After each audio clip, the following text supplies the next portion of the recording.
we're live. This is Julien Jean-Pierre from the World Championship Seamoss Company.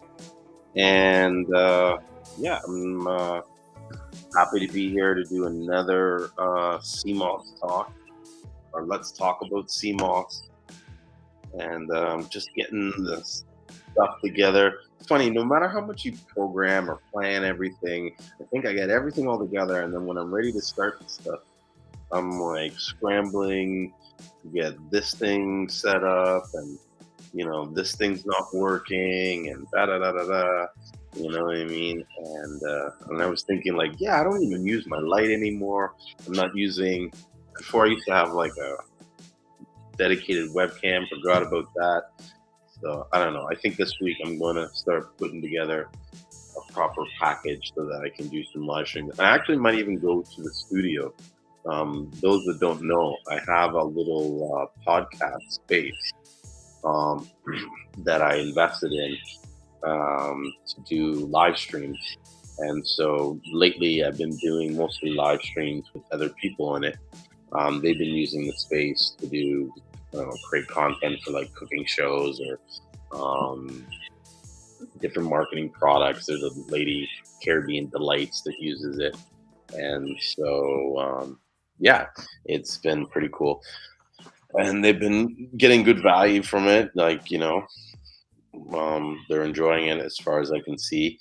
I also have these kids that use it, these college kids. They do a funny show called What's Up, Cuz?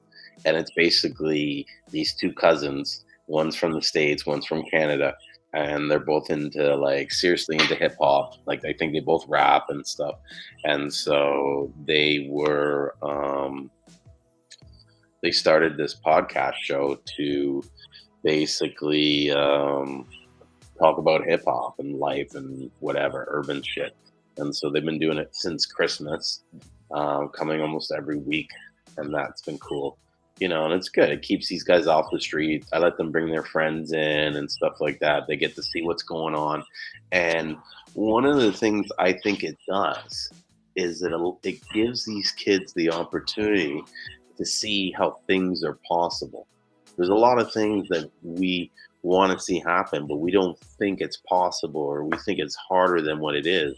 And when I'm there, I show these kids exactly where I got the equipment from, how I put it together, where I bought the TVs, and how much everything cost me. And so they have a strong idea about what it takes to put a studio together. And it really wasn't that much by all, I could have spent more, but I think I spent like maybe a couple thousand, you know what I mean? And so that was enough. I bought the TVs cheap. I bought, what else? I think my most expensive item was the live track recorder that basically records 8. We can put up to 8 microphones into the system and record it.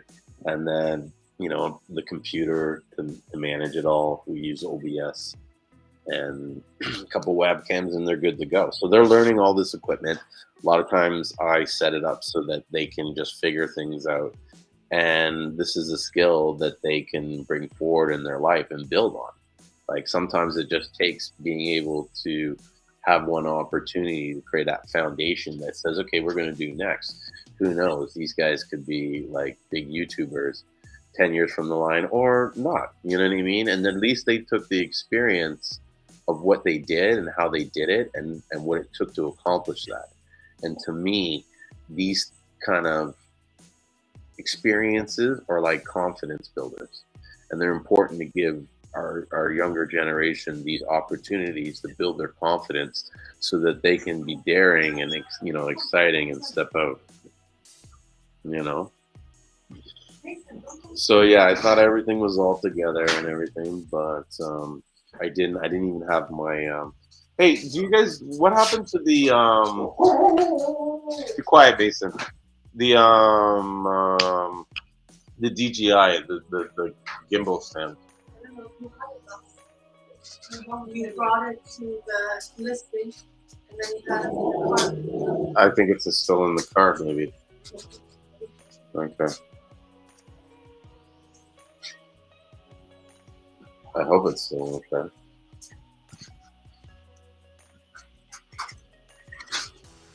When was that night that we thought the guy got into our car? It wasn't that one. We had it yesterday at Finn's house. So Yeah, so I still have it. I should still have it in there. Okay. Maybe I'll run and get it in a minute.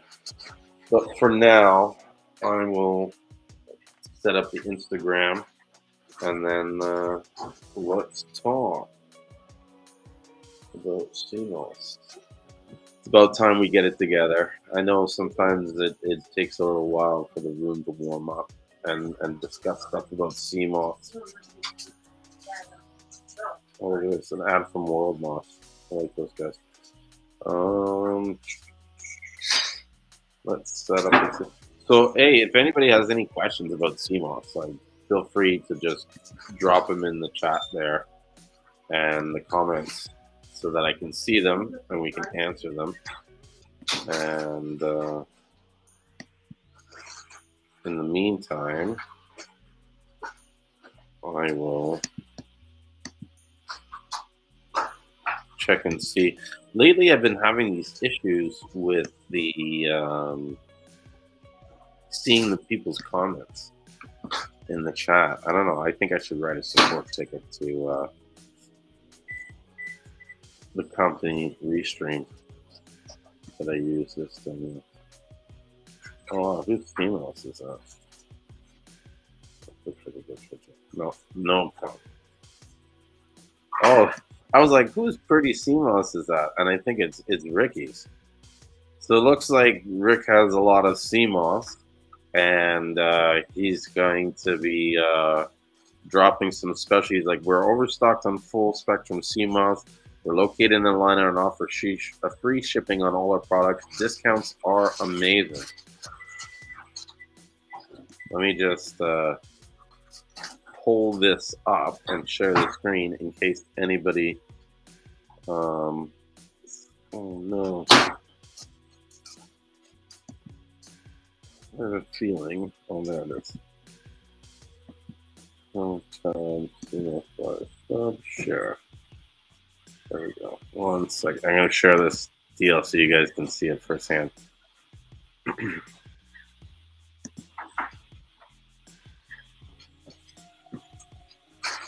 So it says we're overstocked on full spectrum Seamoss. We're located in Atlanta, offer free shipping and discounts. Our discounts are amazing. So £3, $60. Wow. £5, $90. £10, 150.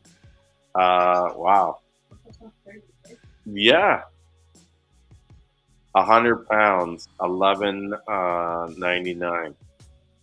No extra fees except for taxes from your state, if any. Don't miss out in this amazing deal. Yeah, that is the deal. Maybe I'll buy some Seamoss off it. I'll call him up. Can you imagine that? Sorry. I often make jokes that I only find funny. And so I would find that funny, and someone called me up and was like, "Yeah, you know what I mean? Can I get some of that Seamoss?" But hey, if you could take the Seamoss and flip it and make a few dollars off it, you know what I mean? Like, to me, it's kind of like if you can buy £100 and add, $3 to the pound and make, $300. Hell, yeah, do it. You know what I mean? Just sometimes I think people hold on to the Seamoss too long and they want to get the maximum amount of money, which is in their right? But at the same time, it's there. You know what I mean? And a lot of times, if you sell it less, you can actually sell more, which then makes you more profit. See, sometimes making profit is not all about the dollar value that you actually make in that item. Sometimes making profit comes down to how much units you can turn over in a certain time. And so you may be making less profit, right? But overall, you gross more or you earn more because you're able to turn it over more times. True. Yeah, no, I agree with that. But at the same time, it's kind of like there's got to be a balance. Do you know what I mean? Like you got to like I agree that in some ways, someone who's buying £5 shouldn't be paying the same price as someone that's buying £20. You know what I mean? Yeah, but at the same time, um, whatchamacallit, sometimes like there's guys that I see that are buying it for $10 and they're trying to make $90 off it or $70 off it. And it's kind of like, hey, bro, like you don't need to do that much. You know what I mean? Or if you do, you're going to sell less. And in some ways, it's like, okay, it's fine. Sell your thing for $70. Make 70, whatever profit. But like, don't be cheap with the farmers on it. You know what I mean? Like, pay the farmers their proper wage, and then go ahead and tax the shit out of it. What's happening a lot is the farmers are getting pushed to offer a lower price to match this price or that price, and then in the end, they're not. You know what I mean? These guys are taking it and they're sitting on it for months and not turning it over. And the farmer thinks that, he's selling it for cheap because the guy's going to come back and buy more, and he's not. Hey, what's up, Phil? Out here in Clubhouse. Thanks for joining me. Let me know if you have any questions on Seamoss. Mm-hmm. What's going on, fam? All is well. Not bad, not bad. How you been doing? Doing good. Good. Yeah, doing good. Saw the title. I caught the room just a few times, so yeah, I want to just join in, man. See what I can gain. Yeah, man. Come in, talk, ask questions. You know what I mean? I don't know if you've been in the room before, but I do a live stream on a few platforms, and a lot of people come in. I got guests that come in. I know Ricky Ray from Ocean Gold. I always call it Ocean Gold. His is Gold Seamoss. Ricky Ray Gold Seamoss. He's probably going to come here. He just messaged me saying he's waiting. He's rushing home to set things up. I just came across a post that he made where he actually put a special. Do you buy multi-spectrum Seamoss? Yes, I have Chargers Christmas. Uh-huh. And, I'm here. I'm based in Columbus, Ohio. Cool. So yeah, I got a good amount of people that call me, and they get specialty blends and everything, man. But the more and more I've been selling Seamoss using and just being able to produce Seamoss for my people for almost 2 years now. Nice. So, but I'm still like learning something new about it every day. So all the time, dude. I've been doing it for around the same time, and like even before I started, I did a lot of heavy research, and it's like there's so much. I'm still learning stuff, and you just got to keep an open mind. You know what I mean? Do you make the gels? Yes, I make gel forms. Yes. Nice. Yeah, I've wanted more like studying and stuff, and like kind of get into the like dehydrated, the dry, the flakes and stuff. And add to my I specialize in cold pressed juices, so cool. Being able to add like all these things to my juices, but I mean they kind of run hand in hand, so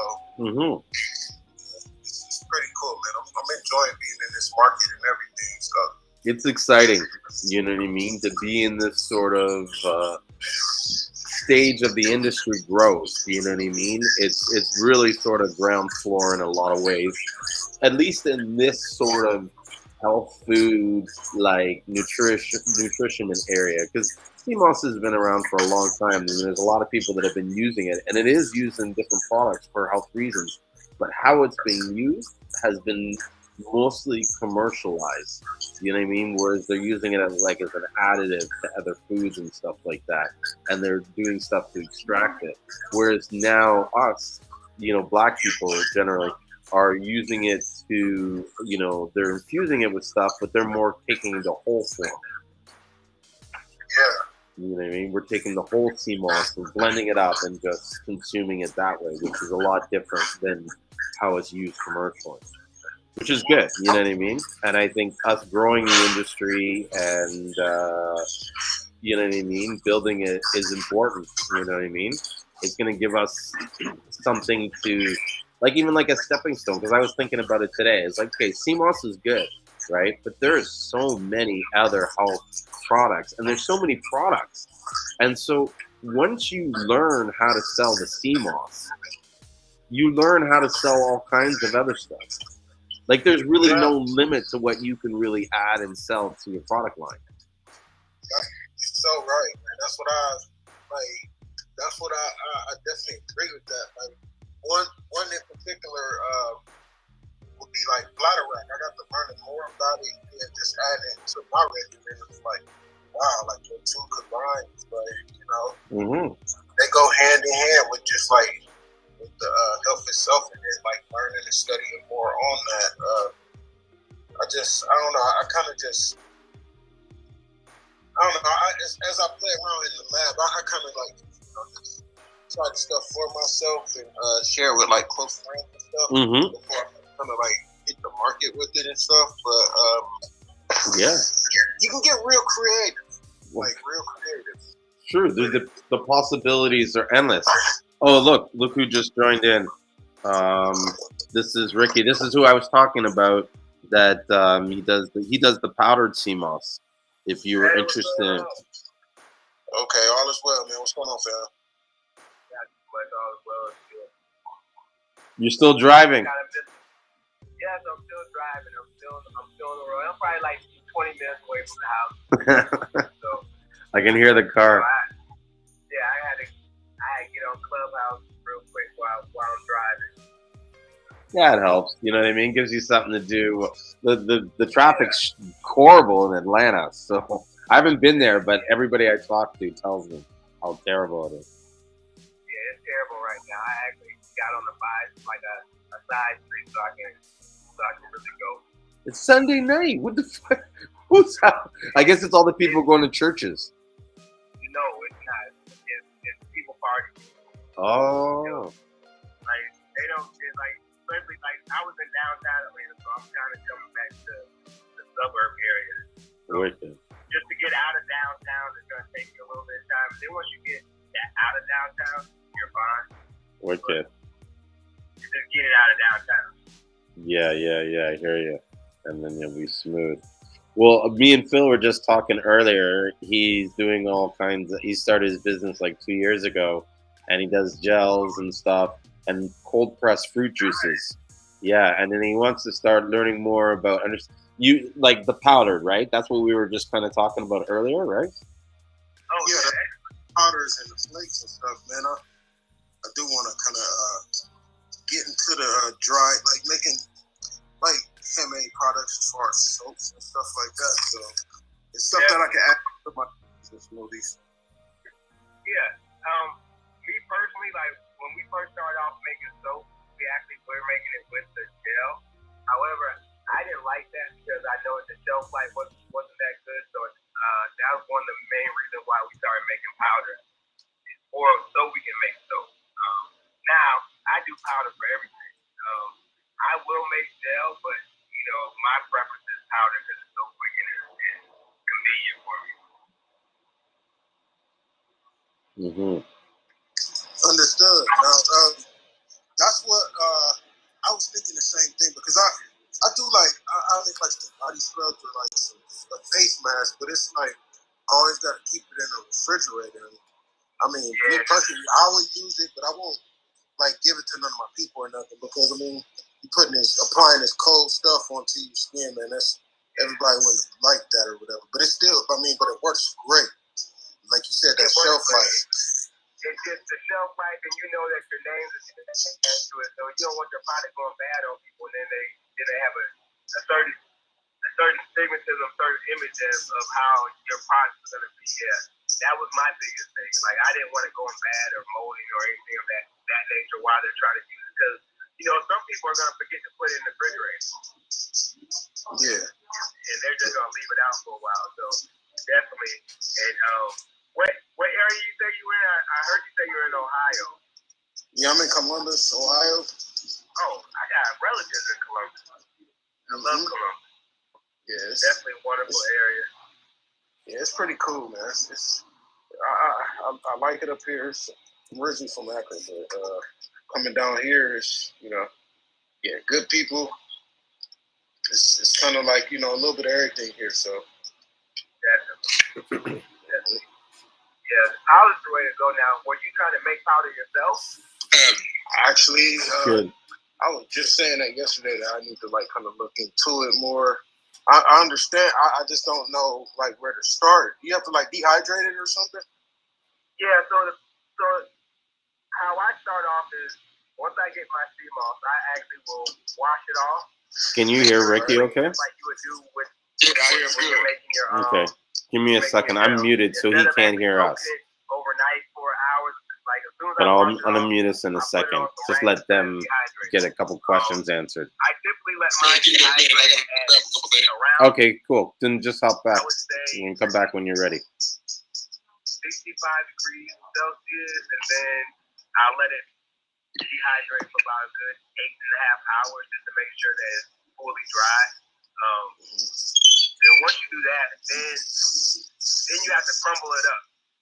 You have to kind of, now I don't have to crumble up because a guy in the lab clubhouse a couple weeks ago kind of brought me on to put it into you can put it into a Ninja blender or a processor, and you can kind of crumble it like that. But to make it into a powder, you actually have to use a hammer mill grinder. Now, there's a lot of other grinders out there, but one that I know that works specifically for Seamoss itself is a hammer mill grinder. The crazy part about it is I actually just put some for sale on my website this week because I started realizing a lot of people didn't know where to go to actually really make the powder like they need to. I really don't like the coarse powder. That's a smart move. I like the fine powder. One second. That was a smart move, though, Ricky, because I'm actually going to go take a look on your website to see how much it is, because the one thing that's been stopping me from pulling the trigger is how do I buy one that I know is going to be the right? I don't want to spend $400 on a you know what I mean, a grinder, and then it doesn't turn out you know what I mean. I get something else. It doesn't do the job. Yeah. That's the main thing. So I actually did a lot of searching online as far as going. There was one. I think he still may have a video up where he shows how to turn concentrate within the powder. Mm-hmm. And I seen that he had it, and he was pretty adamant with saying you need a hammer mill grinder. How somebody's done trial and error, and they found out. Mm-hmm. Yeah. This is when it works. I like it because I'm guessing there's other ones that actually will make the powder, but I'm not sure if they're gonna make it as fine as what the hammer mill does. And that was the biggest thing to me. I like fine powder. I like something that I can put my finger on it and it pretty much sticks to it because it's so fine. Mm-hmm. I love that. So I definitely that was the one machine that I have to get. And the crazy part about it is I had it for a while and never used it because I didn't want to dehydrate the Seamoss, but then I realized that dehydrating Seamoss isn't that bad. You still keep all your nutrients and stuff throughout the process, right? Yeah, you keep actually about 70 to 75% of the nutrients. So and that's at the lowest part. That's at the lowest end. Mm-hmm. But this is what you have to understand. 75% of the nutrients that you're getting out of powder is better than probably 99% of the stuff that you're putting in your body or putting on your body right now. Yeah. So that's how I look at it. Gel is always going to be a better way because it's quick absorption. Mm-hmm. Now, do you take gels? But powder, yes, I still will take gel every now and then, but I'm really probably 85% of the time I'm taking powder. It's gonna be the way to go. Yeah, I'll do the gel every now and like sometimes I put gel in my tea and things of that nature because I don't want to use the powder for it. Hey Ricky, Motor City is on Instagram. I invited him in so he could chat with you too because he wanted to get with you to talk more about the powder and stuff. Yeah, bro, this is gonna be a movement. I was with him yesterday, and I couldn't because I was actually downstairs trying to powder all night. How much do you have the grinder on your website for? I think it's like $475. It's not even less. I'm actually about to put a bundle together because I have the grinder, I have the actually the capsule. As far as the capsule maker, the manual capsule maker, the 600 hole one, I have the 400 hole one on there. I also have the 100 hole capsule maker. Dude, I put both of those on there. Bro, I'm starting to laugh because I'm like, oh, dude, he's gonna go fuck shit up. Like, what? You get the grinder. Like, this is a business in a box almost. You ship them a box, it's a whole business.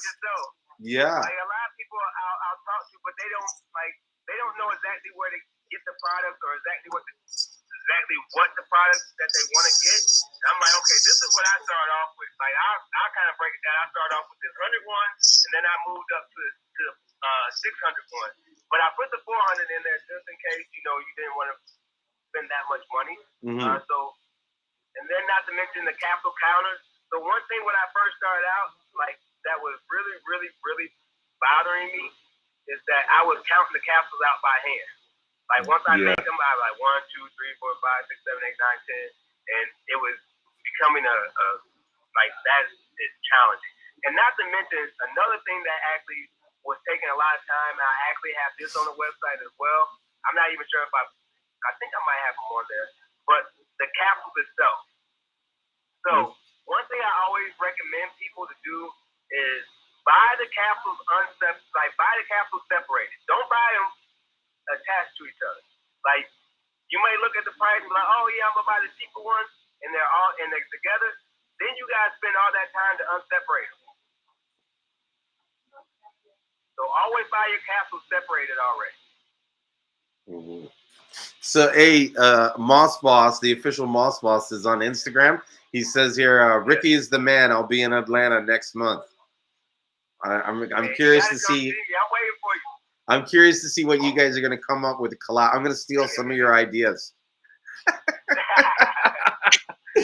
just fucking with you. I need to steal some of his gel ideas. Like I think I need somebody to make some gel for me. Like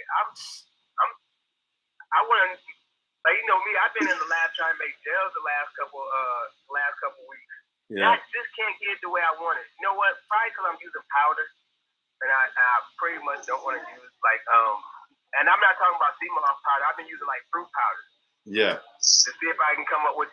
But when you're using fruit powder, you can't come up with the same consistency as people that are using real fruit. Yeah. And think about the real fruits though with the gel. They have once you add the fruits and stuff, they have a shorter shelf life. So it's like it's best to sell it like locally and make sure.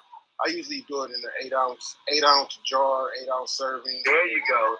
That'll last them a couple weeks because sometimes people will get on the kick and be like, all right, Seamoss, you sell them you give them 16 ounces, they put it in the refrigerator, they'll take it for the first few days and kind of forget about it and try to come back to it, 3 weeks later, and the fruit in there is no good. So when they see the little serving, man, they'll be done and they'll call you back when it's time to re-up. Yeah, but and I think Ricky said this before. Like, I feel like if you're gonna eat something that's fruit infused, this should be almost like a snack or something. Like you shouldn't be eating 2 tablespoons of it. Do you know what I mean? Exactly. Like exactly. It should be like a smoothie. Yeah. Like you should make somebody like a smoothie where you're actually adding more fruit than the Seamoss. You're just getting them something that they want to come back to every day almost. Yeah. They want to come back to you every day. Like I actually have a guy that's in my hometown, and he just started making smoothies. And I'm seeing people come to him every day to get their smoothie now. Like my sister's the same way. Like, I need to start making smoothies because my sister has to go to the spot, and she's been asking if they have Seamoss. They like, no. And so she's like, Rick, if you was able to make some smoothies, put some Seamoss in it, she's like, I go to this spot 5 times a week. I'm like, really? I'm like, so, and I go to Planet Smoothie actually, or Smoothie King at least 3-4 times a week, so I understand what she's saying. Mm-hmm. And so if you able to put it in a smoothie and just get them customers coming back every day, that's even better. Yeah. That's that everyday traffic. See, that's what I want. I want that everyday traffic. I want to see you every day. Once I see you every day, that means I know I got you. Like, we got you. We know that you're gonna be good. That's how it's supposed to be. That's how it's supposed to. That's exactly how it's supposed to be, man. So yeah. And where are you at, boss? You said you're in Atlanta too? Yeah, I'm in Atlanta. Okay, both of y'all are, right? No. I'm in Toronto, Canada. Oh, you up in Canada? Wow. Yep. That's what's up. Yep. Do y'all wholesale by any chance? Both of us does. Everything. Everything. So I follow both of y'all platforms as far as Instagram and on here. So we're locked in now, man. So yeah, I just love to always, like I said, learn more, be a student, and support in which way I can. So I'm gonna check your websites out and stuff too, man, and just see what where I can start at as far as growing with you guys. Yeah.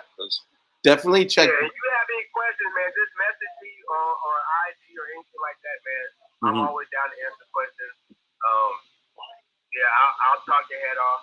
And, it's all good. Yeah, you'll learn something. But definitely check his website, because one thing that I see that Ricky's doing that's unique, and it's something that I'm doing but more low key, is that he's offering like services to do white label, and he actually has more variety of products. And so as you're growing this business, I feel it's important to not just be a one-hit wonder and just have your Seamoss and this and that, and to supplement it with other products. You know what I mean? Think about it as if you're the drug dealer. You can sell your weed and you have your stuff, but then you might want to add a few other pharmaceuticals that people are going to carry in addition, and you can package them up and you bundle it or whatever. I don't know what you do. You know what I mean? It's just you have more, you're in the sales business. So it doesn't matter whether you're selling Seamoss or you're selling widgets. Find out what these people want and give it to them. Yeah, man, that's you're right. You are right, because like I said, man, being 2 years in, I'm like, okay, just selling these jars a piece, or if somebody come buy 2 jars or something, it kind of got old. So I'm like, when I was talking to my wife and stuff, I'm like, I created my first bundle. My first bundle was an elderberry kit, and it contained I had an elderberry Seamoss gel, 2 elderberry detox teas. I do a lemongrass elderberry detox tea, and also our house-made elderberry syrup. So everything is under refreshments. Nice. And so those things, I'm able to sell all that at once, man. And it's good for families. Of course, you guys know, it's like with back to school, kids in sports and stuff like that, make the whole family take it, man. So those are a hit. People still call me for that. And the one I'm working on right now is a post-workout kit. So I have a maca root Seamoss blend. So when people after they work out and stuff, that maca root is going tone up their muscles and stuff, relax them, and start to rebuild it, as well as a soursop detox teas. And I'm in the lab working on a black seed oil. So that's going to be that bundle that it's going to drop by the summer. I haven't mastered by then, but it's close together. Go to my website and check out, because I do have a maca root capsule that I do with Seamoss, maca root, and nettle leaf. And really it was specifically for after workout. You know what I'm saying? Post workout. And I'm actually gonna be I don't know if I'm white labeling it yet, but I'll be white labeling that if you actually need it, or even trying to come up with a blend that works. I've seen that one works, but yeah, definitely do the maca root. Maca root is excellent for that post workout. Most definitely. yeah, that would be like totally fun. That way, like everybody be able to eat through the connection, man. So yeah, I'm all for that. So let me go ahead and while I got some time here, I'm gonna check this out, especially while we're on the line. Yeah, and look into Moringa.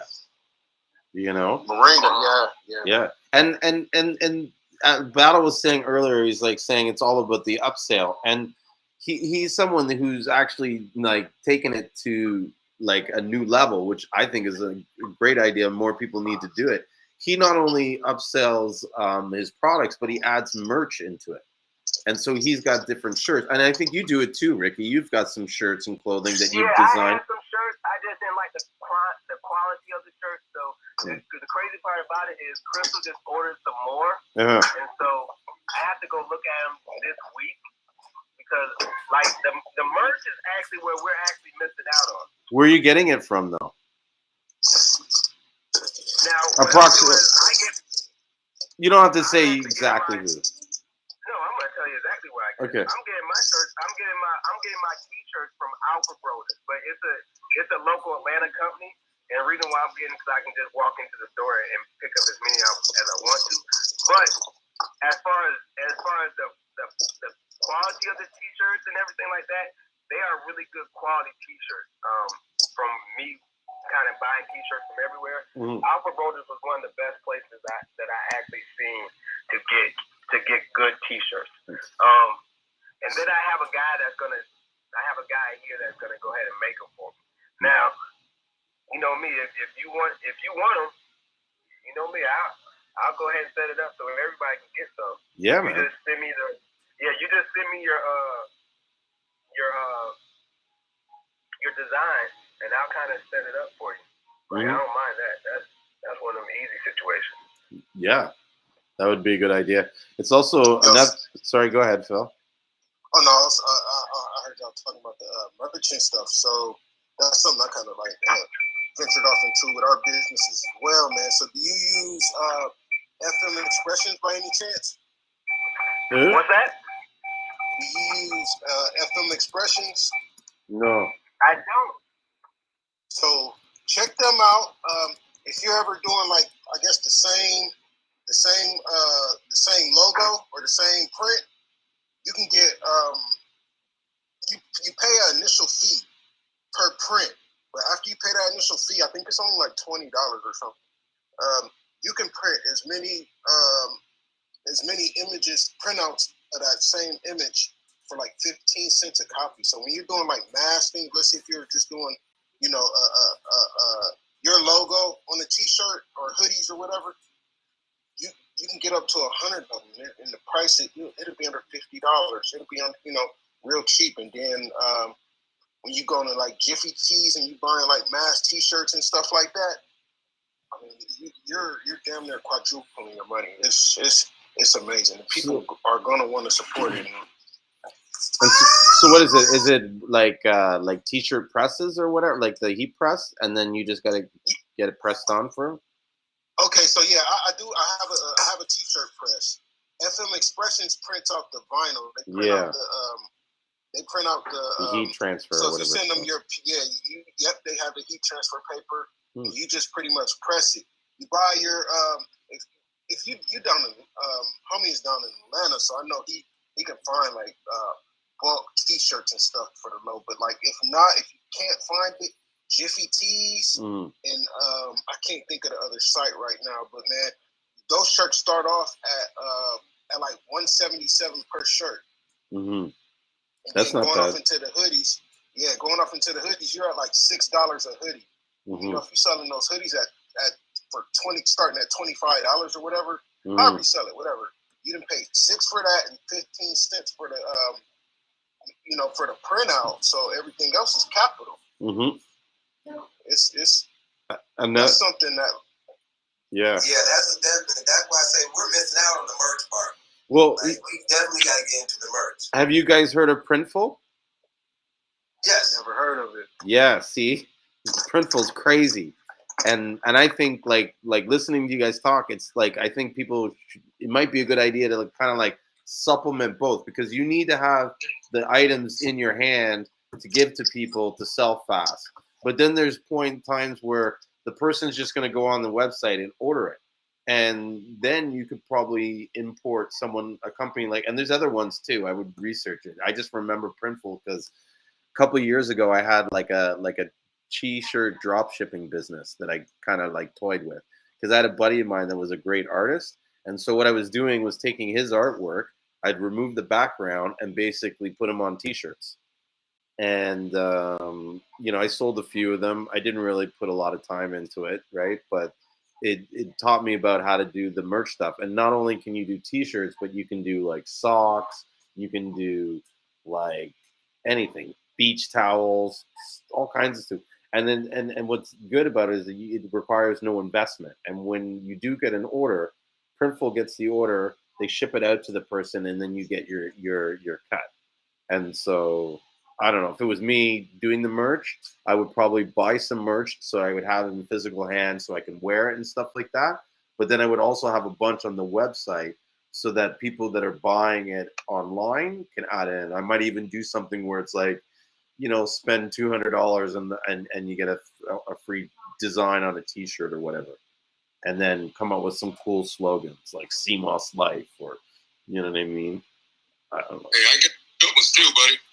Huh? I got some good ones too. I've been doing the print thing myself, man. Every time I go out to a pop-up or event I have, yeah, I stopped doing the outside business. I got my press myself, so besides doing my business, I go in my other areas. I spin around in my chair, print.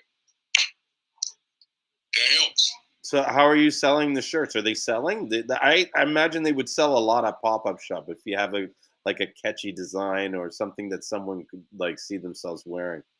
Now, that's what people have been asking. Is that for sale? And my last one I said not yet. So I got to get my, everything, the repertoire, everything together, get it stacked up, and get going. Mm-hmm. There's so much on the other that I'm trying to make the time to do everything. Mm-hmm. But yeah, I know that a lot of people want to wear the Seamoss on the shirts. A lot of people want to wear this and that and the slogans. Mm-hmm. Yeah, for sure. Even I'm surprised that hasn't gone viral. Like, and watch, you're gonna see it everywhere now. But like a T-shirt with Dr. Sabi on it. You know what I mean? I made one I made one for me and my wife. We did a pop-up, and I had one done with all of the trace minerals of the Seamoss on the back of the shirt, and I had one with my logo on the front. So everybody's kind of amazed when they looked at the back of our shirts that it said I had his picture, and I had every mineral that Seamoss has it in there on the back of the shirt. So everybody was like, "I want that shirt," and I said, "Just give me a minute." That's what you got to do. Do the design and then slap it up on Printful, so you don't even have to print it. Let them order it themselves, and then order someone you got time. But I think that's a cool idea. And you even put it like, how they do that's what you got to do is like a concert T-shirt. Those old rock concert T-shirts. Do one of those and have all the minerals and all the Seamoss players. You know what I mean? Bunch of herbalists on it or something. That'd be badass. Say if you got dead doctors on there, there's old herbalists that that you got Sabi in the middle, then you got the other ones around it. Yeah. That right. Catch. You make Sabi look like he's Bob Marley or something. You know what I mean? Like he's you know what I mean? I don't know. I'm gonna get in trouble. I gotta watch what they say about Dr. Sabi. There's some very passionate people that like him, Yes. Yeah, man. So, hey, getting back to one thing, Alicia Sofine asked, like, she wanted to know how long does the gel last with the freeze-dried fruit powder? Does anybody know? Has anybody been using freeze-dried fruit powder to make the gel? I thought Ricky was. I don't know if he's totally done that yet. Yeah, I've been using it, but I'm really experimenting with it right now, to be honest with you. So I'm like, yeah, I would have to tell you like I would say in about the next few weeks. Uh-huh. But it really would be hard to tell. I know it has a better shelf life because you're just not using a lot of the fruit. But talking to the doctor last week, he was saying that it doesn't go bad as what we think it does.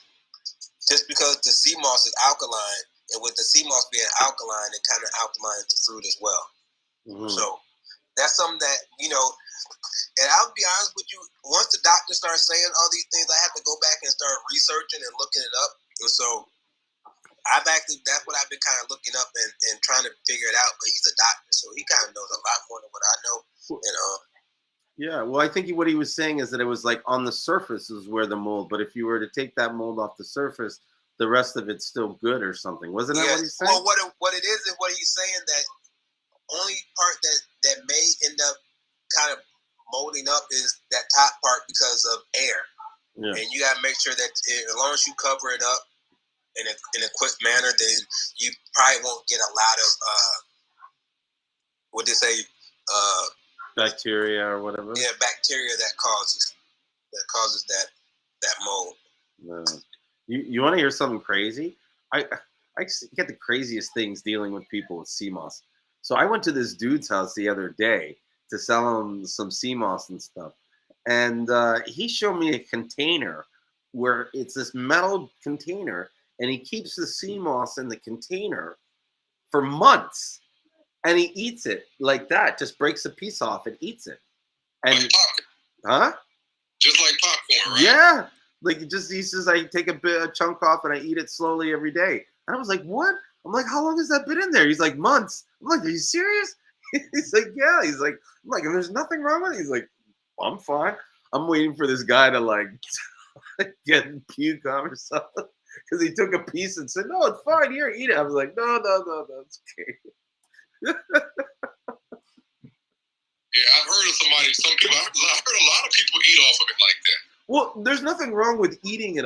Where I'm kind of mind blown is that he keeps it in this metal aluminum container soaked in water for months. He said as long as what? It's soaked in water. Yeah. So imagine you don't blend the Seamoss. You take the Seamoss, you put it in a container, you let it hydrate, and he keeps it in that container in his fridge for months. He said as long as it's in a metal container and he keeps it covered, it's fine. And then he took a piece out and ate it in front of me. And I watched to see if he was going to die or get sick. You know what I mean? Like one of those things where it's like, oh, okay, So, yeah, I mean, I don't know. Like you said, you learn new things every day. You know what I mean? Like just when I think I thought I knew everything. I don't think I've ever thought I could know everything about Seamoss. There's so much more you can know about Seamoss that I don't know. You know what I mean? But yeah, that was a crazy experience. So I hope that answers at least your question about the freeze dry powder. Did we ever get an answer to that? A couple weeks, or what did we say? Jury's still out? He's gone? No, Ricky's there. I think he's just got his phone on mute so he can't hear us. Moss is $75 a pound in New Jersey. What? $75 a pound.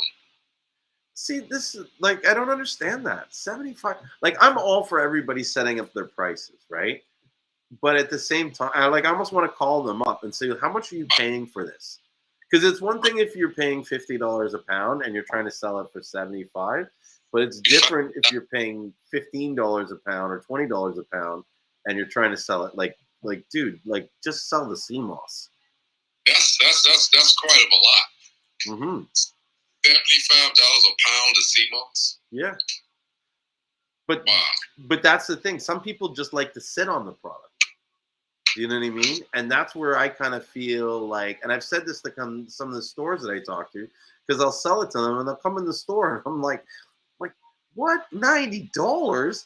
You know, like I literally said it to the guy, like I pulled it out and I'm like, $90? I'm like, no wonder you're not buying Seamoss off me. I'm like, hey, I've been in some stores where people get other companies where I'm at, and I see somebody's put an 8-ounce jar of stale Seamoss and sell it for $50 for a little small jar. Yeah.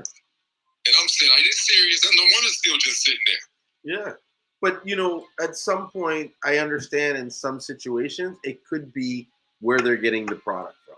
The price, the point they're paying, and this and that. But I feel, or the quantity that they pay. Because there's a lot of times I look at buyers and I'm like, I don't tell them how to buy, and I don't really say anything. But in my mind, I'm like, if this guy is going to do what he thinks he's going to do, or what he's saying to me he's going to do, he's either has too much or usually it's not enough Seamoss. Right. You know what I mean? Like they want to sell pounds, but they only grab like 15 pounds. And then they want to like make millions of dollars off that 15 pounds. Where in some ways it's smarter not to sell the pounds, but to sell smaller quantities like 2 ounces and 4 ounces and sell them for less. Because then what happens is you get into that area of the impulse buy area. Anything under $25, or in my mind, $20, that's the impulse buy. Like if it's under $20, it's to the wind. You know what I'm saying? And so people will buy more often. And like Ricky was saying before, you're going to see them every day. Now, if you want to make, say, $200 on a pound or $100 on a pound, that's the better way to sell the Seamoss than to sit there and try and get 10 pounds and sit on 10 pounds trying to make $100 off every pound. Like, you know what I mean? It doesn't make sense. And when you do eventually sell it, it's like you're going to be re-upping so much that, you know what I mean, that you're going, the first 10 people you see, you got to go and buy more Seamoss. That's a shipping cost. All these cogs are the logistics, right? But if you're doing, say, 2 ounces or 4 ounces, you know what I mean, that 10 pounds now becomes 40 packages. Now, you know what I mean? You're going to have a little bit more time before you sell out to go re-up. And even then, I feel like if you're getting that much, you should be getting 20 pounds. Like, make an investment in this. You got to. It's not everything add up when you do it the right way. Yeah. I don't want to tell you guys. You guys you'd think I was nuts if I told you how much we've invested in buying Seamoss. You're going to spend a lot from the beginning. And some people think like, hey, do this and do this and do that, and then I'm going to hike the price about 5 or 6 times. Mm-hmm. It's not going to work like that. No. There's a saying I used to say or hear a lot in sales. I don't even know how to say it right, but I'll say the gist of it. It's almost like you can't once your pants are down, you can't pull them back up. Right? And so, before you drop your pants, you know what I mean? Make sure you know how far you want to go and stuff. And to me, I always advise people, it's better to be a little bit on the high end of the market price and offer discounts than it is to be on the low end and sort of like have tight margins. You know what I mean? Because you also need to account for fluctuations in price.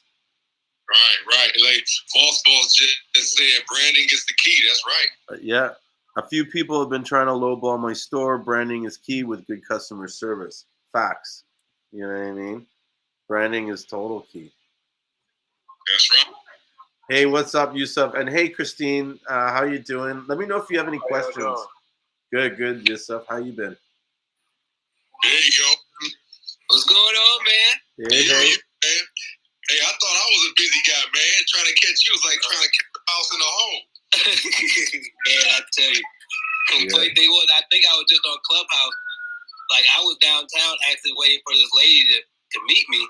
And I thought I just seen her on Clubhouse, and I was downtown for a while. So I wanted to say, hey, you forgot about we're supposed to meet up today. Is that why she maybe jumped off Clubhouse quickly? Saw you and said, oh, shit. But it's all good. She'll call me tomorrow. Yeah. So someone here says, do you think selling gel is a waste of time? Hell no. No.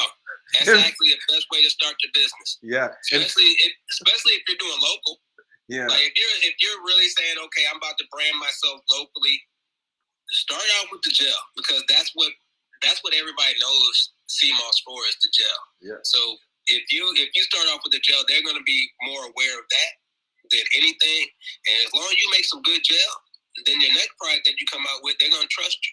Mm-hmm. I think that's the best way to start off. Like, just like I know the official Moss Boss is in here. I know that's how he started off as far as making all these different blends of gel. He can go anywhere he wants to now as far as whatever else he wants to do, he's set. Mm-hmm. That's what on, man, because I do so many herbs and tonics, but I wasn't able to get my herbal tonics out that Seamoss would get my next product going. Yeah. Mm-hmm. That's what started it. Yeah. That's what starts everything. Like that's actually the thing is that Seamoss is like the gateway herb. Mm-hmm. I would say it's like once you start with Seamoss, then you start to venture off into other things that you're like, okay, well, let me add this to it because it's like a multivitamin. So you want to add stuff to your multivitamin. Let me go ahead and add the bladderwrack. Let me go ahead and burdock. Let's go ahead and add this moringa because the moringa, that's the key. That's what we need to really be talking about next is moringa. Because moringa is probably right up next to Seamoss when it comes to benefits. I'm going to find a good supply in moringa in St. Lucia. Sorry to cut you guys off, but I like as you say it, I got to work that out. I got some moringa back here right now that I'm trying to make a blend with. So I'm gonna have a moringa blend probably within the next week. Where are you sourcing your moringa? It's a company that I've been dealing with. It's called Herbs and Spices. Herbs and Spices, and I get my moringa from them right now. Fairly reasonable prices. Like they're not really expensive, but you can actually find it a lot cheaper, I believe, if you actually kind of look around. I just get a lot of other herbs that I wasn't able to get from other people there, so I stayed with them. You can even grow moringa in your backyard. Like exactly. Like a lot of people think it's a weed, but it's like it's tree of life. So, and I also have the guy. Remember, I tell you about my guy that does the nut milk from Peru. He's actually going down next month, and he's actually sourcing macaroon. Like he said, there's like 10 different kinds of macaroon that you can get. Really? Oh, man. Yeah, so he's going to source the macaroon for me, and then he's also he said that they have moringa as well.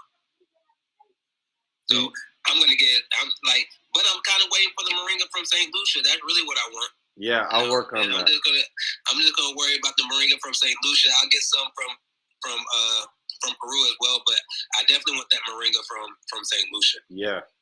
Do you want it powdered or leaf? A little bit of both. Okay, we'll try them both. Yeah. I like the powder so I can make different blends with it because what I'm seeing now is that like even the capsules, I like doing the capsules because it's quick. You can pop them, but a lot of people still like to just have a powder blend that they can throw in their smoothie mix real quick. Mm-hmm. So that's what I've been kind of looking at as far as just not putting in a capsule. Just start making mixes that you can just add on to your smoothie real fast. Yeah. It's a good food, man. It's not even bad as a tea. Like that's how I've only taken it. I've never taken the powder and only the tea, and I didn't mind it. You know what I mean? I would usually use it with something else, but it had a good taste to it. You know. So I do have a question though, and this is for everybody that actually makes tea blends. Like when you're actually doing your tea blends, how are you actually doing the Seamoss with your tea blends, or are you doing it without Seamoss? I don't know, Phil. You're making tea blends, right? I'm not doing a tea blend. No, I'm talking Phil on Clubhouse, not you, Motor Studio. Is your name Phil too, Motor Studio? Huh? Is your name Phil too, or no? No, mine's Holy Phil. Oh, Holy Phil. Okay. No, there's a guy Phil on Clubhouse, and I remember he was talking about working on some tea blends or something like that. Is that correct, Phil, or was I making it up in my head? Are you there, Phil? I don't know. Maybe he's. Yeah. Sometimes what happens is people are listening to it, and then they have it on mute, and they're 20 feet away from the. I've done it so many times. That's exactly what I do. I'll be over here doing extra stuff, and I'm like, oh, I hear him, but my hands are tied, and I can't. And I want to come back in 5 minutes later, and then I mess up the whole entire. Yeah, he left. Getting back to what we were talking about 5 minutes ago. So yeah, he left, so I didn't get a chance to ask him. But I mean, I don't know. I don't know if anybody's in the chat. Maybe they could answer that question. Ricky, do you? I white label everything. Everything for sale. That's everything for sale. Only thing you gotta do is tell me what you want. Once you tell me what you want, we're gonna make it happen for you. And then I need to get Crystal on here because like her soaps do look better than mine, but I actually am coming out with some new ones. Mm-hmm. So I'm trying to really stun on it. Like I actually just debuted them, but matter of fact, we're talking about that. Like I need to find a name for my soap, and I haven't found a name for one of my soaps yet. So I'm gonna actually put out we're gonna do a kind of like a giveaway. Whoever names the soap contest, soap naming contest. Hold on, I think I have it right here. So yeah, this is a lemon soap right here. Oh wow! Oh man, it smells like when I say it smells just like a lemon, this thing smells just like a lemon. I don't even know why she wrapped this back up. I'm probably gonna use this.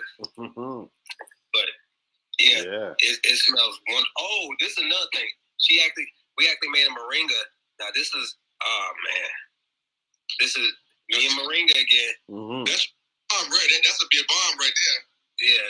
Now this is, and then it like has this is like she has two of them that she made for me.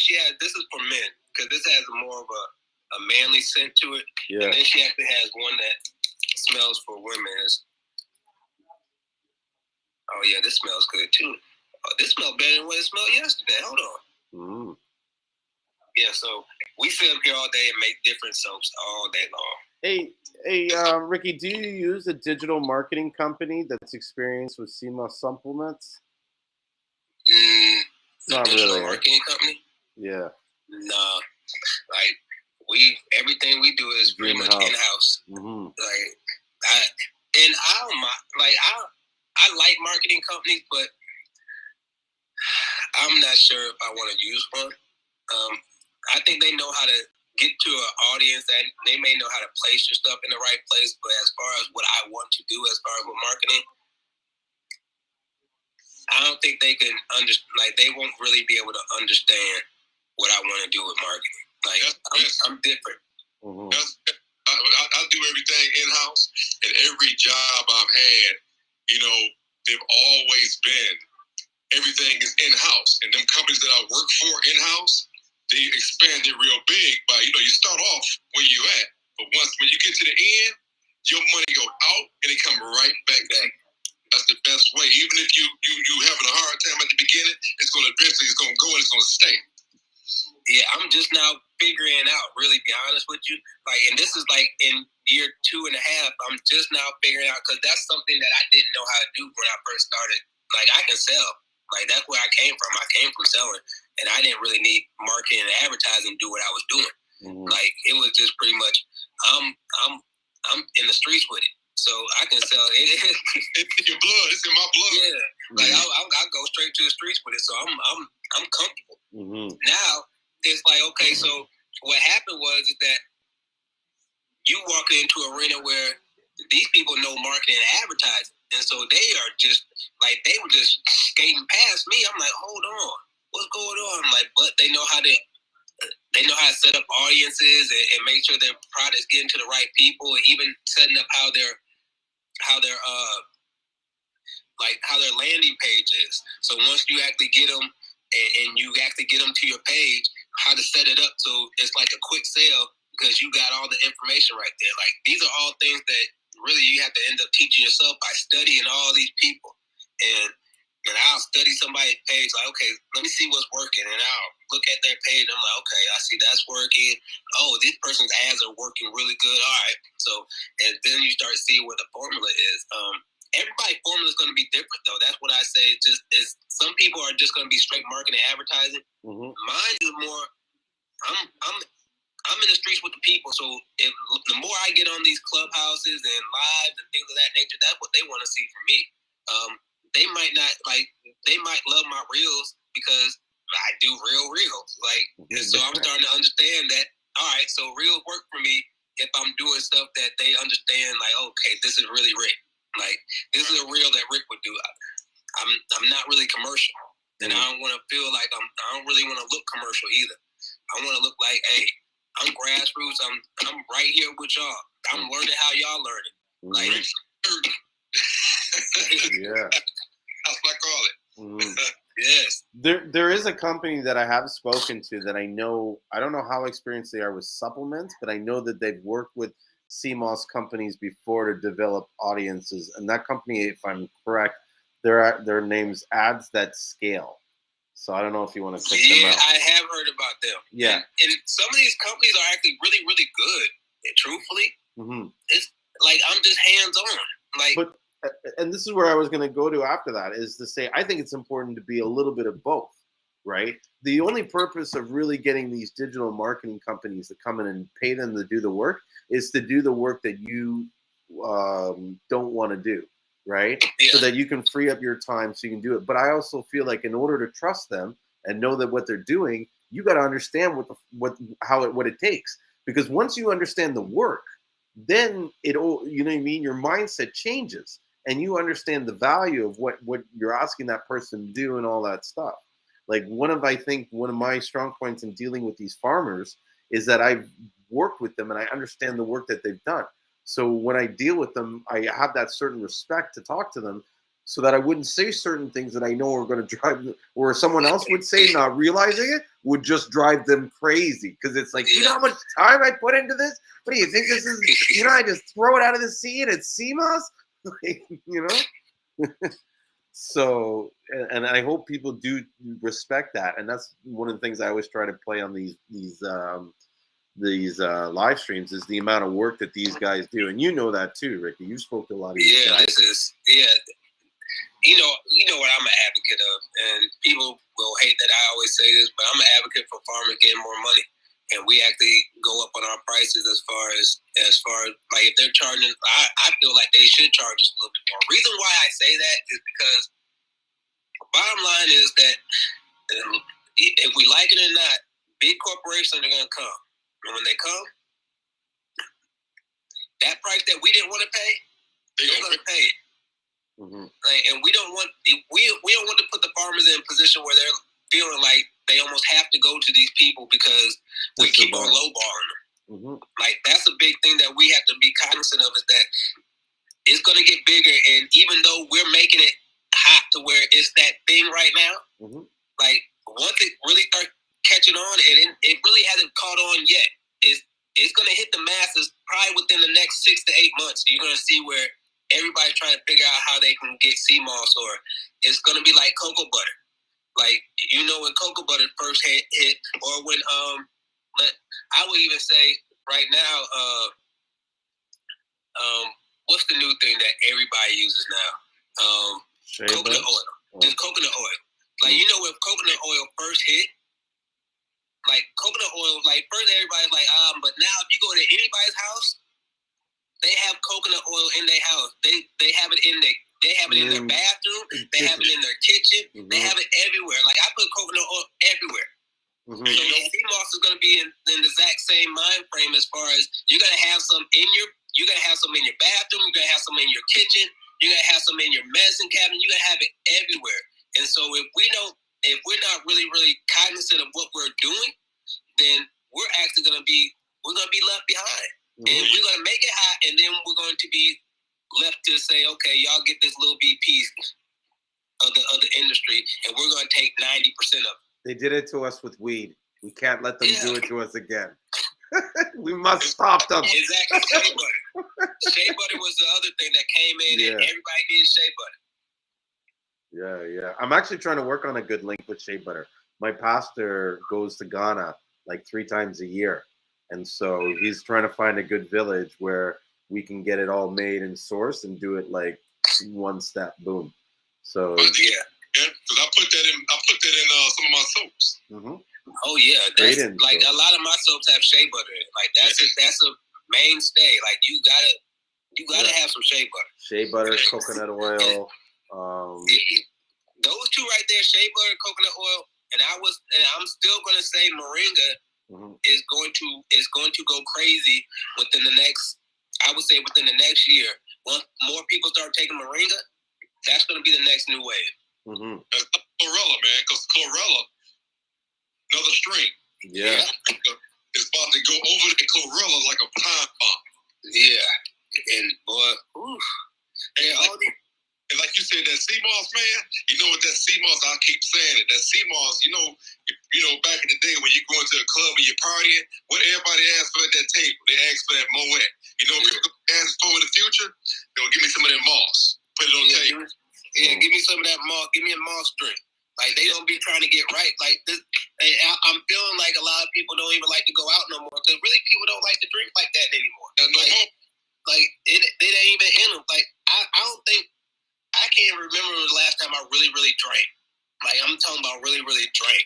Like, especially going out and drinking because, man, come on, people too crazy right now. You really want to be on, really want to be on my toes every time I go out, and drinking is not it. Maybe because I'm getting older. But somebody waiting to catch something stupid. So it's not worth it. Yeah, it's not worth it anymore.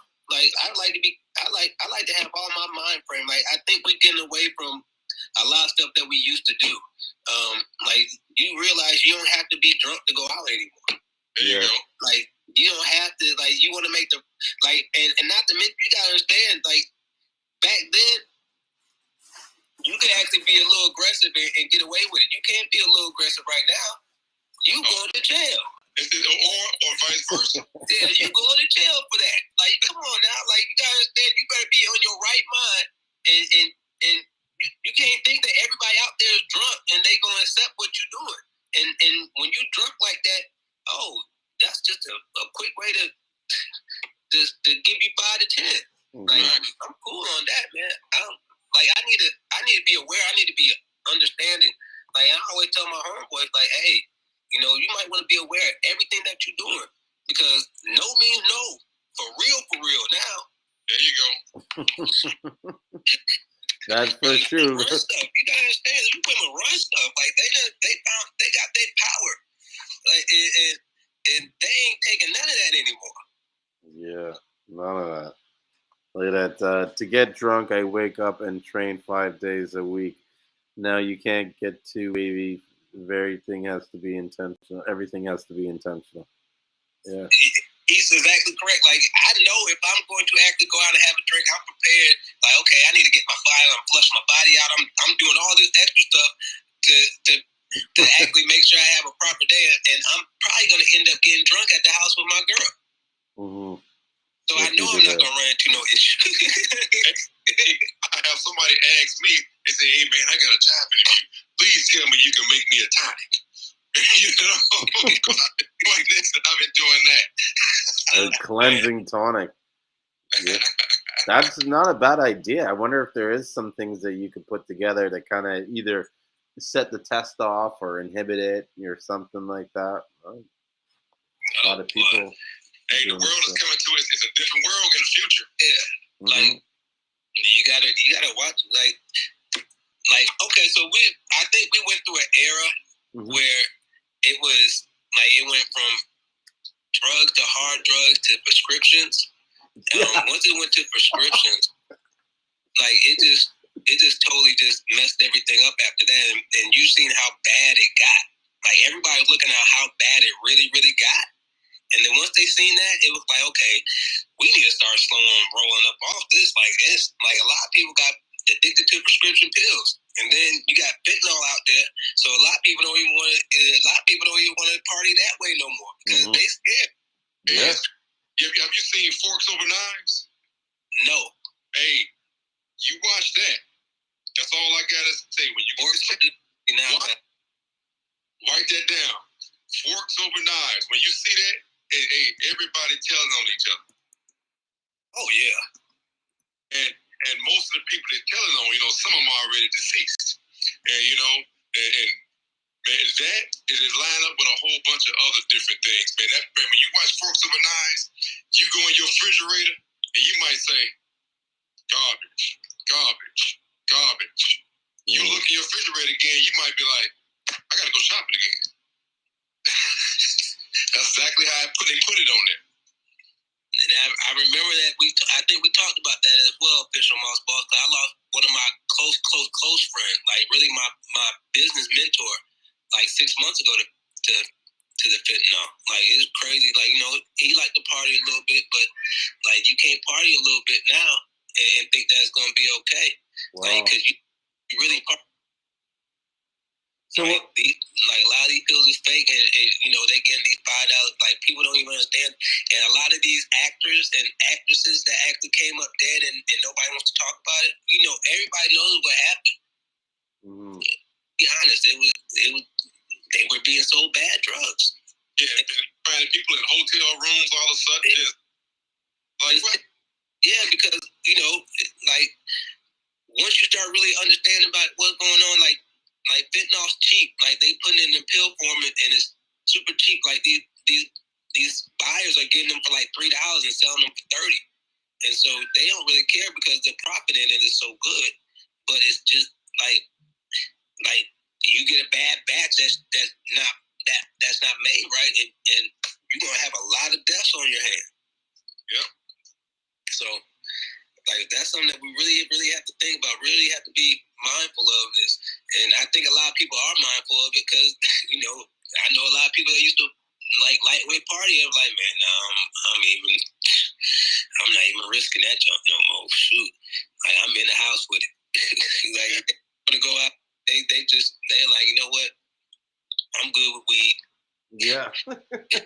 It's better like that, You know what I'm saying? Jeez. Yeah, and then, but then you gotta be scared about that now. Like somebody said they put it out. I'm like, bro, I'm good. I'm on Seamoss now, y'all. I'm good. Like, I'm not even worried about it no more. Y'all can have that too. Y'all can have that too, man. Like, I went on a good run. It was fun while it lasted, but now I'm like I worry about those things now. That's gonna be the new street corner hustle, man. I got that Seamoss. Yeah, I got that moss for you, baby. What you need? Like, I'm selling by the ounce, but that's actually how we should have it right now. To be honest, like, I always thought that the only way that we can combat what was happening, like in the late '70s, early '80s, when they flooded us, is to flood with something different. There you go. Once you flood it with something different that actually can produce the same amount of money, once it gets into the system, then people aren't going to care about that drug anymore, because most people got on it because of the money. Yeah, the Seamoss ain't gonna disappear because it's used in too many ways. The doctors have already started using it now. Yeah, it's not going anywhere. Like, only thing gonna happen, like what it is that they're gonna, like, I believe what's gonna happen is that they're gonna try to. I don't think they can actually say that it's bad for you, but there's gonna be some news that coming out like, oh, this is fake Seamoss or something like that, to perturb people from really, really getting into it. Yeah. So they can get their hands in on the situation. Like, I'm gonna be honest with you, they did it with cryptocurrency. Yep. The exact same thing they did with cryptocurrency. They actually stopped us from doing crypto, so they can actually get themselves prepared and set everything up so they can make their money. Now crypto ain't even the same no more. Not only crypto, almost everything has dropped drastically. Yeah, like they put their hands in crypto. Now crypto is really like, it's theirs. Like, they set up everything now. So crypto used to be that thing, and now crypto isn't. It's not it anymore. You know what I'm saying? Like, I look at crypto, I'm like, man, shoot, it's just like money. Like, they, like, you think when these stocks go in, like, hey, such and such grabs on this, like, these people high above are the ones that making money, and then we try to come in at the last second. And once we try to come at the last second, that's when it falls out. And so a lot of people lose money. But those big people make a ton of money up there because they pretty much have the market just like stocks. Mm-hmm. Like, if something, once they start, they know how to manipulate the system, because it's kind of like playing Monopoly. Like, you know how to manipulate the system. Like, you know that if you have all the money, then you actually control everything. You control how everything flows, and nothing's gonna work without your say so on it. Like, you can't. You land on my spot. I'm gonna have to tax you on that. Like, look how they doing weed. I'm gonna have to tax you on that. I'm gonna have to tax you on that. Now the weed man that legal weed man ain't making no money anymore because he getting taxed like 70%. Like, you got all these, man. You go down one. You can go. I say you can go probably every mile to every half mile, there's a dispensary. Boom, boom, boom, boom, boom. Now, a long time ago, you asked somebody to put a dispensary. Yeah. Happened.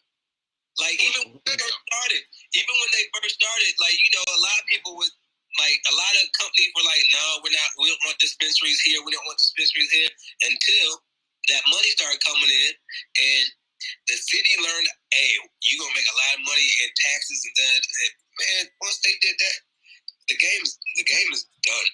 That's going to happen.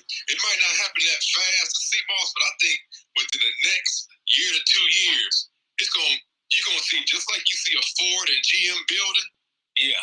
It'll be just like that. I believe that you're right, too. I believe that's exactly how it's going to be. I hope it's like that. I hope that, like, we have I would say, like, a health store on every block.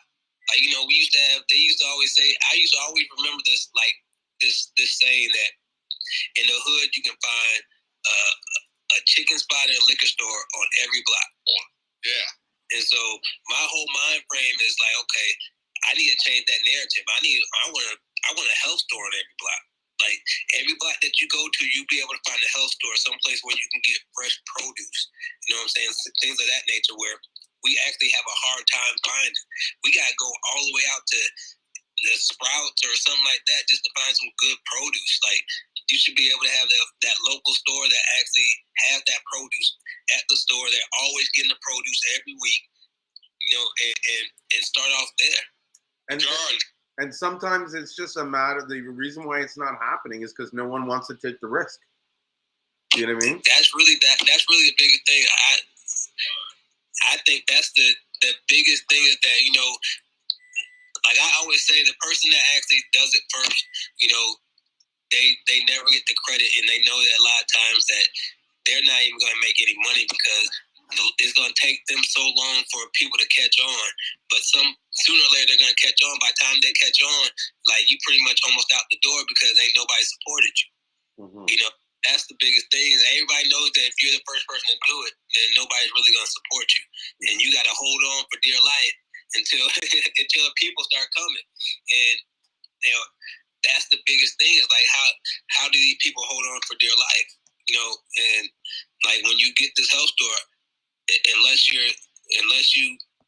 running almost like a gimmick, you know what I'm saying? Like, I always tell people, like, in this Seamoss industry, one of the biggest things is, like, this is almost like a passion project to us until we start really getting Black people healthy. Mm-hmm. Let's just be honest. Like, you know, like, selling Black health, like, come on, we sell Black health. Like, whoever thinking that we're getting rich, mm-hmm, have to really be mindful of what we're doing. We're selling Black health. Black people do not want to get healthy. Like, they'll fight you tooth and nail until something happens to them. Yeah, that's what they call us. They have to come to you, and they have to come to you now. And then they want to start getting healthy, and then they start hearing everything that you said. Yeah. But before that, they don't want to hear you. Like, they want to stay eating whatever they're eating. And I'll be truthful, that was me for a minute too. So I'm not just saying that it's just them. No, it's me too. Like, I just took it upon myself to say I don't want to wait for something bad to happen to me before I actually start getting myself healthy. All right. Well, I still eat a little bit bad here and there. Like, you know what I mean? Yeah. But I think it's all about too much of anything will make you an addict. That's true. You know what I mean? So if you're eating too much fried chicken, then it's gonna be bad for you. Eating too much red meat is gonna get bad for you. Yeah. You know, it's all about having a balance. Do I look down on people that actually eat meat? No, because every now and then, guess what? I'm gonna eat me some meat. Yeah. Like, all the time. But I'm going to eat me some meat because I don't even want to put a label on myself. Like, am I a vegan? No, I'm a person that's trying to get better as far as with their health. Yeah. And so, like, I don't want you looking crazy at me because I'm like, yeah, I'm a vegan. Then you see me with a cheeseburger. I'm like, oh, this is liar. I'm like, Dave, this is plant-based cheese. It's a real burger, but it's plant-based cheese. And he's like, man, I thought you was a vegan. I was a vegan last week, though. I thank you, man. Yeah, I tried veganism last week. This week, I'm taking a break, and so I never want to be categorized in certain things. And I won't categorize you. If you say you're a vegan and then I see you eating a burger, I'm like, I know it's hard. I know it's hard. I'm a vegan right now, man. Alkaline eater, but man, you know how long it took me to get like that? It's been 10 years. It's hard. Like, that's why I always say, like, if you were to say, hey, man, I want, like, you know what, I'm just going to edit and I want this beef rib, because I'll be honest with you, if I see a beef rib, I'm probably going to eat it. That's my favorite. You know what I'm saying? Like, I'm not going to run away from it, like, nah, but if I've been doing 90% the good thing, that little beef ain't gonna hurt the situation. As long as I don't stay over there to continually do it, then I'm all right. I can eat my beef real quick. You know what I'm saying? Have me a good time, like like just like some people. Hey, I might get me a quick drink. I'm not gonna go crazy on the drink. I'm gonna get me a quick drink, and I'm back to that health. Yeah, everything takes time. You can't go head first into that. Yeah. No. It's not. Unless if your health is at the stage where it come out. If you're saying, I got 2 or 3 weeks. You got 2 or 3 weeks. Like, dude, you got to stop right now. You got to come over here. Let me make this stuff for you. You got to go. Like, you got to let it go. Exactly. Like, so like, you got 2 or 3 weeks on, man. The doctor said, man, if I eat another burger, man, that might. Bro, like, why we even having this conversation, bro? Stop eating the burgers. Like, yeah, I'm like, no more burgers. Clean yourself out. Like, maybe 2 years from now, the doctor say, hey, man, you can have a burger again. But, some things you just need to stop if it's just that point. Like, me personally, I'm gonna try to rectify my situation before I actually get to that point. So I actually can make my own decisions on how I'm going to eat. Like, I don't want the doctor to tell me I have to stop this and stop that and stop that. No, I'm going to tell myself, hey, man, bro, get it together. That's another reason why, and Julien knows, I had to stop smoking because I was smoking way too much. It was affecting business. You can never smoke too much. I smoke damn near a pack a day.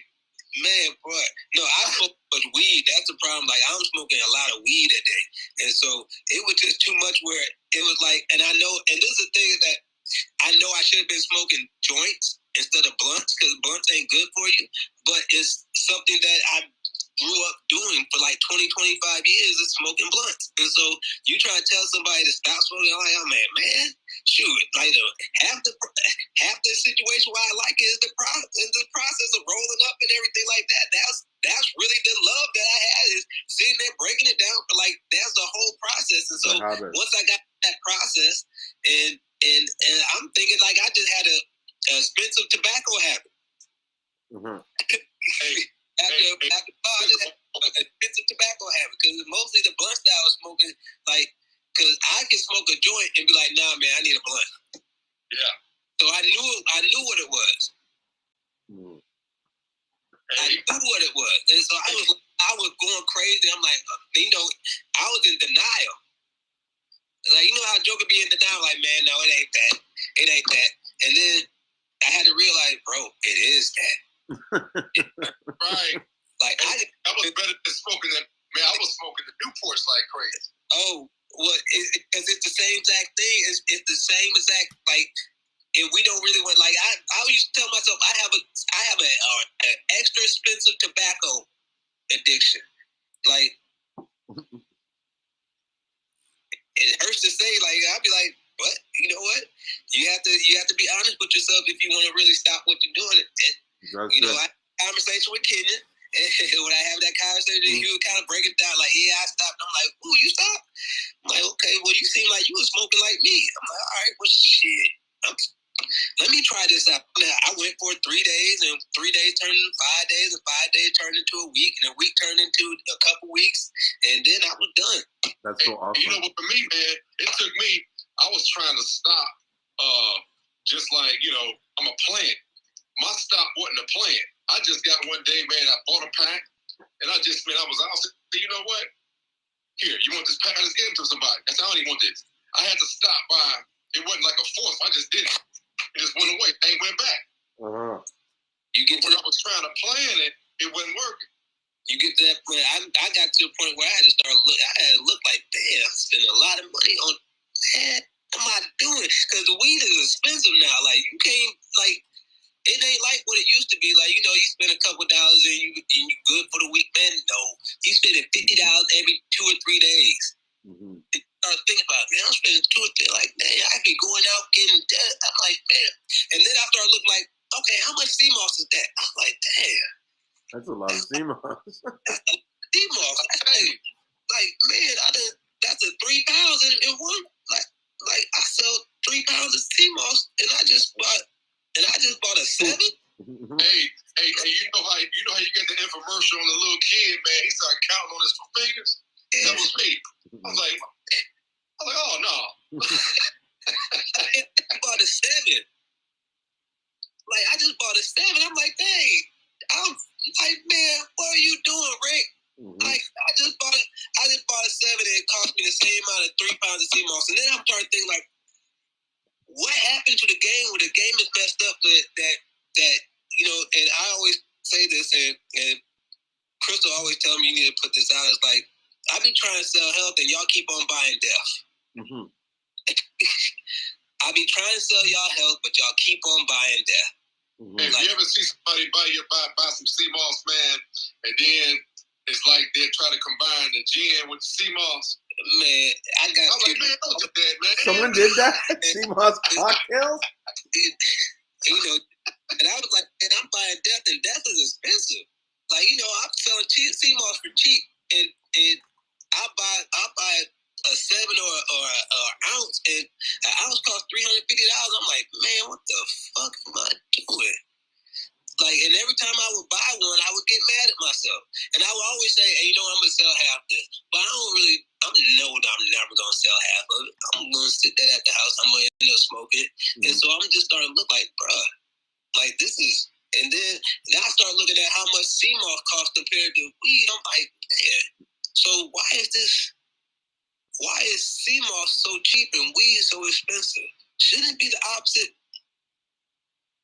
Yeah, because of the health. It's like a different category. Yeah, but it's supply and demand. To be honest, there you go. It's supply and demand. Like that demand went up, and people say, okay, let's like everybody knew how much weed used to cost. It used to cost about the same amount of Seamoss. Oh, yeah. You see what they're doing with it now?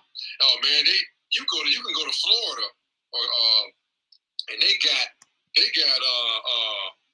marijuana on like a pedestal where you walk in there and you can buy maybe like a certain amount of ounces, and that ounces can cost you up to thousands.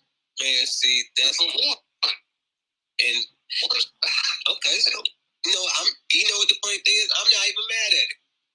I just want Seamoss to get to that same point to where it's doing the exact same thing. That's really the question is, okay, so how can we get to where? But I'm gonna tell you what happened to and this is up for debate. I'm gonna tell you what happened to the weed situation, why it got expensive. When Dr. Dre came out with the Chronic, it blew. Everybody wanted Chronic. Skyrocket high after that because now everybody wants Chronic. Chronic was like $250 at the time, which is expensive as I don't know what. Mm-hmm. But to keep up with the Joneses, to keep up with what rappers were doing, guess what you start buying? Mm-hmm. Start buying Chronic. You want to find Chronic. So now that regular mid ain't hit no more. You know what I'm saying? Like get some Arizona popcorn. I'm really kind of going back so you can understand my history. You try to get some Arizona popcorn green, you know what I'm saying, that looks somewhat like some Chronic, but it's still cheap. It's still cheap. That's like me and Julie was talking earlier when you were on your way in. We was talking about, I told them I got shirts. They got the Seamoss on them. Then you see when they did the Chronic, they got the leaf on the shirt. Oh man, I got in so much trouble when I was a teenager because I went to a party, right, and my homeboys had the hat with the Chronic leaf on it. So I'm like, hey man, let me get one of them hats. So he's like, man, yeah, I'll give you one of that. And so I bought the hat. So I came home with it. And this is the thing. I wasn't smoking at the time. I was one of them athletes. I was a super athlete. I would go out with my friends, you know what I'm saying? Like, they kind of knew because they were in the streets, and I was still an athlete, so I really wasn't out there like that. Yeah. You know, they tell me, go home, Rick. You know what I'm saying? This ain't for you. Go home. You know, so I was out there, you know, bought me a hat. You know what I'm saying? Came home with it. Man, I got in so much trouble. I don't even want. That's the only thing I'm gonna say about that. Yeah, man. They're like, what the goddamn is that on your head? I got so much trouble, you know, and that's when I started my realization. Like, damn, chronic is, you can get in trouble for this shit.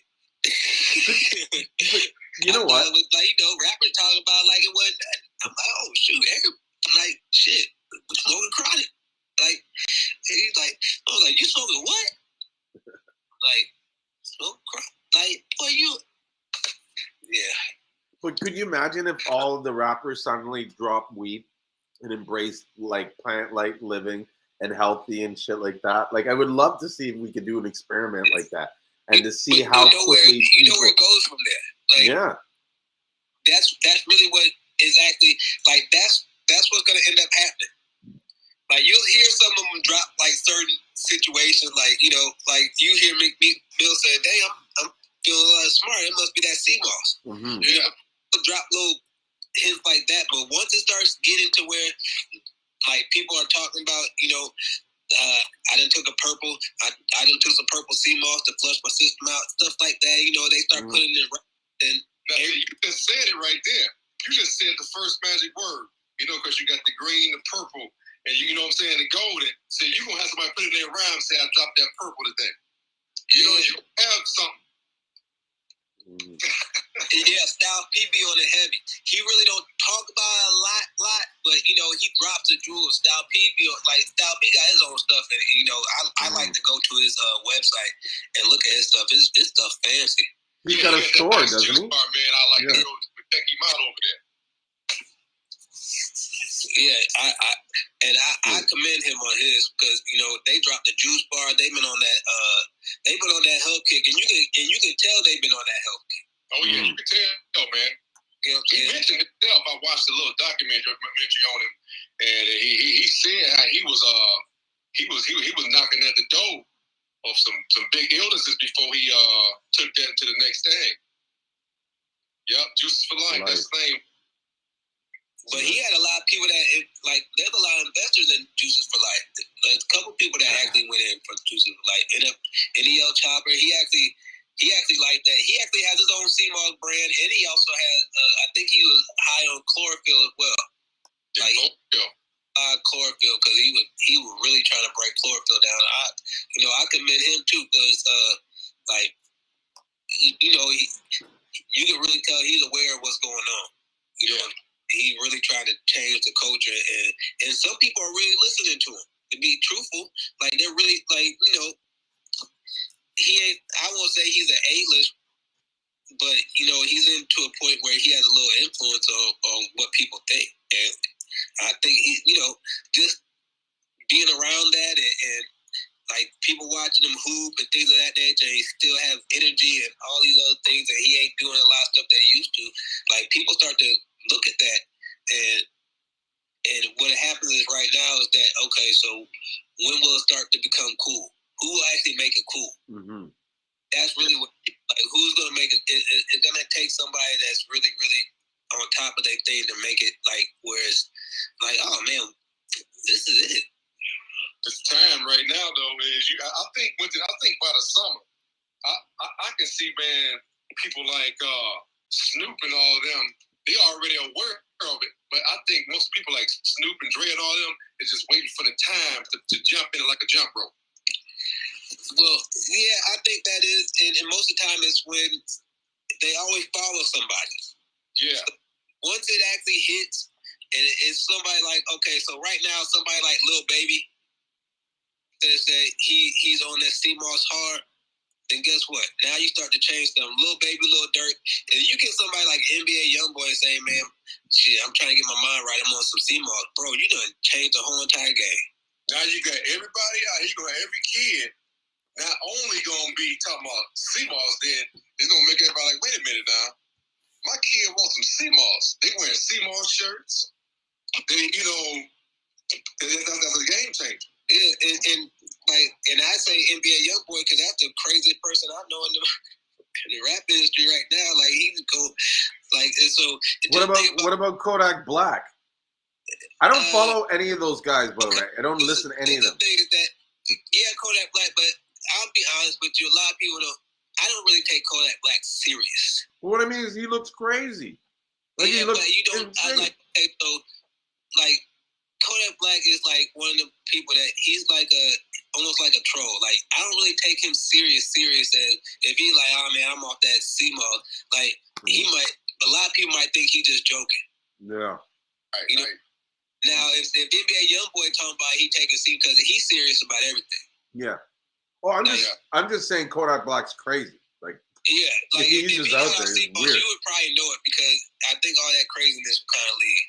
Yeah. You know, like you start dealing with certain things and you ain't crazy no more. And then not to mention you gotta understand that a lot of people have to keep up with a life that they talking about. Mm-hmm. Like what you call already is doing that life for years, but she just ain't went to it that deep like that with everybody. Erykah Badu. Oh yeah. Mm-hmm. She just ain't hit it like we talking about, you know? Yeah. I think I'm waiting for somebody like a Kendrick Lamar or somebody like that, or J. Cole. But those are two names really that if they start talking about it, then you kind of look at it a different way. I really think Lil Baby, to be honest with you, because he's somebody that really kind of speaks his mind about, like, he don't really care about what you're going to say. Like, he's going to be authentic about him. Mm-hmm. And a Big Sean or somebody, you know. Is another one. Big Sean, I don't think people pretty much give Big Sean the credit where it should be, because he's actually a really real thoughtful as far as when it comes to rapping and things of that nature. Mm-hmm. Yeah. So yeah, Big Sean's another one. There's a few of them. Yeah, you got quite a bit, man. All of these, one of them. Bootsy, like somebody like Bootsy say, man, you know, I'm off this moss. You know what I'm saying? I'm double cupping the moss. You know, like that changes stuff too. Now he did the water thing one time. The water though. This is the thing is like Bootsy already got a water. He did the water thing. He did real tough, man. He had the water lined up, and he was doing the alkalinity thing. I don't know if he's still doing it, but he was doing the alkalinity thing for real tough. Mm-hmm. And just think about you gotta understand something. Like, we wouldn't be having these conversations. We actually probably would be making a ton of money if Nipsey wouldn't have died. Oh, who you telling? True. Oh, 50 for the water. Hey, yeah, hold on. Sorry to interrupt. Go ahead, speak. Go ahead. You got it. Well, I was gonna say I see that Sean in Clubhouse, he was unmuting his mic. I thought he wanted to try and say something. So I want to give him an opportunity because I know you've been listening for so long. And man, I was about to say a lot of rappers have been talking about it, but no one that really came on mainstream and just made like a big deal about it. Really, people say it like in their interviews, like Kevin Gates, Kim Kardashian, Nipsey Hussle, Left Eye, Style P. A lot of people been talking about it, but they just never really just honed in on the fact of the benefits. Like you said, that dude named NBA, one of the younger guys that can really take over the younger generation, then it'll boom. But that's all I wanted to say. Yeah. Well, with Kevin Gates is deep in the community. He actually the same nut milk that I was showing y'all last week. He actually, that's one of their biggest supporters is Kevin Gates. Like, you'll see if you go on their Instagram, he actually buying milk from them every week. Anytime he's in Atlanta, he stopped in and he actually gets the Seamoss milk. So how long does the milk butter last? Because I'm curious about this now. It's got me all like, you know. The milk, I'm trying now. Like, I put like you don't have a high shelf life for a milk. Mm-hmm. Like I drink it like really quick. all the time. So the milk butter doesn't last long. No, the nut milk don't last Sure, long. nut milk. Yeah, it only lasts like when I get mine, and they tend to try to make me a fresh batch. It's probably like 4 or 5 days shelf life. That's still not too bad. It's not bad. Like I tear it up in like a day or so. Mm-hmm. Like I stop myself from drinking it a lot of times. Like I'm going crazy on this milk. Well, it's better to drink that than some of the stuff that they manufacture. You know, in St. Lucia, I don't know if I told you this already, Rick. They sell milk on the shelf. Yeah, I remember we had that conversation when we were talking about. I forget what shelf. You were telling me that. I was like, they have milk on the shelf. You're like, yeah. Yeah. Shelf. I'm like, what in the hell? Yeah, milk on the shelf. And what was funny is I had bought it like 2 or 3, because my dad would say, go into town and buy all this stuff, right? So I bought it like maybe 2-3 times without, because I don't really drink milk, right? And so I bought it 2-3 times.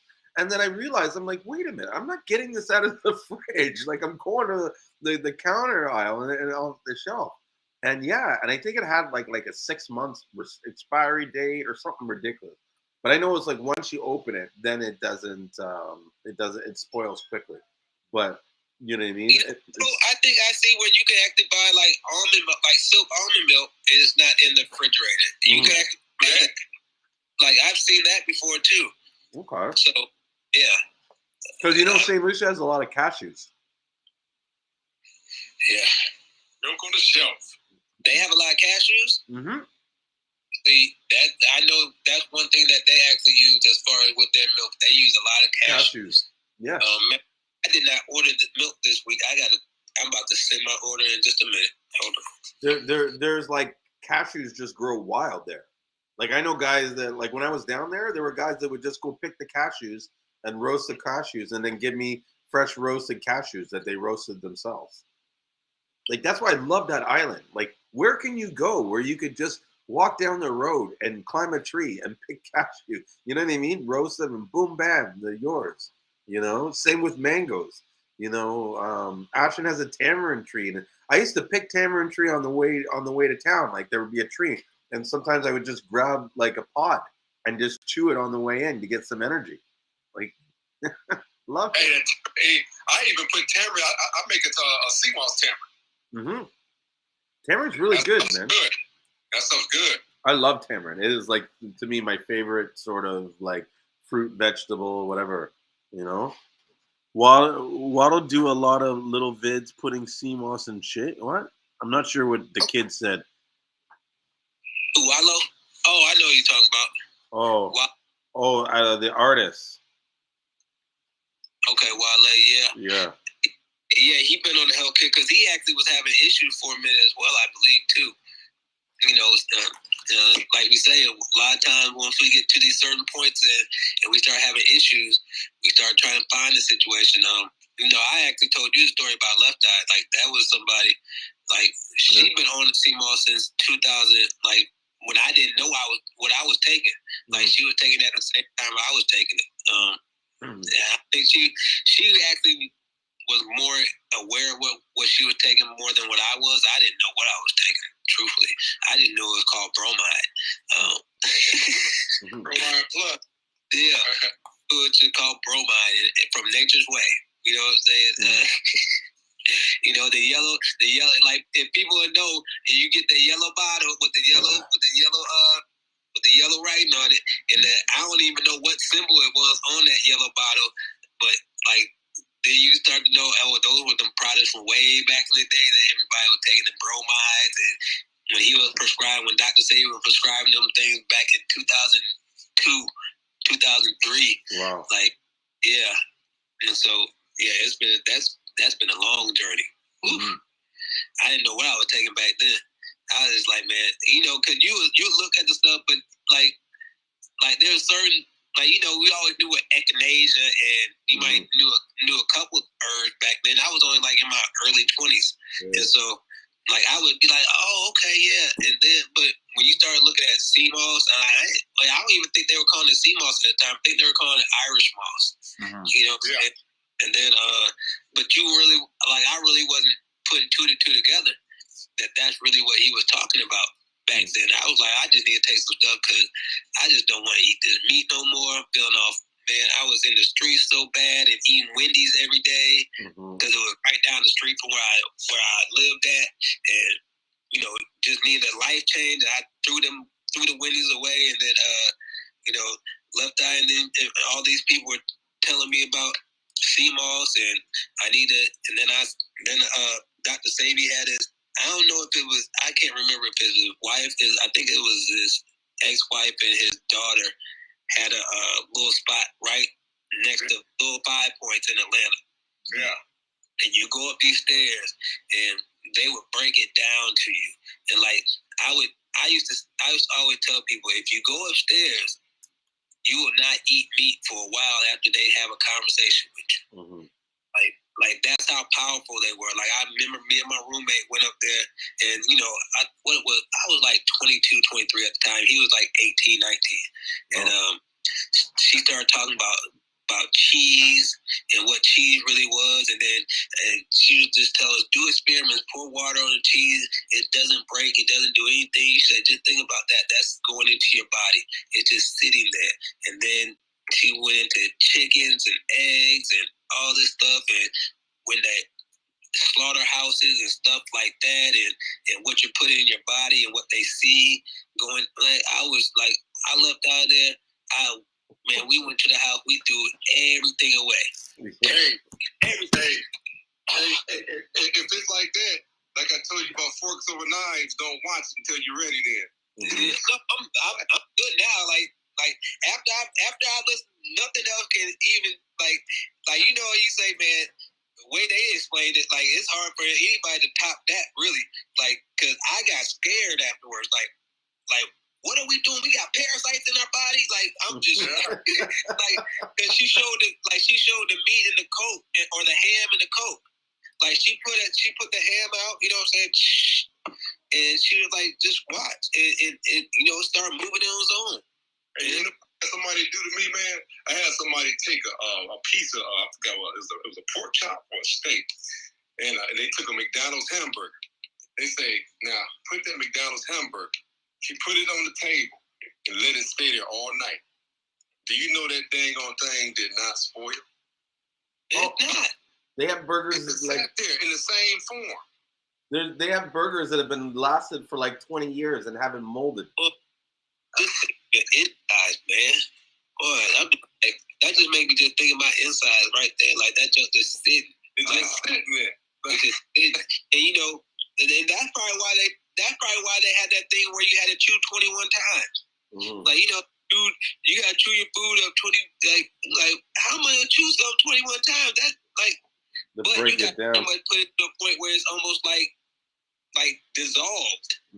Pretty much for it to really digest through your system, and I started realizing that when they're like, okay, well, if you just and swallow it, that junk just sitting. It's just sitting. Like oh man.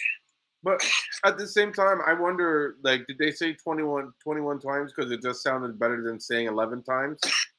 Because that happens a lot. Like they just make shit up in their head. I think they did. I think they put some stuff in their mouth there. Yeah. Hey, you notice you didn't chew it. Yeah, it's all like I guess that's what happened. And if you didn't chew it that much, when you swallowed it, it's like you swallowed a golf ball. Oh man. Yeah. Yeah, that was. Yeah, I didn't know what I was taking at first, man, but it was working. It was clearing me out. Like I was. Like, and then Dr. Sabi's diet at that time, it was strict. Like he would get on to you if you wanted to cook your food. Like he like that. Well, we'll let you. Like it's almost like steam it. Like he would be all right with his steaming, but he didn't want to put no fire to your food at all. It was like everything was straight raw. It's better for you. Well, it was. Yeah, it's better for you. But boy, I'm 22 years old at the time. Yeah, you think about that. Man, I'm like, boy. You're like, what a hot sauce at, man? What a seasoning salt and everything. I don't even like salads like that. Like, I don't even like salads like that. I'm like, man, you trying to tell me, and it just so happened that I ended up actually taking over a plate of smoothie. So, I was kind of in a good space. You know what I'm saying? So I can kind of supplement a lot of things, but then playing smoothie don't have the healthiest stuff. They got some good shakes. They got some good smoothies, but then to say that they're healthy, they're not that. You know what? Actually got me into all this too, man. I got ill like 3 times, man. Oh, really? I got like terminally in my 20s. I got real ill, and then when I got in my 30s, then when I got in my 40s, then I turned around. I said, man, I need to jump on. I need to do something else. And then I did that, like you said, cleanse. I got hooked on doing cleanses. Next thing you know, my mind, I was just interested, like, what's this? What's that? Next thing you know, man, I got involved in herbs, and then I'm seeing the outcome. And so now I build tonics and detoxes. And somebody takes something, they give me a call. Like, man, what is it you gave me? Dirt? And I'm like, man, just keep drinking it. They're like, man, you done fed me some dirt, man. I remember back at that time too. I think I got big on wheatgrass. Like that was big back then. Wheatgrass with ginger. Like, and so we would actually be at playing smoothie, and I wish I call her my sister. She'll pop on here every now and then, but we used to take wheatgrass shots all day long. I'm talking like we drop wheatgrass and ginger into a thing and grind it up, and then it come out into the juice, and we had put some ginger in there too, and that thing when you put that ginger with it, oh man, talk about open you up quick.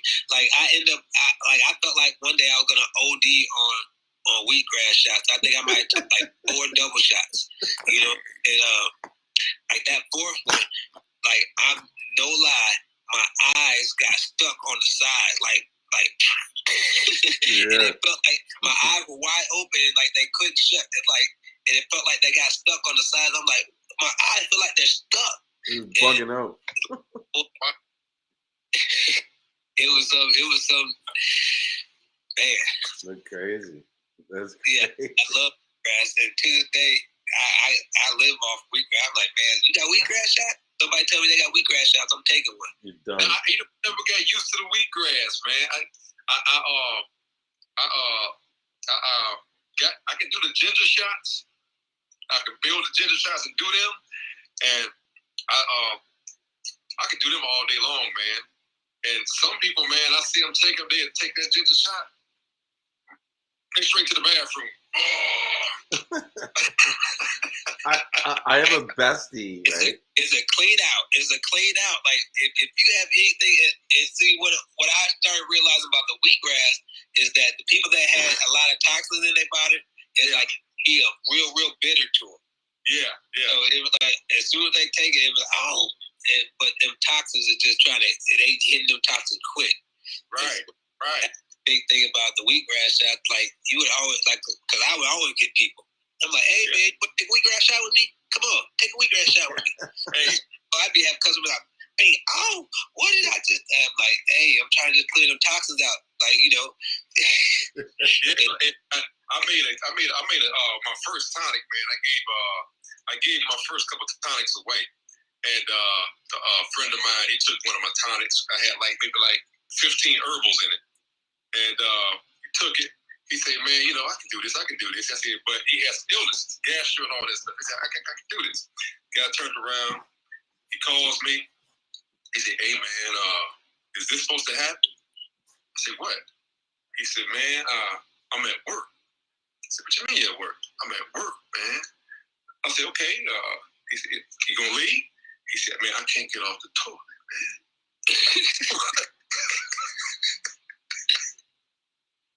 Man, that thing were in my door. But what he was, you know, if I knew he didn't tell me that he was that ill. I told him to tell me all this, you know, what was going on with it. And what it was doing, it was attacking everything in his body and was trying to, it wanted to eliminate. So it was like, get this out right now. I said, man, he said, well, I didn't tell you I had this and I had that. I said, well, I would have told you to stay home. He had a lot of things going on. He brilliant right now, but he talk about that to to the moon and back every time I see him. Like, man, you had me locked in the bathroom with a bottle. Oh, man. And that's about it. When you have all the toxins in your body, boy, when you have some stuff going on.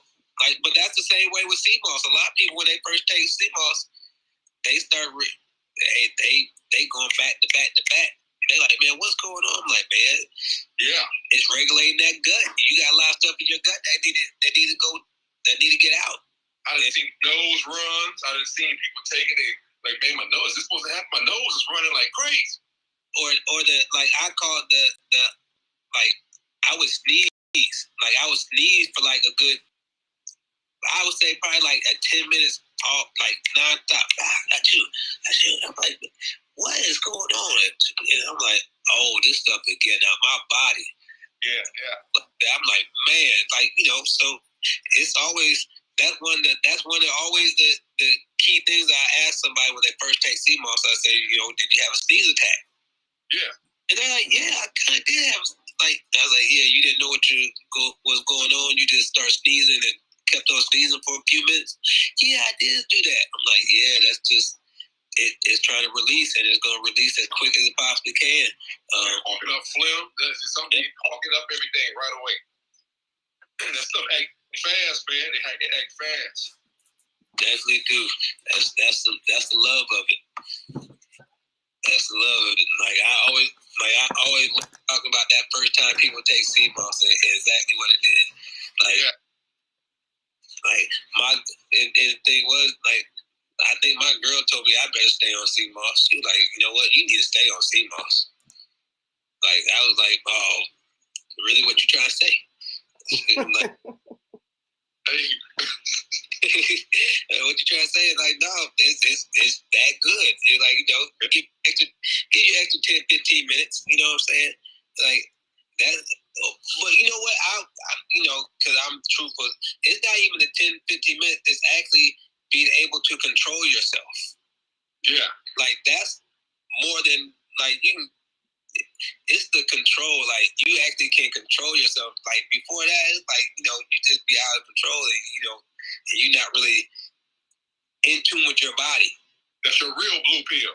Yeah, like, you wouldn't be in tune with your body like that. And then I started taking Seamoss. It was like I know when, hey, okay, let me lay off a little bit, because, all right, let me go back. I can do it. Okay, let me lay off a little bit. I'm going too crazy. All right, let me pull back.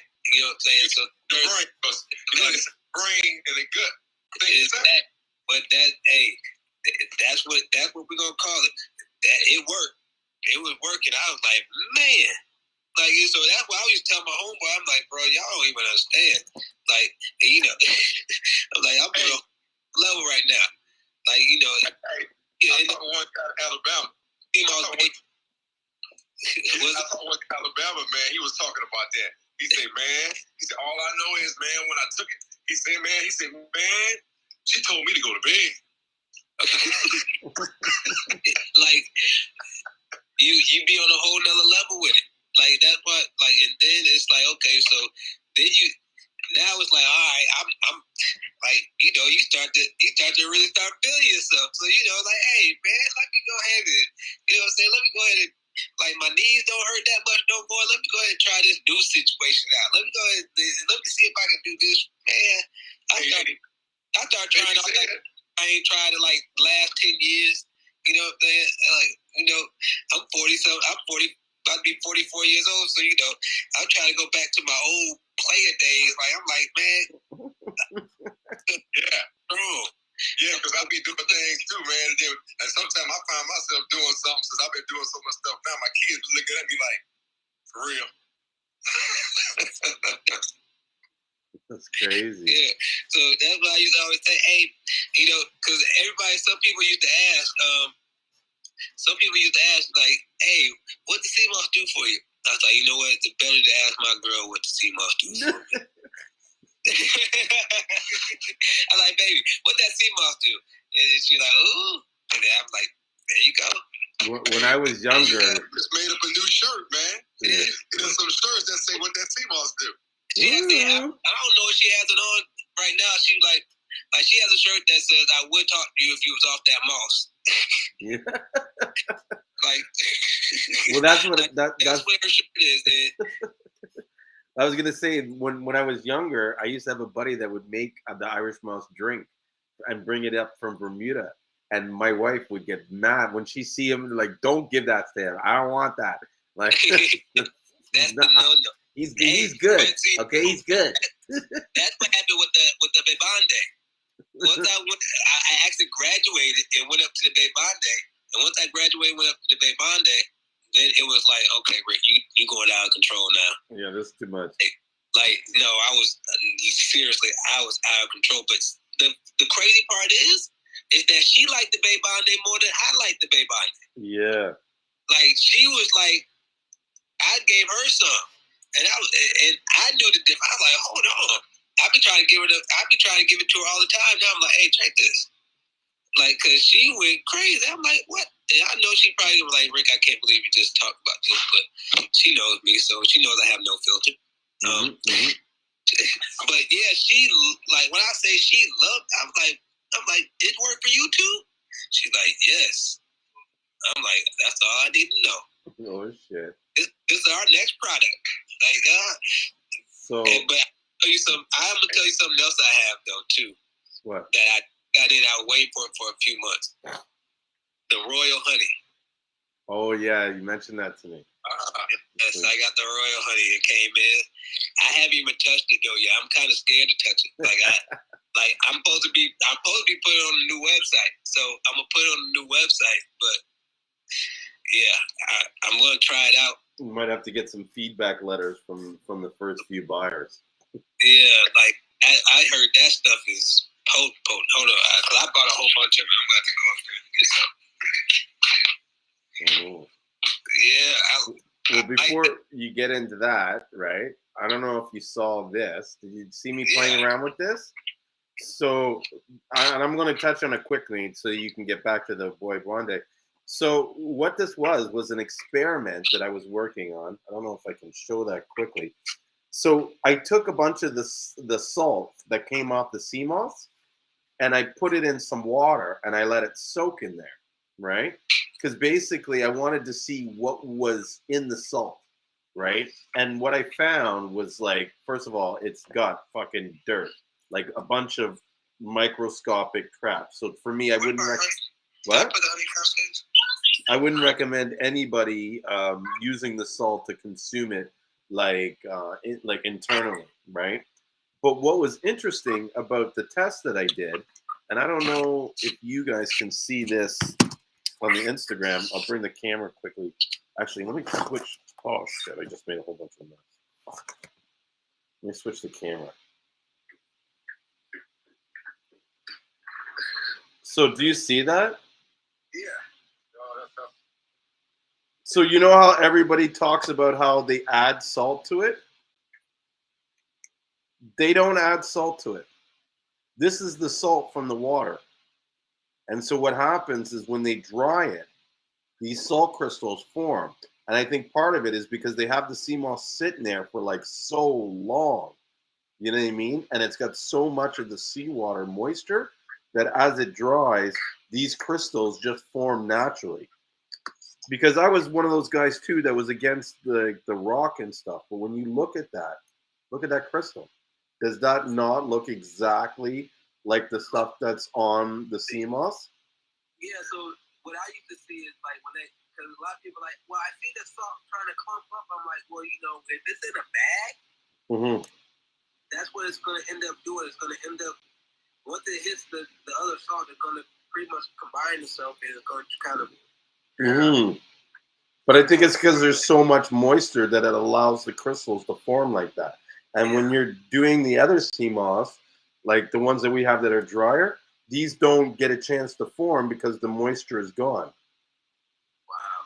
You know what I mean? Because what I did was I basically left this scooper or whatever in the bucket because I wanted to see what would happen to the water as the debris settled. And then and I wanted to see how much debris was in there. And look at that. That's all that's in the sea salt. So I don't recommend anybody eat this because this stuff is so There's no way to kind of remove that from the salt. So, yeah, as I was saying, that's how I think the salt's being formed. And like, I don't know. I don't think you can really see it that well here, but for me, it's like I see large blocks. Like if you see how these crystals are formed, they're like stacking on top of each other. It's like really cool to watch. Yeah, it's kind of looks like it's stuck to the, like it's not even gonna come off. Like if you can kind of shake it and everything, it's not gonna really move like that. Yeah. You got on a different. Wow. Yeah. So you see how this is like a cluster of different blocks, or maybe this is a good one. See? I'm gonna invest in a microscope because I'd really love to see what's in this salt. You know what I mean? Like on a microscopic level, or even look at Seamoss on a microscope level. Like you actually turned me on to something that I really didn't think about, because Crystal making the bath bombs. Mm-hmm. You said, "Hey, why don't you use the salt from the Seamoss?" I was like, "Huh?" And then I started thinking, I'm like, you know what? That's probably genius. I be just throwing away the salt. Like I don't really be. Keep the salt, bro. I be throwing the salt. I was like, man, get the. I dump it like this out. Mm-hmm. No, I keep all the salt, everything. Let me see. All right, so yeah, this is this honey that I got. Okay, so this is what I found out, and so there's a lot of people have royal honey, like the yellow box royal honey. Mm-hmm. But I learned that most of them are fake, because you can't even get royal honey into the States anymore. It's like bans in the States, and that's one thing I found out, because I was trying to get. I'm like, I need royal honey. They were like, no, I like to go straight to the source. So when they say royal honey is from Malaysia, I went straight to Malaysia. Mm-hmm. And I was contacting everybody in Malaysia, and what happened was, like, once you get to the point where you're about to pay and you send them your address, then everybody switches up on you. Like, they're like, oh no, well, we know we can't send it out. But there's only one company that's like, well, we have a product that we can send because they banned the other ones. And so this was it. Like, this is the only one they're like, well, this is the only one that's gonna pass, and you know that you're gonna make it through customs. Mm-hmm. So, but I was crazy to find out that this one little small packet right here, like, so when I first started looking for royal honey, somebody was gonna charge me $7 for a packet like this. Mm-hmm. They said I only could take half of it, and it's gonna last me for 3 days. Yeah. Like, okay. You be ready for 3 days straight.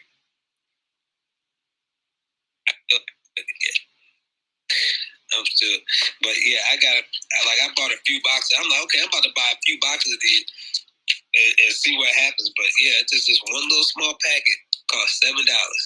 Mm. But it's kind of like getting little rhino pills from the convenience store. Night Rider. Y'all know what I'm talking about. Night Rider. Y'all know what I'm talking about. Don't act like you ain't never bought one, or you ain't. I've seen them, but I've never bought. Dude, I'm too scared to put that kind of shit into. Like, I don't know what that stuff is. I did before. Get liver cancer or something. Like, okay, so this is the thing. Like, and I was probably about I think I was probably like early 30s.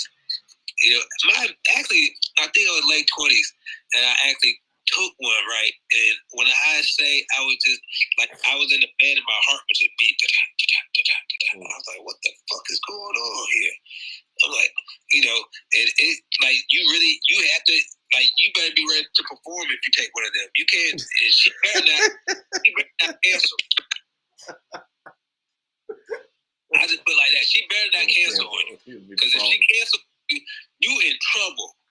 You gonna run around a block or something? Man, I don't know. Like, I was scared to get out the bed. I was like, man, I don't even know what to do. I don't even know what to do, man.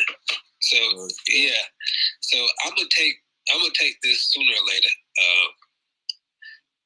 It might be too long. How long? Okay, so half of this is supposed to last you for like 3 days. Let me make sure I read the box correctly. You know what I'm saying? Oh boy. Okay, you can actually take one. You can actually take one of these every 3 days. So really, what they're saying, like, you only want to take half of this at a time, because if you take the whole entire thing, then There'll be problems. Yeah, like you're gonna be back to back, back to back. He's like, oh man. You'll see your lady running in the streets. No, stop. I'm still trying to act like I'm young, but we got like 6 kids, and I can't be having no more messed up, no more. I can't mess up no more times. Like 6 kids? What are you, building an army? And that's what I'm saying. Like, even to the point, like, but you gotta understand something. My last baby was straight off of Seamoss. Yeah. Yeah, last baby was straight off of Seamoss. I'm like, I'm about to be 44. I'm like, okay, sooner or later, my body's supposed to stop, but I'm kicking in like even more, like bang, bang. Like I'm like, oh shoot, and you got, like, I'm feeling like I'm in my prime right about now. Like, I'm like, boom, man. Yeah, I'm like, boy, oh boy, exactly. Ricky the baby maker. I'm in my prime right about now. I'm taking Royal Honey. I'm taking Seamoss. Like, you know what I'm saying? I'm like, man, shoot. Hey, that's what. Hide your wife, hide your kids. Okay, so if you follow my Seamoss journey, then you understand my son's what? He's about to be 2. No, he's like 16, 17 months. She's going to get mad at me because I don't got it all the way down. But he's like 17 months right now. No, wait, he's 18 months. So he's 18 months right about now. I've been doing Seamoss for like 2.5 years. Around 2.5 years. So you start doing the math. Like, what it was is that I started taking Seamoss, and like, I would say probably within a month of me taking Seamoss, she got pregnant. Wow. Hey, that's gonna be he gonna be on that tightrope. He's gonna be the one that keep you on the ropes. But he is, boy. Oh, wow. He is turned up. Like, that's my road dog all day long. Like, when I be doing my capsule and everything, like, he be right here, right next to me, and get, like, like, man, he is on a whole nother level. With I was like, boy, like, this is like, you know how they say the pandemic babies are different. Yeah. This is a pandemic Seamoss baby. It's a whole nother different level of. That was with me, man. When I first took Seamoss, I'll tell you like this. When I first took it, I was like, man, people talking about this and the other. Next thing you know, man, for about a week or two, I found myself up by myself at night, looking out the window, and I'm like, man, what the heck? Yeah. Hey, and I only had like a few hours of sleep. I'm still popping back up like, man, should I have took that? You know? And eventually died down, but it still kept me up there. But them first couple weeks, man, I was wired. But, man, I was super wired. I didn't know, like, that's why I started telling everybody, like, man, I don't even know, but like, I went out to, like, I'm in the streets. I'm like, bruh, I took some Seamoss. They're like, what? Hey, Seamoss. Hey, and I was just became a technician when I first started. So I'm in the shop, man. I'm on the creeper. Because before I start doing what I'm doing now, man, I got the young guys. They looking at me like, man, you okay? I said, what you mean? I'm on the creeper, man. They see me zoom up under the truck. I zoom back, and then they're like old school moving, man. I wonder if you own something. I said, what y'all say? This ain't nothing. I'm on that Seamoss. Yeah. Yeah, that's what you gotta tell them on that Seamoss. Hey, I think you muted. Oh, Oh, hold on, there you go. Yeah, There you go. Yeah, I played football half my life, so I got bad knees, right? And so I'm starting to do stuff like I know my knees ain't supposed to be ready for this. Man, I'm running up steps. You know what I'm saying? I'm like, oh man, I'm like, boy, my knee getting back right. I was like, oh, like I went outside, ran a 40-yard dash. I was like, okay, I think I might be back. I might be back right. Like I'm, you know, I thought.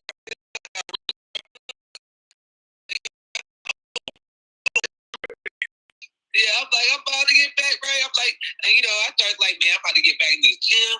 I'm about to do boom. I'm like, oh man, I was like, man, what's the knees starting to get? You can't tell me. It's just like Safety said, and you fall into your knees. Yeah, like it ain't done. You know what I'm saying? Now, this is okay. No, let me not exaggerate because. Like I do some extra stuff, and I be fine the next night. The next night might not be as like the next night might not be as strong as what it was first night. But it's like normally I wouldn't be able to walk if I did what I was doing. You know what I'm saying? So I'd be like. I'm like, shoot, I'm able to walk. I'm like, I'm a little stiff, you know. I got a little, like, you know, I ain't did that in a while, you know what I'm saying. But other than that, I'm bouncing back the right way, man. I was like, I tell you, man, Seamoss changed my life. Like, it's like somebody that you start taking, you like, and I always tell people, like, I know Seamoss is good because the first Seamoss I took was bad Seamoss. Yeah, good work. Well, I took some bad Seamoss, man. I ain't gonna say it was first, and man, I think I said, damn, is my stomach supposed to feel like that? I said, well, maybe it's just the moss. And I actually, with what you said, I took some bad moss, man, had my stomach turning. It was the moss. It was the moss. Yeah, these things, well, I don't even know what to say about these. $7. $7. I'm not going. You know, but this is a crazy thing. So a lot of times I buy stuff like this and won't even put it on the market. I be in here taking it. And see, you know what?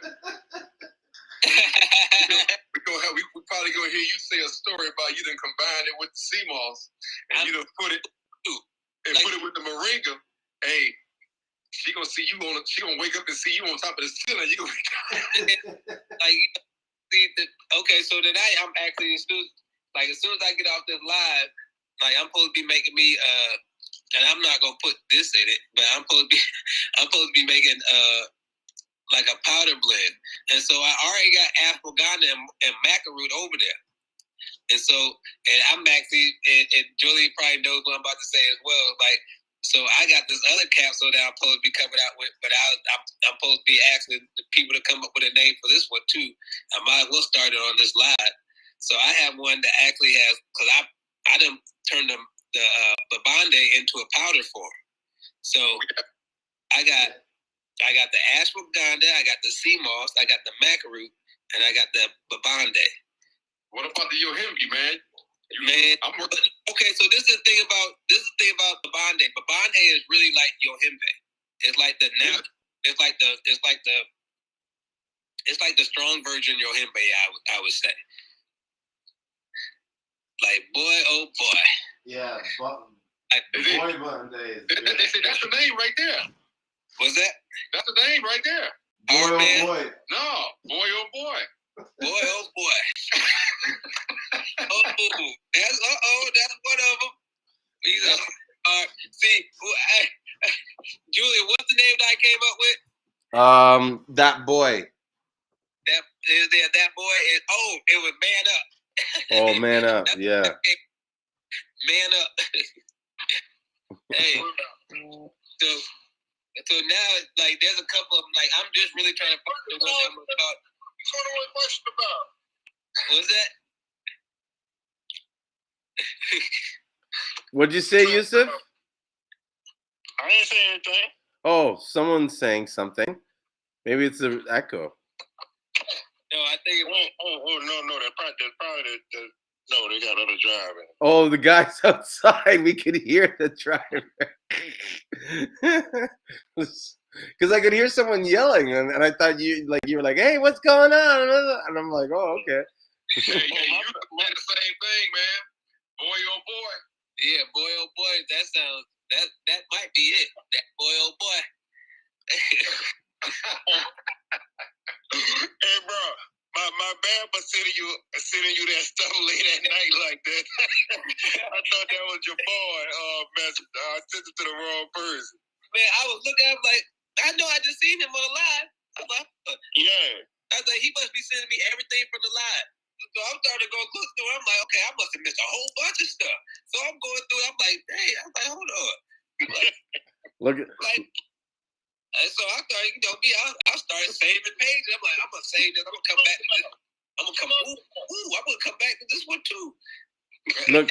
Candy says, "What about whoop? There it is." Oh. See, this is.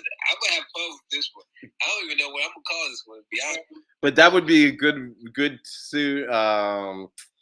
tune for like a reel or some kind of content commercial. Whoop, there it is. Whoop, you know, you're like, whoop. Yeah, and how would you do that commercial?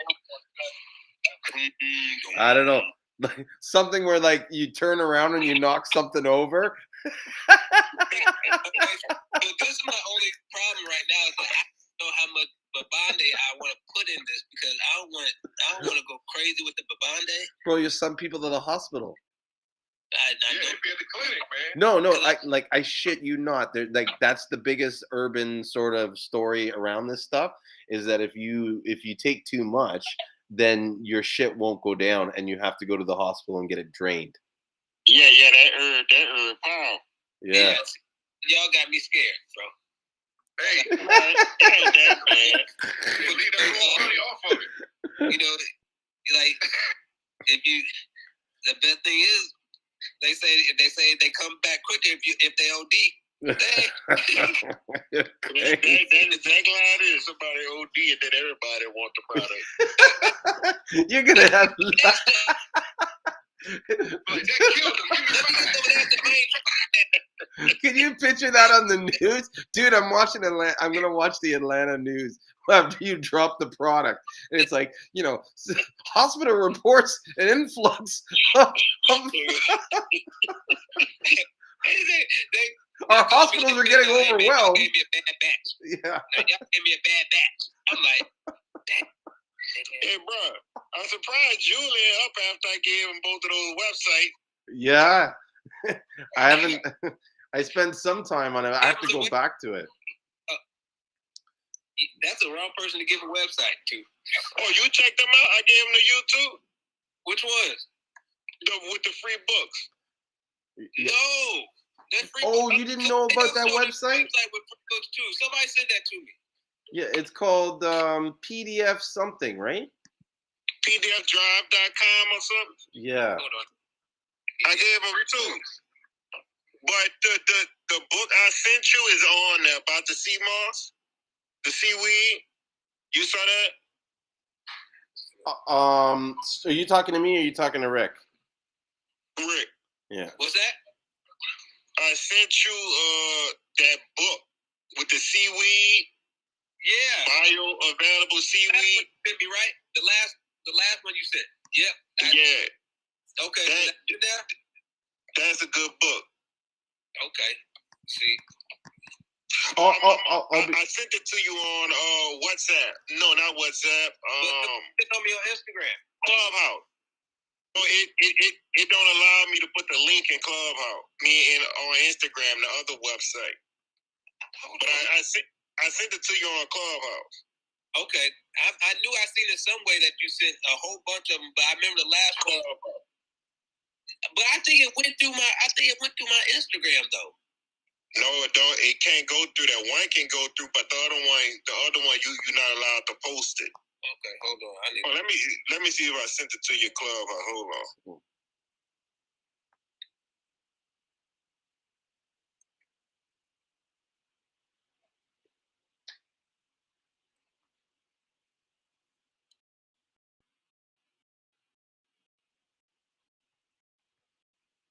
He's going. I was going like, what happened to him? He's on the thing. He's probably got the.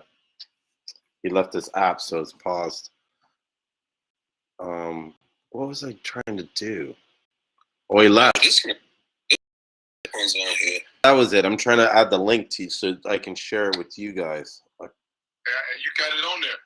PDF drive? Yeah, I have it there in Instagram, but I wanted to add it to those watching in Clubhouse, listening to it in Clubhouse. But it's just how it is. pdrive, drive.com. Oh, look, Yusuf's back. And so you search there is so many different books that I found. And that was the thing. I think, Yusuf, I kind of forgot about it. Like, it was so late when we were doing that information. I woke up, I never went back to it. And I appreciate you, like, bringing it up again, because, like, there were so many books. Oh, I didn't brought it up again. He about Look, the look, OD. Yeah, look at Rick. Rick is just like, oh, About shit. the OD too. Look at his eyes. I didn't see that. He's like, I gotta go. I hear my mom calling me. I was on live for a second. I was like, hold on. Yeah. Oh yeah, you can get the encyclopedia herbs and stuff on there as well. Oh, yeah, you can get National Geographic's herbal medicine book as well on it, because I got the hard copies and PDFs. I'm about to put this on my health food store. You got both of them, huh? What's that? You got both of the websites? I'm on PDF Drive right now. What's the other website? Hold on. I don't need to miss none of this. Both of them, and they got apps on the App Store too. Oh man. If you, they got both of those have apps on the App Store. One you can get from the App Store. I think the other one you got to download from the website. What is the app? I'm about to OD. look at I this. got both of them on my phone. Seaweeds, edible, available, and sustainable. That's the number one book everybody that deal with Seamoss need. Mm-hmm. Okay, so that book. Which one is that on? Is that on PDF Drive? Yeah. So He's on both of them. I downloaded it yesterday too. Search Seaweeds instead of Seamoss. You'll find more books. Dude, you'll pop a boner when you see all the books. They got every single thing about it, ins and out, how it grow, the time of the year, how the spores come out, all of that. Like, they got everything. Look, they have an international seaweed symposium, and this is the 18th one. This is what it kills me. Like, I try to tell people, it's like, you guys act like Dr. Sebi made Seamoss popular to you. You know what I mean? Exactly. It's been around. Got to say that he just spoke a certain language that we understood. Yeah. Yeah. He made it cool. You know, he looked like he made it cool for us. He looked like your uncle that used to be in the streets and then got out the streets and started living his life right. You know what I'm saying? Yeah. Oh man. This is about. Oh shit. PDF Drive. Bioactive seaweeds for food applications. Natural ingredients for healthy diets. Hey, I think I want you guys to give a shout out to my partner. He's on the line. He doesn't come on these live streams too often. So that's Boss Seamoss. Yeah, Boss Seamoss is out there. If he's still watching. That's him? Oh, okay. I see your partner up there. Yeah. Who out there? Ashen, I think he's probably gone now. But when you see Boss Seamoss, he said send him the links for the books. Yeah, so that's what he did, and I also sent it to him privately. Well, bro, the bioavailable book. That's a good book about seaweeds, man. All these books look crazy. Oh shit! I forgot I got a sign. Okay, yeah, I was looking at that. Man. Food applications, natural ingredient for healthy diets. Okay, that looks like it might be a good one. There's like 80 pages of books, bro. bro, I'm like, I'm gonna have to put all these on a list. Cause I'm gonna download all these shit. Seaweed in health and disease prevention. Caribbean vegan, meat, free, dairy free, authentic. What's your name? Oh, 20. Oh, my bad, y'all. Yeah, put it on mute there. You're interrupting us. Have some respect there, Yusuf. Put us. I'm kidding. Oh, your boy loading at the top. Yeah, I think he went. Look at him, y'all. He left the screen. Looking at a book. Oh man, look at him. That's what it is. 58 million books on it. Look at all them books. I'm about to die. Look, that's it. He's like, I heard my mom calling me. I gotta go.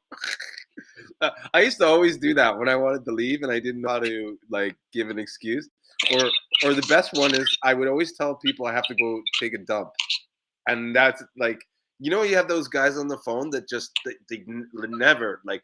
You'd be like, I gotta go, and they're like, oh, well, wait, just one more minute. Yeah, Like, fuck, say it now, because when I get on the phone with you, I'll be acting. I'll be like, I already know what he's at. You're like, I got a phone call. No. Honestly, when I gotta go, I do. Otherwise, I would sit on the phone with you all day, bro. You know what I mean? Because I'll sit here, I'll talk Julien head off. Yeah, but I talk your head off too, I'll man. talk Julien head off all night. Yeah, I don't mind it. The only people that mind it is my family, because I walk around with you on speakerphone, and I'm like, no. So they hear everything. She's like, I know your wife. Like, is he telling you another story? She's like, I'm getting you some AirPods. You need some fucking headphones. So it's like, I got them, baby. I just never wear them.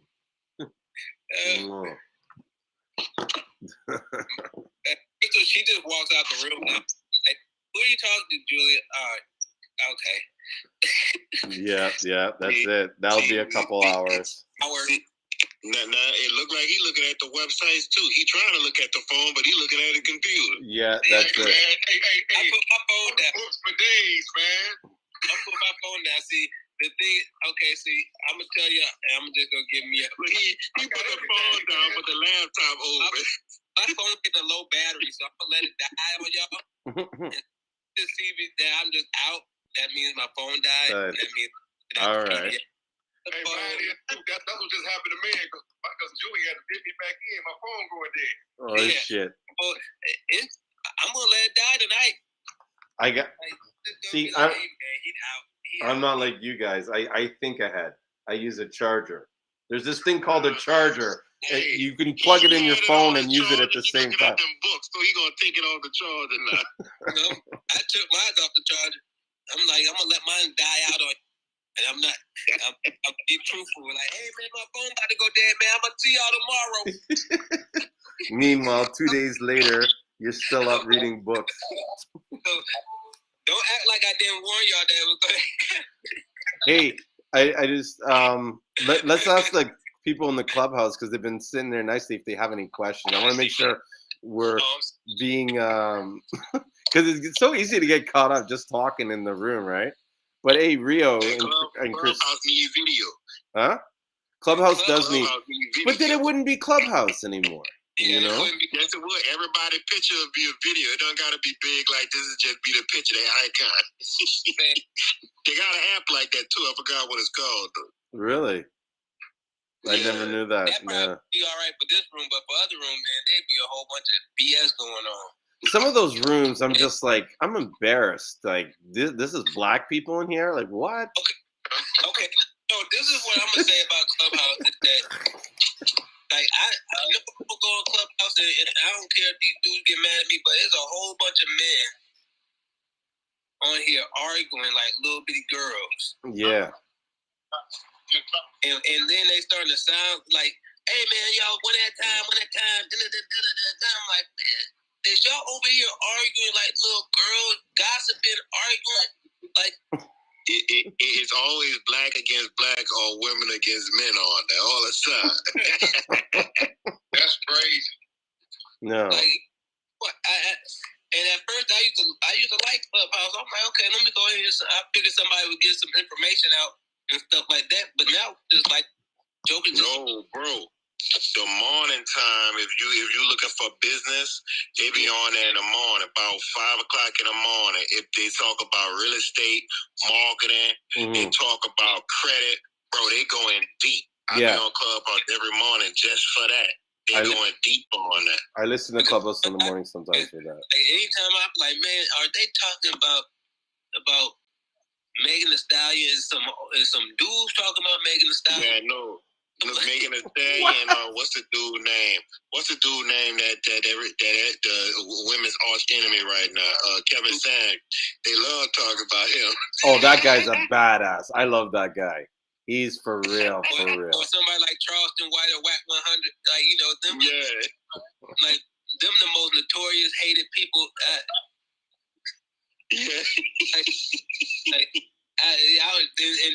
I'm not going to even say nothing else about him. We ain't going to listen, get into I don't want to get canceled, okay? Say his name again.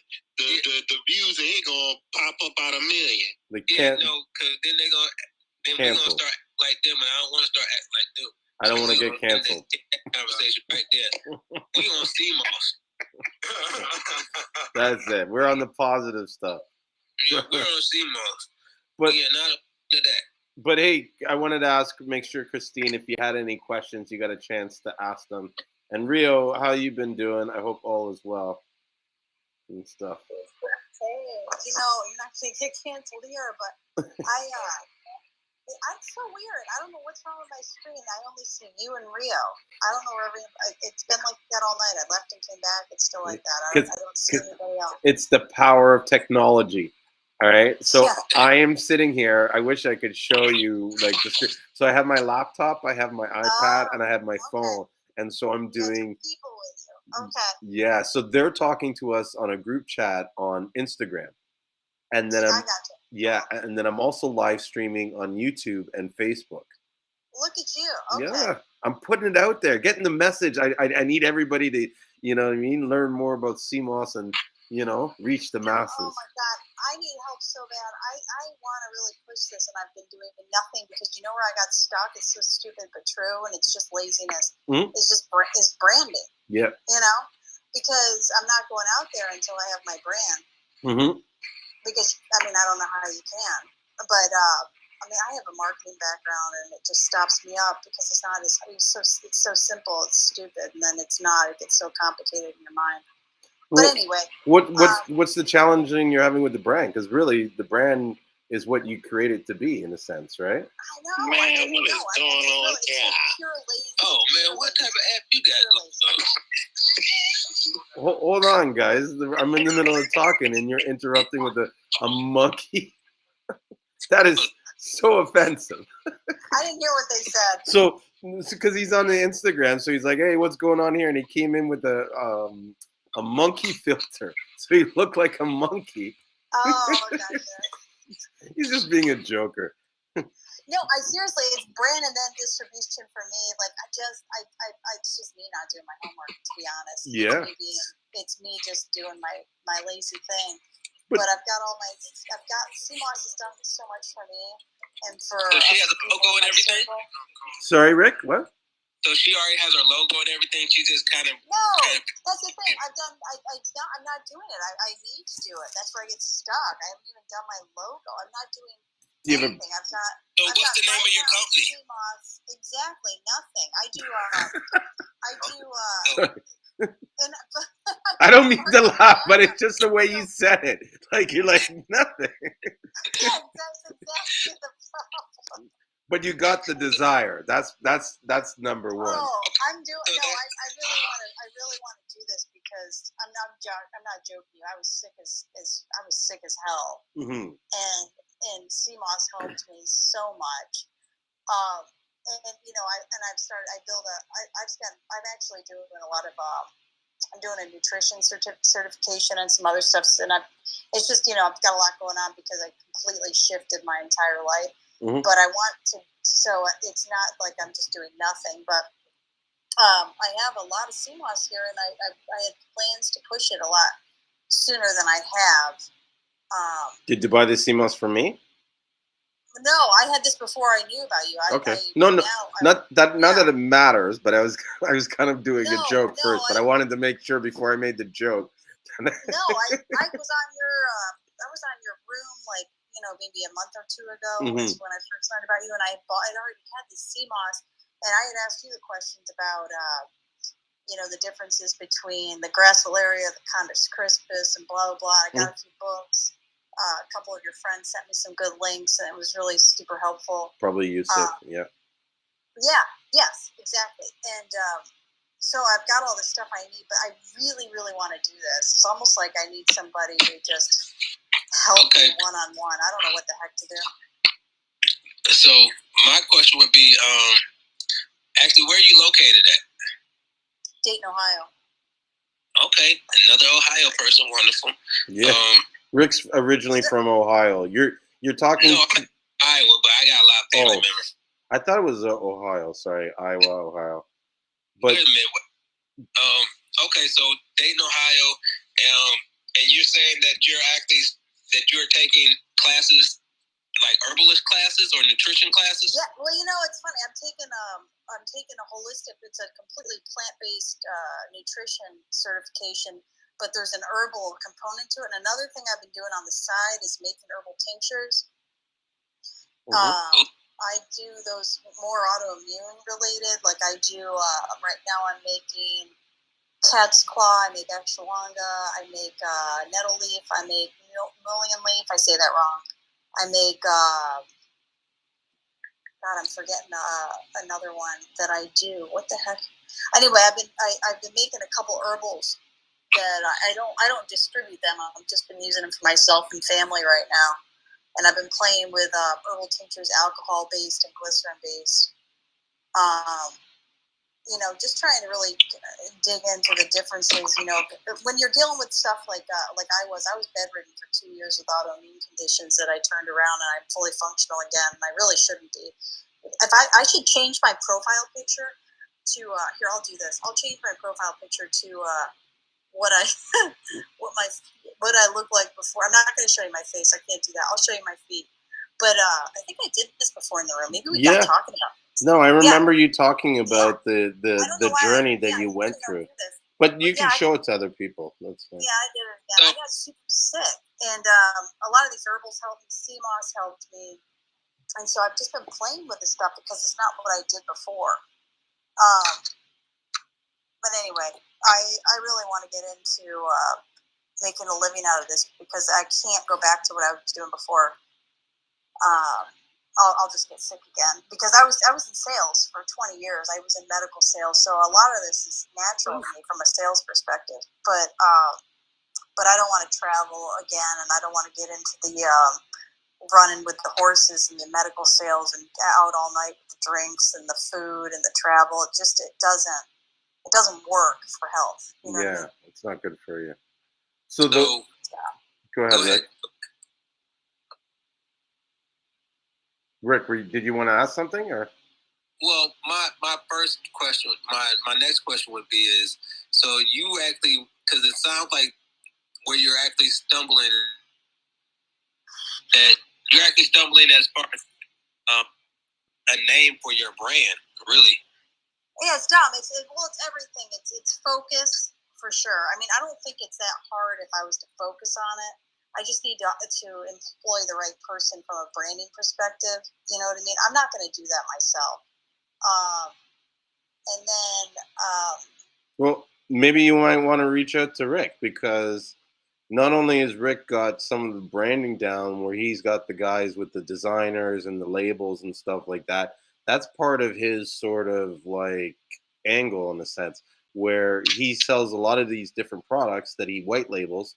And it's just a matter of you putting the label. And part of it, I think, is that listening to you is one of the reasons that you might not be getting going is because in order for you to get to the area you want or the way you're getting there, you want to employ certain people to do the work to help you because they're experts, right? But you haven't found... But you haven't... That's kind of how I roll. I don't try to reinvent the wheel. You know what I mean? I get it. And so in some ways, you haven't found the experts. But, I think he's one. your biggest thing is that you want to stay with herbals, like as far as your herbal tinctures and things of that nature. I would actually, because that's where you're kind of, I think your expertise is going to be as far as your herbal tinctures and things of that nature. And I would say first things to like stay as far as your path and what you're actually spending a lot of your time with is on your herbal tinctures and perfecting them. Once you actually perfect those, like while we were talking, I kind of listened to what you're saying, and I started going. I'm a GoDaddy, like I go to GoDaddy for everything. Like as soon as you start talking, I was kind of like, okay, so yours should be Life Shift Herbals, because what it is, like the path that you're saying is a life shifting thing for you, and what you're doing, you're creating herbals. So it's more of that's a quick brand for you. I would actually look in something like that. It doesn't have to be Life Shift Herbals, but I've seen that it only costs 0.01 penny to get it. So it's like you can actually get your first thing is that you want something that somebody can go to quick as far as going to your website. Life Shift Herbals is something that somebody can remember quickly. I like that one. That's good. What's that? She likes the name. So Life Shift Herbals. Now once you buy the web domain, now you start to brand off the Life Shift Herbals. So now you already have herbals. So only thing you start to do after that is pretty much start going and forming how you want your brand exactly fit for you. Mm. So you already be doing your herbals as far as that, and then you say, okay, well, I want to incorporate this, and then you start to go from there. But truthfully, I think that was actually the first start. Like, really, to me, always branding starts with the name of my company, and actually being able to get that domain name for my company. Mm-hmm. So you can get the domain name for your company, because that's where your traffic is going to end up going to. Most of your traffic is going to end up going to your website. Mm-hmm. And so you have to have a website that's easy to get. Like, that one's actually super easy to get. You'll probably be able to get it for 5 years for less than $100. And then to brand it, as far as just come up with the logo is very simple for that. And it kind of go from there. But I think you're on the right path. If you want to go ahead and do that, like, you can just go into GoDaddy right now and you can find Life Shift Herbals, and it costs 0.01 cents a year. I have a question, though, Ricky. Is this something like a service that you could maybe? Because one of the things when I was listening to her is like she's got the experience to figure out the name, the label, and all that kind of stuff, and which I think you tremendously helped her with that area. But part of it is being motivated, because a lot of the work that she wants to get done, she knows she's got to find someone to do it. Now, I know you have all that stuff in place, right? If you can maybe have a couple meetings with her and figure out the branding and the labeling, because she's going to get someone to go get the labeling already. You know a guy. She's going to get someone to put the labels on the product. Like, you're not planning to put the labels on the product yourself, are you, Christine? Or no, I don't think so. And I would be glad to pay for help. Yeah, this is what I'm saying. Like, you guys could like partner up in some ways, and you be sort of like the back end, the sort of like the support, supply support to all her products. You know what I mean? And all she's got to do is go out and market it. It's always definitely something that I'm into. I do this for fun. Yeah. Like, this is like that right there was fun for me. So I like that name. That's good. Yeah, you guys can even come up with new products. Yeah, like now, because when you say herbal tinctures, like the crazy thing about it is that I've been making tinctures all day long. I saw your eyes lit up when she said tinctures. Yeah, I've been making Seamoss tinctures all day long. So, like, I was like, ooh, tinctures. Yeah, I'm telling you, when I switched from taking, when I was so sick, I was bedridden for 2 years. It was awful. Mm-hmm. And I was taking, I'm not joking you, at some point I was at $800 a month in supplements. Who has that? Wow, $800 a month. She was in my boat, because I was bedridden for a whole year. That's what changed me around to this. That's crazy. Before we get into like speaking more, I just want to repeat something that Candy was saying because it's great information. She said, "Pick your niche. Autoimmune disease has a big community already, and in the next 2 to 3 years, you will see an increase in autoimmune disease from long COVID. Plus, you have sales experience. You just have to position yourself in that lane. That will help you stay focused on one part. Thank you for sharing." I love that. Yeah. And then she was like, "That's a gem. Better run with that. Life Shift Turfles." And I love that one. I agree with you. Life Shift is a gem because it's so funny. I mean, you need to be. I remember this, just dealing with marketing and medicine for as long as I did, but it doesn't matter marketing anywhere. You've got 3 seconds of somebody's mind, 3 seconds, and that's it. When they're reading something and walking by, and it has to make sense. And actually, Life Shift does make sense. Mm-hmm. Yeah. That's the first thing that kind of caught my attention when you were saying that you had a life shifting situation that had to happen, and that's that's what caught me is life shifting. So, but yeah, the kind of supplements. I was taking $800 a month, I say, and in supplements and doing anything. And then when I got into really following a lot of them's diet too, like a whole food plant-based diet, of course, but adding these herbals made all the difference. And so it's important to me. I think definitely I think you have a story to tell. Like that's really a lot of what the branding is about is are you able to tell a story that people can identify with?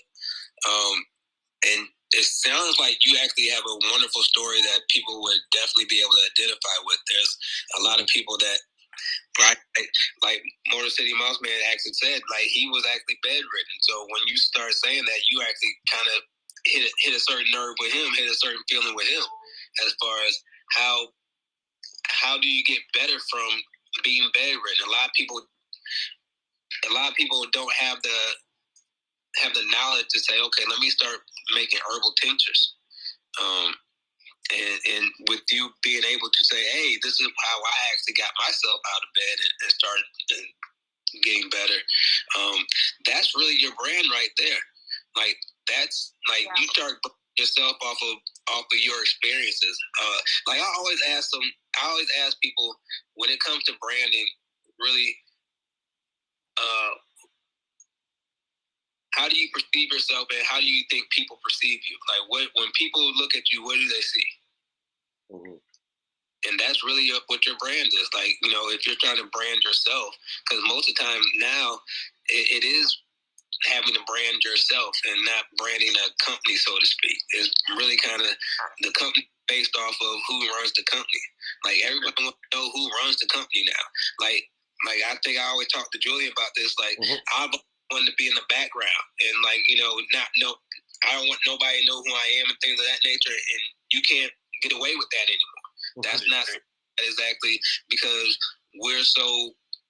We want all the information. We want to know who's running the company, how they run the company, where the background is, and if you're not able to provide that say almost like that one-on-one interaction as far as them feeling like they know you, because if they feel like they know you, they feel like they know the company. So if you can't provide that one-on-one type of feeling with them, then you're not going to connect the way you want to. Long are the days of like Nike and things of that nature where you can just come up with a name and it just like it's just a product. No, it's who actually company, what they do, how are they as far as, because what happens is like the same person that actually runs the company, if they actually make bad decisions as far as how they speak or what they believe in, things of that nature, people follow that. Hey, can I say one thing? Yeah. Yes. Hey, I got coolers here in Michigan, right? And I got Motor City Moss coolers. So yes. I got one in a vegan restaurant. So I had the owner. People were looking to get Seamoss. They were looking to get some of my tinctures and tonics. So they turned around and they said, I heard them on the side. I said, okay, I'm in here to grab me something to eat. And they said, you know what? The owner was saying, he said, you know what? He said he was going to come back to buy some of his product. He's right there behind you. By me being there and they seeing who the Motor City Moss man was, that they were happy. How are you? Pleased to meet you. Now that you're here, they had questions for me. They seen the face behind the brand. And by them seeing me and seeing my mentality, how I am, how I presented myself, they went back to the cooler, reached in there, and grabbed what they needed out of there. Probably more than what they needed, because they liked you. Yes. Yeah. Left out of there. Matter of fact, I posted something on a couple people that they were pleased that, hey, we met the owner and I'm going back and go get more. Mm-hmm. People want to see that. They want to hear. They want to hear and see the face behind the whole thing.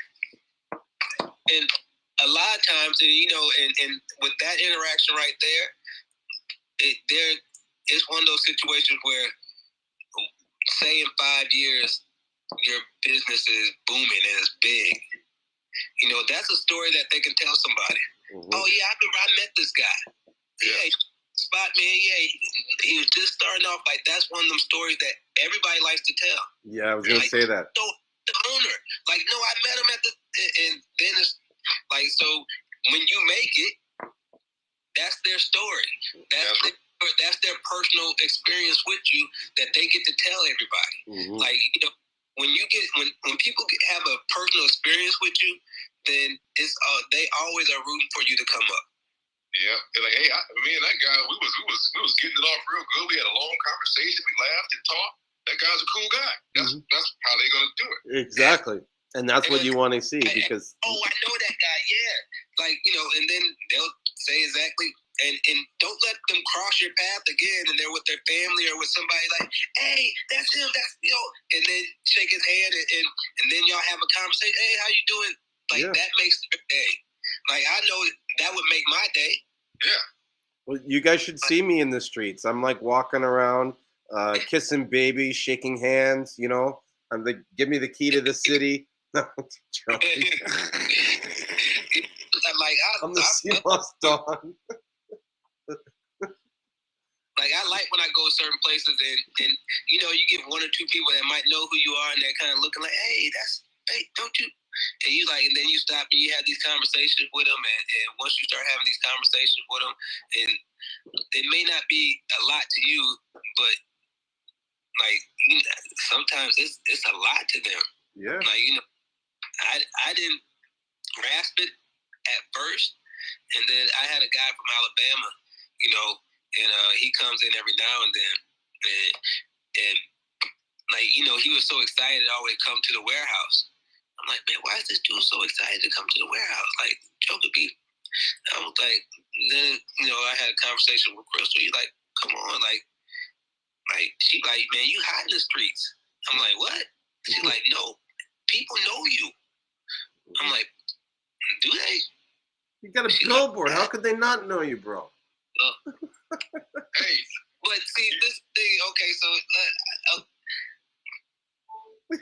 try to be humble. I did. Okay, so, but a lot of times they don't necessarily recognize me as far as because I always try to stay in the background. So I'm thinking that I'm staying in the background all the time. Like, I'm like, okay, nobody knows who I am. They can see the resemblance maybe. But how you gonna stay in the background, man, when you all over the bottom? What?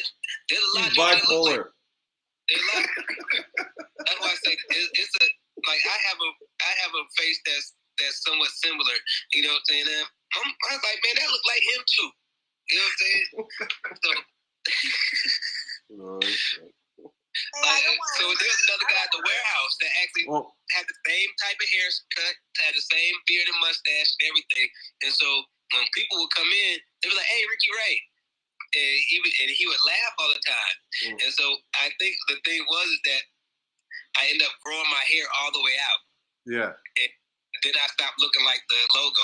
And so, man, you don't even look like the logo no more. And so that's why he started getting mad. He's like, hey, man, everybody think I'm you. I'm like, huh? Like, man, no, man, you got to cut your stuff up, man. You got to look like the logo again. Yeah. I'm like, you might be right. Hey, what did you want to say, Christine? I think we got caught off topic. Oh, that's okay. Thanks. I just don't want. Is it Rick or Ricky? Ricky. Yes. Ricky, I can't see your contact information because I'm on Clubhouse, so I got to get it somehow. Yeah, would you send it to her, Julien? Yep. Can you send it to her on Clubhouse? I appreciate it. Yeah, no problem. I will message it to her. I'll send the the website, which is, it's Gold Seamoss, right? Yeah. Gold Seamoss. And I would say go and purchase it on GoDaddy. Reason why that is because I don't want to purchase it. I did it. I already did it. It's done. Okay, perfect. I was about to say, I don't want to be the owner of it because that would be like, that's dirty business. No, I know we're on multiple channels, so I went ahead and did that. So. Oh, perfect. Oh, I like that. See, Kristen, we'll work out good. Yeah. See, that's what I could tell. She just needs some people to, like a team, and it's almost like it doesn't make sense getting started with the name and everything if you don't even have the team to get it moving to that next level. You know what I mean? Well, I think you're in the right direction. Once you buy that, now I'm about to hit my guy up like, hey man, I need to like let's come up with something for another product, Rick. Yeah, I seriously, I just like feel like purples. kick in the ass. This might be really good. Like, you know how you have the person when they have their arms, like the medicine person, they have their arms out and just kind of have it to where it's showing like a spin. Hey, that's a good idea because I got that on my iron tonic bottle. That's a good one. You know what I'm talking about? Yeah. Look at my iron tonic bottle. It's on there. And kind of like it's not showing them spinning, but it has the circle around them to where it's like it's. Yep. Oh. I'm getting kind of good at this. Yeah, buddy. Yes, he's loving it. Yes, okay. Life shift. Let me make sure I put this down. What are you saying, Rio? His brain juice is flowing. Yeah, man. I got the contact information. Thank you. Wicked. Another match made in Seamoss heaven. I'm like the Seamoss matchmaker. Hey, but wouldn't it have been messed up if Christine went on there and tried to put in the name of songs? Yes, now owned by Ricky Ray. No, I put it in and I stopped because I'm not gonna lie to you. I've done it a couple times where I said, "Oh, life should be," and I have to buy it real quick. And I wasn't. Then I had to switch the domain name over to her. And then it comes a whole nother different thing.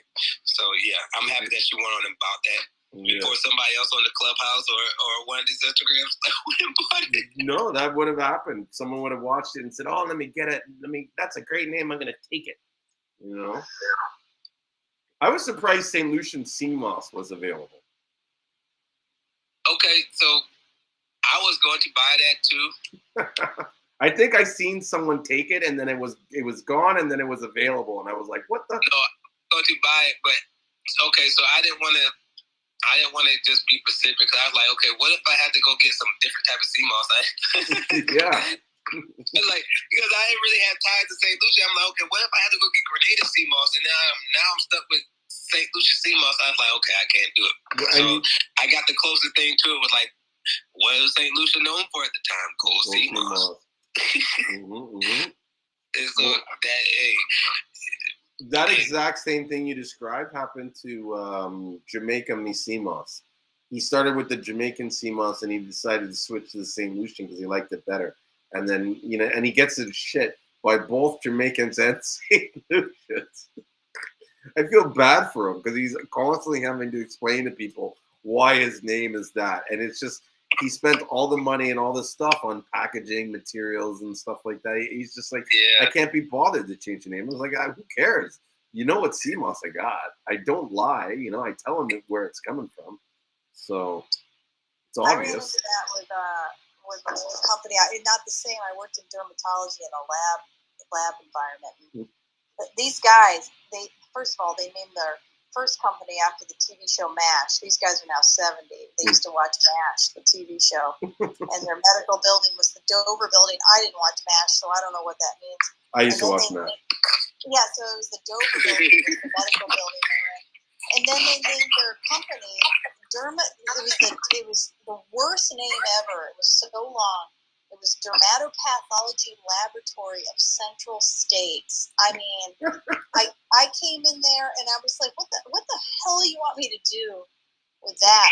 So I made it almost like a Nike swoosh, the D with a microscope. I made it like this big like microscope with the D swoosh for the dermatopathology part and got rid of that. Yeah. And then it was just DLCS because I could not get them to give up their name. And I said, we're a national lab. What the hell are you doing with the Central States? I don't even know what Central States means. Does anybody know what Central States is? Yeah, it's the states in the central United States. I guess. I've never heard of Central States. I've heard the Midwest. I've never heard of Central States, but yeah, I don't know what the Central States are. But we just made a DLCS with like this fancy D swoosh and got kind of rid of it all. But they would not change their name. And wouldn't you know, I worked for them for 20 years. I started that fight in 2001 or something like that. They sold the company in 2020. And they never changed their name, and they grew to be a huge national lab that made no sense for their name, ever. Google knows everything. The Central States are typically considered to consist of North Dakota, South Dakota, Nebraska, Kansas. I started off with Yohimbe. That was one of the first ones that you was told to get is Yohimbe. Yeah, I built something with that. Oh, they're talking on something else. Yeah, I don't think Ohio's Well, that's what they say. But have you heard of Wahambi? Because that's what they're talking about now. But I just wanted you guys to know. Am I on mute? No. No, we can hear you, but you're kind of distorted. Oh, okay. I don't know why I'm kind of distorted. But there is Central States in the States. I Googled it. But does it include Ohio? Yeah. I don't think Yes, it does. It says the Central States are typically considered of North Dakota, South Dakota, Nebraska, Kansas, Oklahoma, Texas, Minnesota, Iowa, Missouri, Arkansas, Louisiana, Wisconsin, Illinois. Isn't this like almost all the states? Yeah, we had none of those states were any of the ones that even sold. Michigan, Indiana, Ohio, Kentucky, Tennessee, West Virginia, Mississippi, and Alabama. That's all. Yeah, that's all of us. I get it. But wow, so dumb. I never knew that. Mm-hmm. But let's get back on to Wahambi because I've never heard of this. I'm curious about where does this grow, Wahambi? Does anybody know? No. Yohambe. I thought they were talking about Yohimbe. Well, sorry, Yohimbe. I'm new around here. I don't know how to pronounce it right.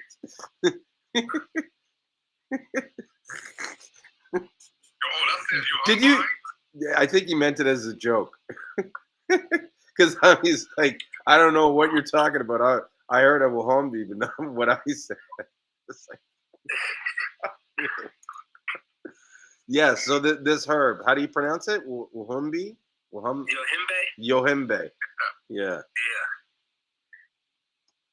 That's like you know what I would like to say that's like what every young man starts off with is knowing what Yohimbe, because you can always go to the store. The first thing they say, if you want to go to the male section, and they always going to have Yohimbe products. You're always going to see Yohimbe or horny goat weed. Yeah. Those are two things that you say, hey,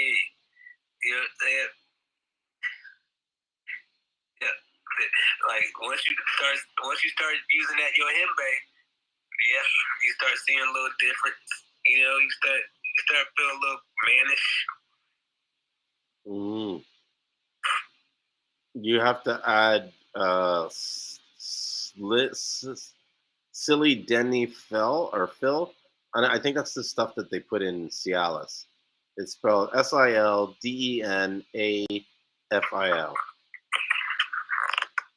Sildenafil.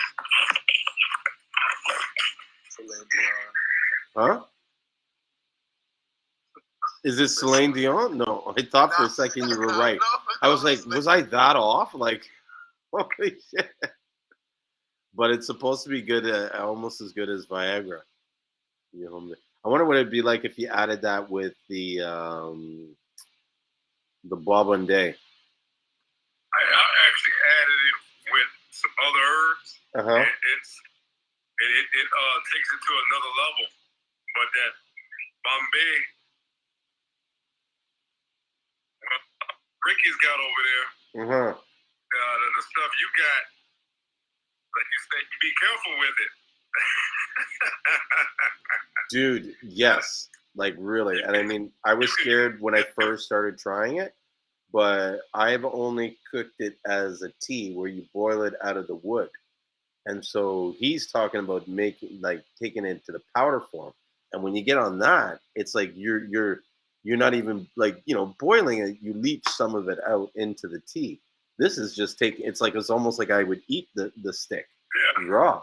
And so it's going to be highly concentrated compared to making a tea. I believe, at least. I could be wrong. And like my uncle's told, right, that could be powerful. Mm-hmm. Like my uncle was the one who told me about the story about the thing about the going to the hospital and getting it drained, and he was like, "You better be careful," because like years ago I had been talking, like I've known about this herb for like decades. Like when I was in my 20s, we talked about with my dad. We were talking about making this into a drink and possibly even getting Seamoss and stuff. But back then, no one made Seamoss as a gel like that. Like how we consume Seamoss today was really not how I understood or like this is a new way of doing it. It was always made into a drink. And even when traditionally when you talk to people in the Caribbean, when they're talking about making Seamoss, they automatically make it into a drink. They don't make the gel and just eat the gel on its own. Do you know what I mean? They add spices and stuff, and then in the end they'll add like either coconut cream or condensed milk or something along that lines into the drink. You know what I mean? And then sometimes they add peanuts to it, make a peanut punch or whatever. You know what I mean? But the base of it is a drink rather than the gel that we consume mostly in North America. I forgot where I was going with that, but I think it was about just the different the way they consume it. How do they make it into a drink? Like, what do they do to make it a drink? So they will the traditional way in the Caribbean, like the way my dad would make it, is he would clean the Seamoss, make it all clean and stuff, and then I don't even think he soaks it. He might soak it overnight, but either way, he boils the water, and he boils the Seamoss into the water, and then he'll take a strainer and take the Seamoss and sort of press it through the strainer so that it that's because they don't have blenders, right?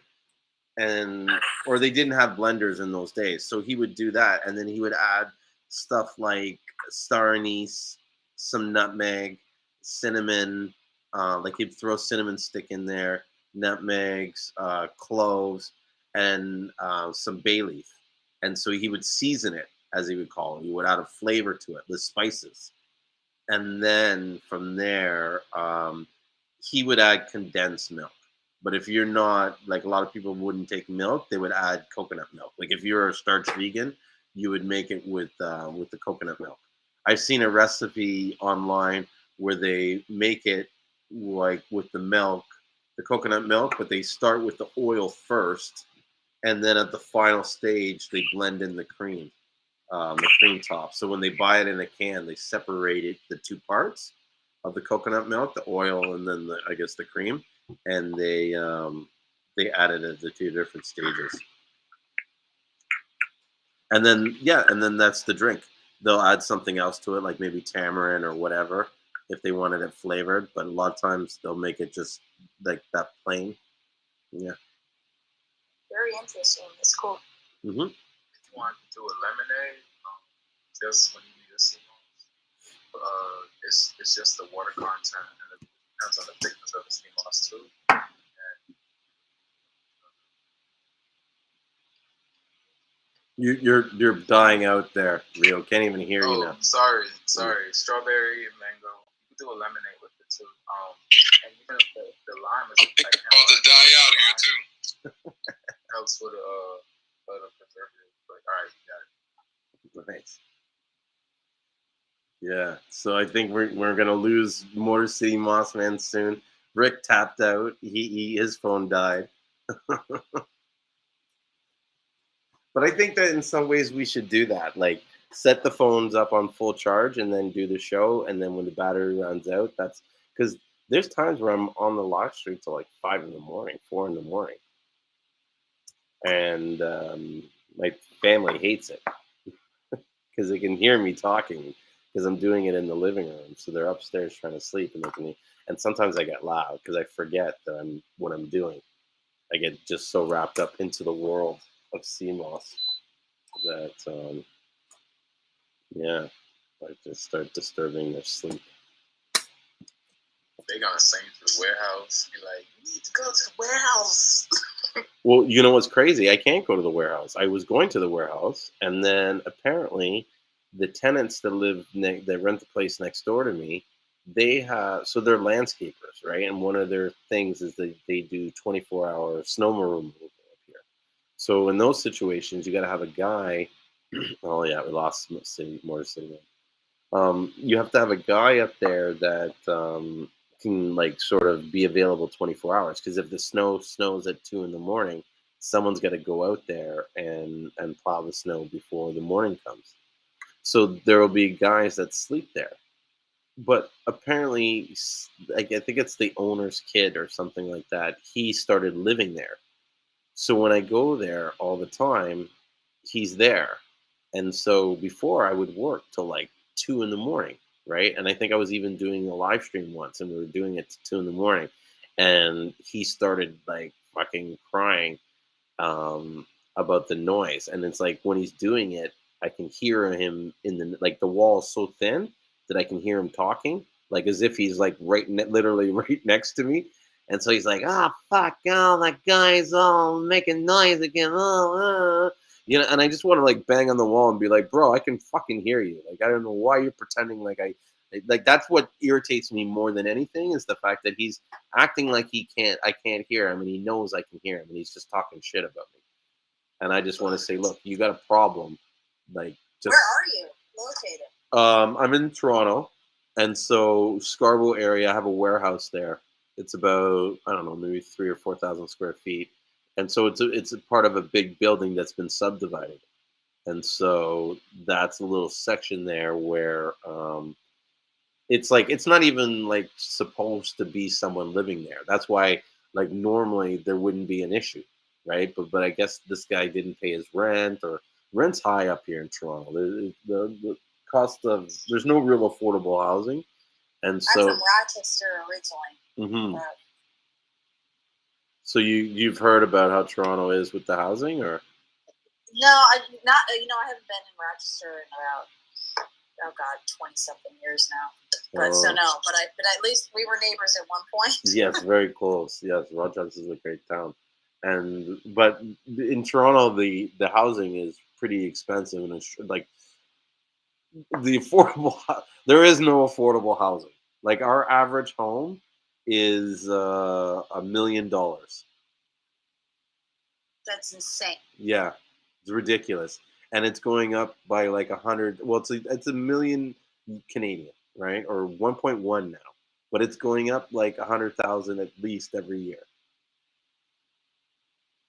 What's the deal with that? Why in Toronto? Is that all of Canada, or is it No, it's in specific areas, and it has to do a lot with the supply and demand. Just so you know, I'm a licensed realtor, so I'm qualified to kind of give this information, or I know these details. With Toronto, the way it's situated demographically, we're bordered by these two sort of areas called the Green Belt. And what the Green Belt was put in place years ago by the conservative government was meant to stop urban sprawl. Because at one point, housing development was going crazy. And they were just building these, like, they would just take a whole farm area and clear cut it and just put a bunch of, like, subdivisions in there. And the land in Ontario in specific areas were like they're like super fertile. Right, we have this like thing called the Holland Marsh, and like most of the food out of Canada comes out of this Holland Marsh area. It's like the California stuff, but it's like when you go into this area, like all the soil in this region is black, like black, like dark black, and it's like it's got like lots of nutrients in it and stuff like that. And so they want to stop building into these areas, right? And so because of that, you could only build out so far in Toronto. And now what they've started to do is build up.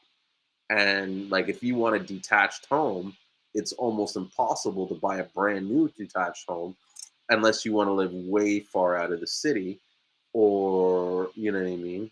That's it. Like we're now doing infill areas where we're finding little patches of land and trying to build as many houses in that spot. And so that combined with the fact that it's pretty much a world-class city where we have all these amenities and stuff like that.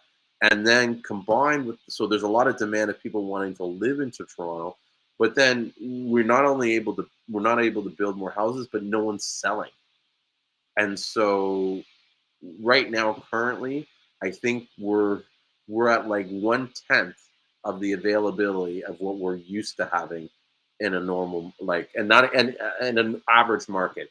And even then, in the average market, it was is considered a seller's market, where the seller controls most of the negotiation, right? And so, too bad they didn't keep that ferry going from Rochester to Toronto. You can get cheap property in Rochester, New York. And get the ferry to go there and have a short trip. That would actually blow up your, like, you guys. How would I say this? If I knew that there was a ferry being planned from Toronto to Rochester, I would go and buy land in Rochester. Well, the thing is, there was one. Do you remember it? It was amazing. And I believe it was like a month. Yeah, so I think Toronto shut it down because there's no benefit to you guys, but it benefited Rochester a lot. Yeah, which is dumb because, like, so what if it doesn't benefit you? Like, does it cost you? You know what I mean? Like, sometimes it annoys me how people are so sort of selfish in a sense, and that they really sort of think of themselves, and it's mainly with corporations, right? Where they kind of like, you know, this is, if it's not in my best interest, I'm not wasting my time. And that really kind of like keeps us back in society, because we're never going to really break through a lot of these barriers of working together, because if one side's always worried, or if both sides are always worried about how it benefits them, then do you know what I mean? Like, we'll never figure it out, because there'll be situations where it won't benefit you, but you need to do it in order to get the overall, like, the benefit is not in this specific task, but the overall growth. You know what I mean? And maybe you might not see the benefit today, but it's not costing you. Yeah, I always thought that's a good point, and I always thought that was unfortunate. I was out of there before all that happened, but it seemed like it, some good could have come from that. But I'm from Rochester, so that's my opinion. Yeah, no, I remember when the ferry came down, and there was a lot of like pushback, and there was fears that people would start rushing to the States to do shopping, and our stores would take a hit, and this and this and this and that. But this is all media talk, and I think I've said there's no good shopping in Rochester, so there's that. Well, this is what I'm saying. You know what I mean? But the media will sit there and say, "Oh, but everybody's going to the border. Everybody's shopping." I almost got caught up in that fucking shop over the border bullshit. And then I did the math. You know what I mean? And I'm like, full tank of gas, 2 days in the States, hotel, food. Like, I'm actually spending more money to buy stuff from here. It's only a perception that I'm saving, $50 on the shoe. It's costing me $200 to get here and buy the shoe. You know what I mean? Like, what's saving $50 on my shoe for? Like, the weird thing is, I'm pretty sure in Rochester we used to go to Canada to save money, so maybe we were all confused. Exactly, but this is how media fucks up your head.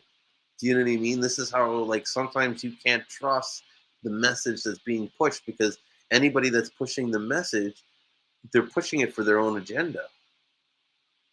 Do you know what I mean? And so Yeah. you can't believe anything you really see on TV because, you know what I mean? Like, everything is manipulated to the liking of whoever that person was that was presenting that information.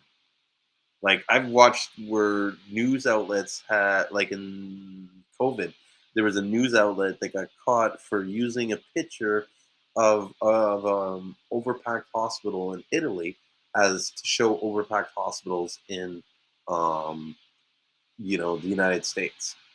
And it was really because they didn't have any photos of, and there probably wasn't any overpacked hospitals, but they wanted to show people, oh, there's a problem looming. You gotta, continue to watch our channel for more information. It's funny. I've only been personally I've never been involved in a news story personally, but I've been friends with people involved in these stories maybe like 3 times. And every single time of those 3 times, the story that was reported was never what actually happened. Exactly. That's my point. Because maybe the story wasn't interesting enough or whatever, or they had to put some kind of angle, or maybe that's how the guy's seen it. The thing that made me realize the amount of influence that the media has and how much we were really brainwashed was when, you remember when they came out with the Big Brother, they had the first seasons and shit like that, Big Brother America. Well, they had these things called Big Brother at Night. And they would make it sound like, oh, this is so amazing, all behind the scenes, and da-da-da-da-da, and, you get the real deal. So they had, like, made everybody curious about it, and I think they had, like, a free trial you could try for 30 minutes to watch them. I sit and watch these guys for, like, 10 minutes, and I was just like, oh, my God, this is, like, the most boringest thing that I've ever watched in my life. And that's life. Life, on a general sense, like, for someone to watch it, it's boring. Do you know? Like, it's not. My boss told me, my most favorite boss that I had for 20 years, he told me he had all the money in the world. He was literally a multi-millionaire. Mm-hmm. And he said, Christine, and it's easy for a millionaire to tell you pieces of advice, but I always like this one. He always said what he had learned is life is in the ordinary days. If you're not happy in your ordinary days, then there's nothing to do, Mm-hmm. because that's it. Everything's ordinary, even when you have a lot of money. Mm-hmm. Everything's ordinary. Yeah, there's going to be highs. There's going to be plateaus between the highs and the lows, and that's the ordinary, that plateau where nothing really changes. You're not really up. You're not really down. You're just there. And so, watching that show made me realize it was like, life is boring. This shit is boring. Like I want to watch some guy eat fucking nuts and read a book. Because what else was he doing? You know what I mean? There was no drama. There was no... And then it also got me thinking and realizing, and I actually had this view before, but like, when you start watching these TV shows that people watch, the stories are not real. They're not realistic. Like, these things don't really happen, or maybe they happen more now because people watch the show. But I've been kind of like watching people and watching how they deal with certain problems and sort of trying to like connect it with TV and realizing that sometimes with these guys, they have a problem or there's a situation and they make it a bigger problem than what it is. And there's an easy solution to the problem, but they're going around every other idea but that direct solution. And I was always like, well, why is that? And I'm like, well, maybe it's because in the show, a lot of the problems that you have, they can be sorted out with like a simple, like, hey, buddy, what the hell is this? Or whatever, you talk one-on-one, which is, to me, is normal. But in the story, they make it like, that's not the right thing to do. And so no one talks directly to anybody anymore. No one says what they communicate, what they really thinking. And it causes all this kind of confusion and stuff. Anyways. I got to remind myself not to rant too much. Get on the soapbox. Yeah, that's what it feels like after a while, that you're on a soapbox. But I don't know. Plus, I forgot. I was coming up to round up the point, and then I forgot it, what I was trying to say. But it is what it is. I can tell you. Do you want me to tell you the point, or yes, please tell me the point so I can remember, because it bothers me when I forget. Started on Toronto, the ferry in Toronto, and then the twist on media with how the media twisted. So that yeah, I was gonna say how they do the bullshit and yeah, how they make stuff up, and we were talking about how what we see is not really what it is, and anyways, you know what I mean. Can't trust the media. That's my point. You got to go figure this stuff out yourself, and even that was it. It was about people watching TV shows and how their lives become more like the TV show, and they could solve a problem that's simple and easy, but because the show needs to have like a purpose and it's supposed to last 30 minutes, they create these like unrealistic scenarios of difficulty and issues that the whoever the lead character has to get over. But a lot of times these problems, like that's where I think a lot of our fears come from, where we make things up, is because we're drawing on these experiences that we've seen on television shows and programming, and you know what I mean. It's like it's not, you know. I think with Seamoss, one of the most liberating things that I've been able to go through is overcoming that fear of just like not like being able to trust that whatever happens, we'll figure it out. You know what I mean? Whereas before we oh, I can't do that, it's going to become a problem. Well, you don't know if it's going to become a problem. You know what I mean? It could be a problem, it could not be. And then sometimes, it's better to take the risk to see if you're right or you're wrong. You know what I mean? And so, I got a question. Yeah. What emotion do you think? What emotions? What? What emotion do you think is really, really strong? What emotion you could like feel that could take care of all the emotions, or even basically it could put a blanket over something. Feel another emotion. Love. Go ahead. Love is the emotion I think that trumps all other emotions. Okay, I listen. I want to agree with you so hard, but you know why I say why fair is so strong. Even when even when they talk about the Bible, etc., like the wrath of God and stuff like that, just the fear of like fear, it can even take away love. And the reason why I'm not trying to get biblical, but the reason why I always say this, I forgot. I know the story, but I forgot the name. But basically, God told him to give his only son to him, and all that. He was being obedient, but he spared him. That's Jacob. I think that was Jacob. Wasn't it Jacob who he told them to go slaughter his son? I know the story you're talking about. I know the stories. I would not be able to tell you the names. I'm mom to tell you every freaking name in the book. Yeah, I know the exact story. And this is about the sorry to interrupt you, but the point of that story is about trusting in God, and that's somewhere where I'm kind of going with what I'm saying, is that you may think that these problems are happening or they're gonna, like, your whole world's gonna crush, but if you trust in God and you try to do right and you do good, the shit works out. Do you know what I mean? And so in that story, from what I remember, what happened was God told them, like, go and kill your son. Like, if you love me so much, I want to see you go and kill your son. And so he takes his son to go and like, basically, God's like, your son is the lamb. You know what I mean? You're going to go and slaughter him for whatever. And so the kid's like, Dad, where's the lamb? Oh, don't worry. We'll figure it out when we get there. You know what I mean? Take old yellow. Yeah. What the fuck? That was the worst. Yeah. Was the worst. Yeah. And so just as he's about to sacrifice his son, God says, wait. You know what I mean? Like, I just wanted to make sure that you were what you said was true. Like, you really need, because God will test you all the time to see, he knows your heart, but he wants to test it. Do you know what I mean? Because what people seem to forget is that we have, like, freedom of choice on here. God can't really make us do anything that we don't want to do. And so he's got to test you all the time to make sure that your heart is in the direction, for him. You know what I mean? That you're willing to worship him and that you're willing to sort of, serve him. Like today I had church, and the whole service was about serving other people.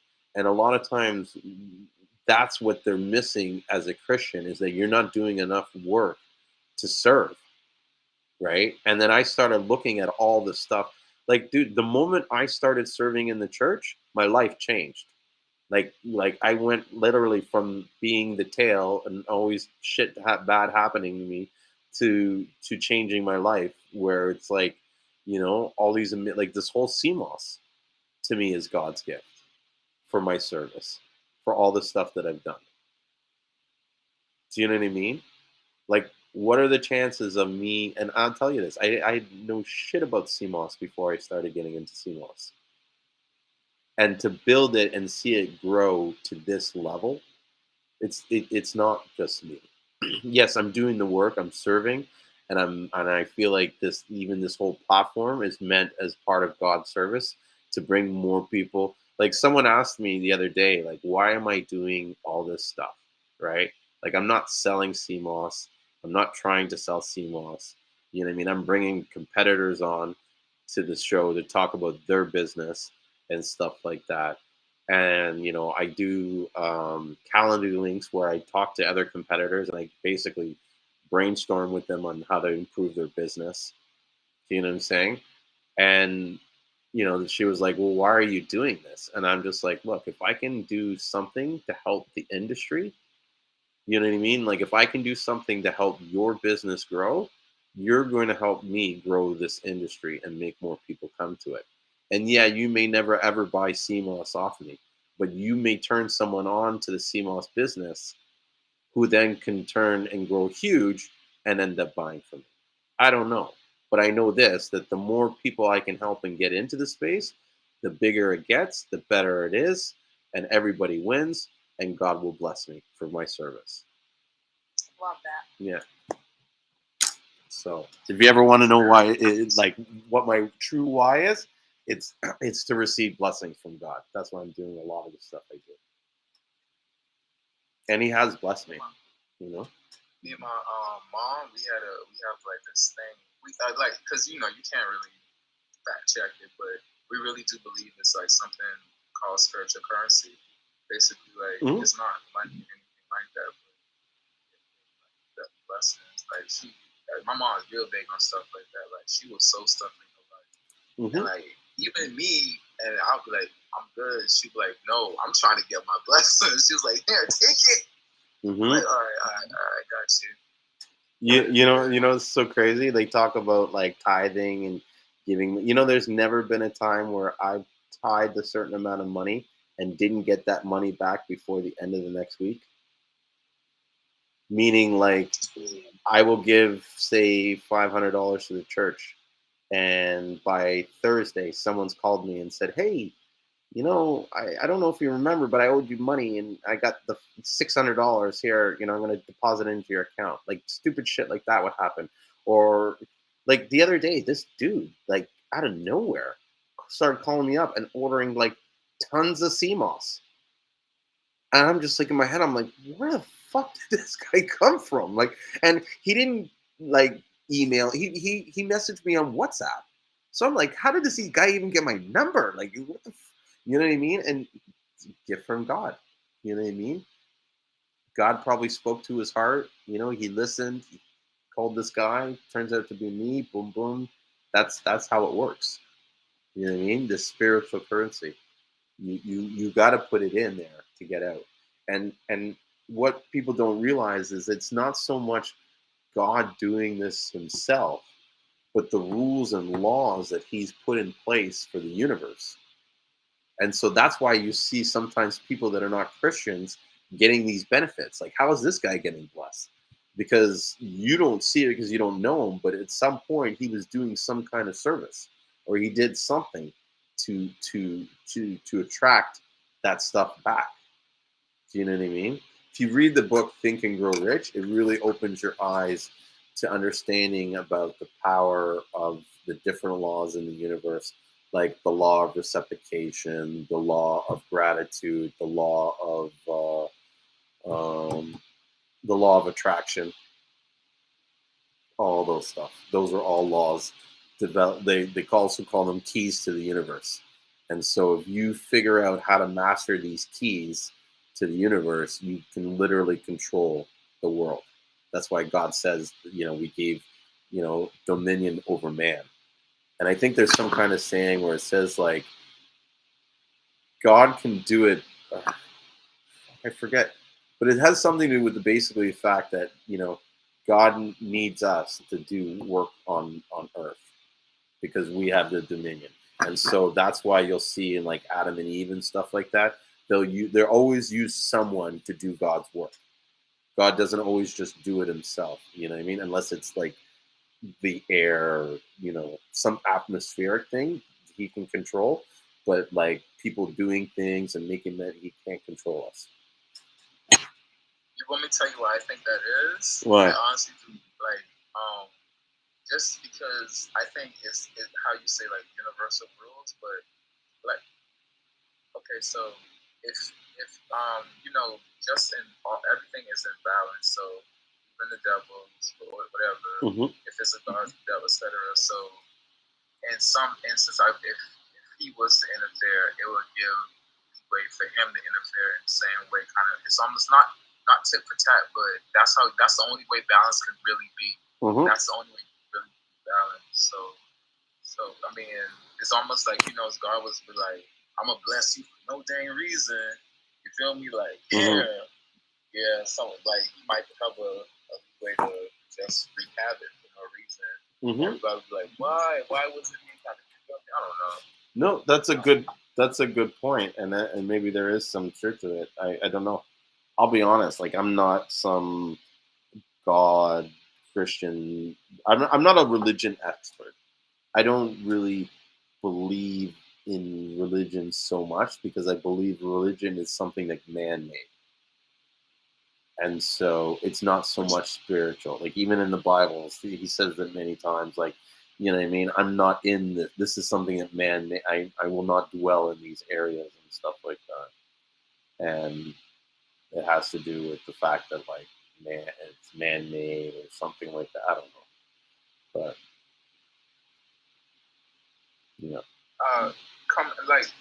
just because a lot of my backgrounds, like I've been in a whole bunch of different churches. I've been in Catholic churches, Christian Science churches, I've been Baptist. I was raised in a Baptist church, and my mom, she was graduated in metaphysics and stuff like that. My grandmother, she was so like I see religions as they're great tools, man, for people, for lessons and a great way to walk a certain path if you need that guidance. But we all have that in us. It's just that how we get raised and the path. Like one story you tell, I swear, it's a story. That same story you tell about how you and your partner met twice.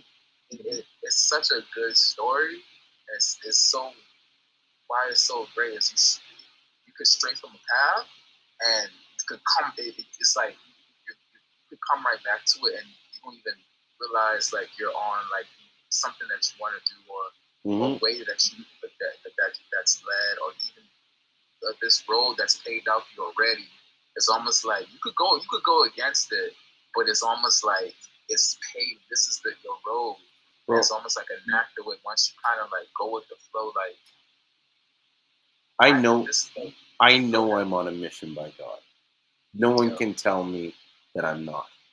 The things that have happened to me, the experiences that I've had, the messages that come to me in my mind, and I don't want to say people speaking in voice, but like when the Holy Spirit is speaking to me, this shit is not like, do you know what I'm saying? Like, it's like something, imagine you've had this strong feeling for years, and then you start watching it slowly play out and happen. Do you know what I mean? Like I knew it like for a long time, and like almost to the point where I was almost dreaming about this stuff. Now, what's funny is that it was never Seamoss. It was originally honey. I would dream about honeybees in St. Lucia, which was crazy. And I always thought I was going to get into the honey, but it was when I ran into. But the thing is, I knew that my mission was to come to St. Lucia, and I was going to start a business. And the key was that I was not like traditionally what people do is they go down there and they work out a deal, and one way or another, it works out like that person that you made the deal with becomes like your employee. They basically work and get paid for the stuff that you did. I never wanted to do that. I didn't want to, what I would call, exploit the St. Lucian people. You know what I'm saying? And so I was kind of like, if I do this, I'm going to make sure that whoever I do it with benefits more from it than I do. You know what I mean? It was almost like that was part of the instructions. Like, that's how I have to have it set up. And like, to meet Ashen and to see who he is, like, I fucking trust that guy. You know what I mean? I trust that guy to the point that even if someone showed me this guy ripped me off and he did that, I would be like, I don't care. I don't give a shit. He can rip, you know what I mean? Like, because to me, it's like, in my mind, it's like, well, he needed it. He deserved it. I wouldn't have had any of this if it wasn't for him. You know what? That's another thing. I always thought from this and other experiences with Christine and her. Yo, deja freaking movie. Anyways, but with you, Christine, and for real, like how she was, as she was speaking, and then you started connecting the dots with her and Ricky. Mm-hmm. I was like, that's what it is. Like, I'm telling you, like, some people just need that. If it's vice versa, if it's Christine that's needing someone to help her get something, get something started, but mm-hmm. she got the inventory, she's ready to go. She just need, a little service. Being down, boom, ideal, but building a team, good, like a partnership. I almost in everything, a good partnership. Yes, that's everything. But some people would look at that and be like, "Well, you sell Seamoss, Ricky sells Seamoss. Why wouldn't you sell her the Seamoss?" Well, the truth is, Ricky could do, like, for what she's looking for and what she wants. Ricky's better for her. Do you know what I mean? And this is in some ways how you serve God. You serve Him selflessly. You know what I mean? Because I know if I give this up, something better is coming for me because I gave that up. Because I wasn't greedy and trying to grab every single sale, every deal, and you know what I mean? Be all about myself. That's not what this is about. This is about us all building the industry. Now imagine she goes out, she, with the help of Ricky, she starts selling millions of Seamoss. And she chooses St. Lucian Seamoss because that's what Ricky sells, and that's a win in my eyes. Because all the guys that I hook up with to buy Seamoss, they now have one more person to sell Seamoss to. Do you know what I mean? And if they saw me helping them out, I might say to them, "Hey, bro, I hooked that up. Give me a better price." If they want to, they can. If they don't, they don't. You know what I mean? But to me, it's like you just gotta do good things and see what happens. You'd be surprised. So, hey, what's up, Yusuf? You're not falling asleep, are you? Almost. You're listening to me just ramble. Sometimes I ramble so much I forget about what I'm rambling on. I was thinking about something, and then I was drifting off as I was thinking. I was getting into a deep thought. I know. I could see it. But I was listening to you speak, though. I heard what you were saying, but I was getting into like a deep thought. I do that a lot sometimes. I make it drift. La. But yeah, I'm gonna go ahead on and I have some dealings I need to take care of because I want to get in on that, with Seamoss and other things that I talked about. Yeah, you got to start the business, and do the different products. Yeah, because like this trucking business and stuff like that, I hate it. I guarantee you put the same amount of time and energy into the trucking, into the Seamoss as you're putting in the trucking. Like, you put a good solid 5-6 hours a day. Within a month to 2 months, you'll be making money. you know, and then it'll slowly trickle in. You keep it going. I don't know. Any business that I've ever started is always. It's rare that in less than 3 months you're making enough profit that you can actually pocket something. Yeah, Can I say something to you too? Like I wanna, One second. because I know yesterday. No, not yesterday. That was that Wednesday? Yes, I don't even remember what the day is. I'm in California right now, so I don't know where I'm at. It's Sunday. Oh, it is? Well, it's Monday. Oh. You're probably still on Sunday, or maybe you're Monday now, because you're 3 hours ahead of that. I'm Sunday. It's 9:27. Okay, yeah. You were showing me those small cocoa balls. Yeah.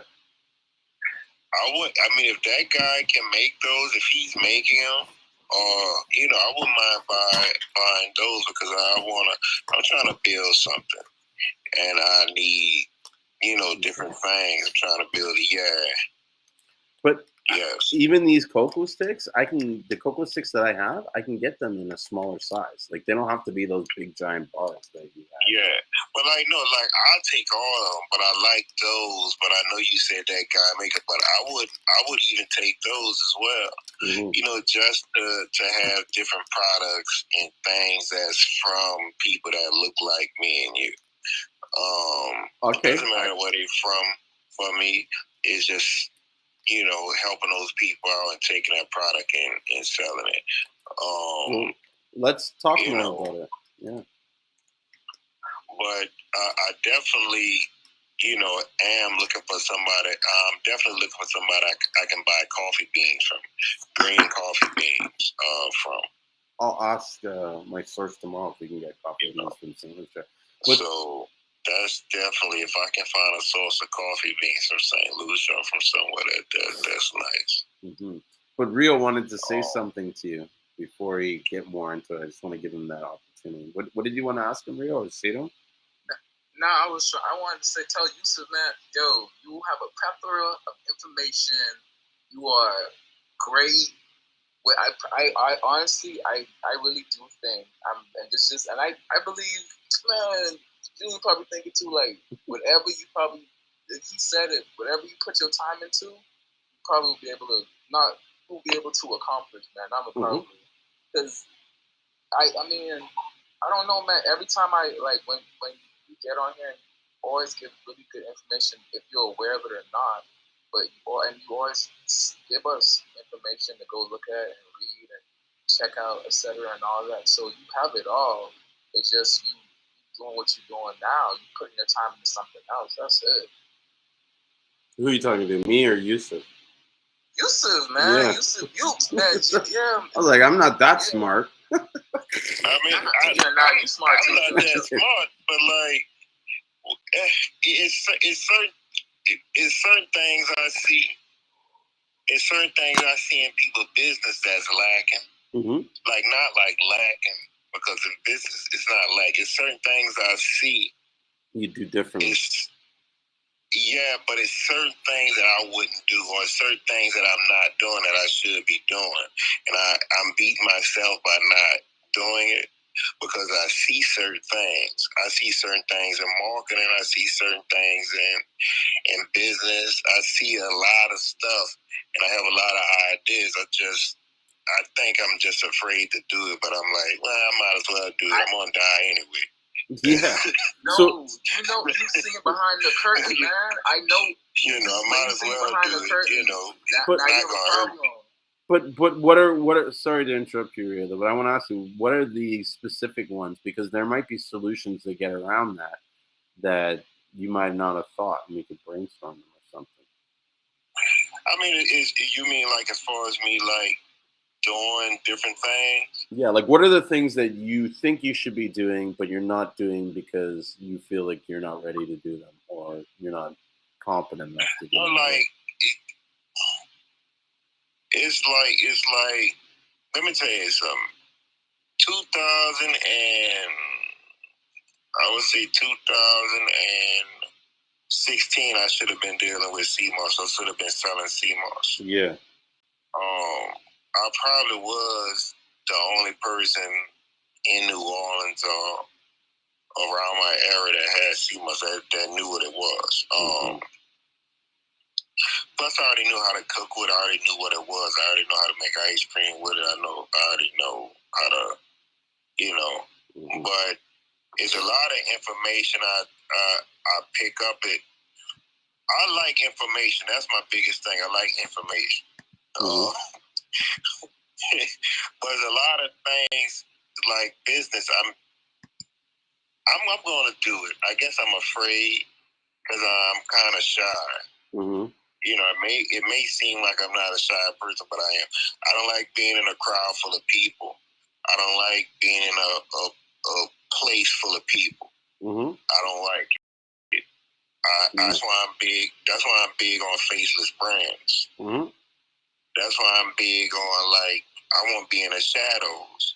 I'll put somebody forward. Here, bro, you do the talking. I'm about to go in the back. Yeah. Like, that's me. I watch and I see everything. But I don't want to be in a limelight. I'm not a limelight type of person. If you need information, I give you information. If you need references, I can give you references. If you need manufacturers and distributions, like places, I can give you all of that. Because I actually have all of that on me. So if you want to start a clothing line, I have people that I can give you that information. I give you information on people that make electronics, people where you can make your own company and start your own brands. I have all of that. And the crazy thing is, I don't take the information and use it for myself. But here's the thing. That's the crazy thing, and I'm at a place now where I'm realizing it. I'm like, why I'm not using this stuff for myself? And you have all this stuff there.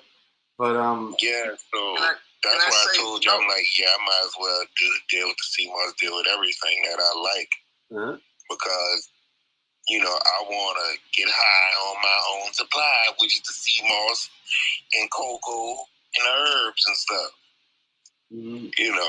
So I'm gonna deal with it. I have plans on starting everything by the end or the middle of next month. Okay. Rio wanted to say. Sorry. That's my goal, to start 2 companies next month. All right. What is so?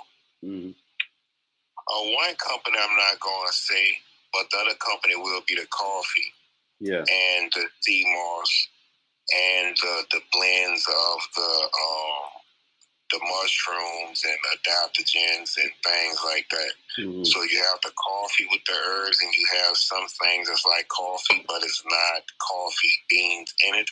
But I still want to sell coffee beans. I want to sell the Seamoss. I want to do different things, and I'm trying to make it like a luxury, nice looking brand. I'm trying to sell experience plus nice product. Yeah. Because I feel like if Starbucks can do it, I can do it. Starbucks stuff is not that good to me. They coffee. So, I'm looking at branding and stuff like that. Once I do it, I'll let you know what it is. But, I even let you know the name. Okay. But I don't want you to tell anybody. We'll be careful because I got a big mouth. Because I like the faceless brands. I don't believe in I don't want to be seen. That's just me. I've always been like this since I don't want to be seen. Christine wanted to say something about the coffee. What did you want to say, Christine, about the coffee? It may or may not be good in the same niche, but if you get real into that coffee stuff, you should think about having a coffee-free coffee, because there's a lot of people now that aren't drinking coffee. I know this from my little thing. It's in my world, it's a lot of people, because autoimmune might not be a lot of people, but it's real. There's a real simple coffee alternative. So if you get real deep into coffee, you could have a coffee-free coffee alternative, which is pretty cool. You say like a coffee alternative? Yeah, chicory root and dandelion root together with and like mushrooms, the chaga mushroom and the reishi mushroom. Yeah, I've had to switch to that. I love my coffee, and I had to switch off of it for what I'm doing for my autoimmune. And I gotta, it's pretty good. Anyway, it's just a thought. If you get into that real deep, you could have an option for people that can't drink coffee. I think that's a cool. Yeah, that's something I was looking into too, because a lot of adaptogens and herbs, mushrooms, they kind of give off a coffee flavor. But yeah, that's something that I was looking into as well. The one I use the most right now is Dandy Blend is a brand, and they mix chicory root with dandelion root, and then I add my chaga mushrooms to that, which a lot of people tend to do too. So there's I just know there's a big group of people that's always mixing chicory and dandelion root and chaga together. So if you came up with one of those, I bet it would sell. Yeah, that's something I wanna get into, because I actually was drinking it was like the mushroom and herb coffee. But it wasn't coffee, but it was the mushroom and herb powder, and that was pretty good. And it didn't give me like jitters or anything like that. But I noticed if like, I know a lot of people don't like coffee. Coffee has like this bad rep right now, but if it's processed right and it's treated right,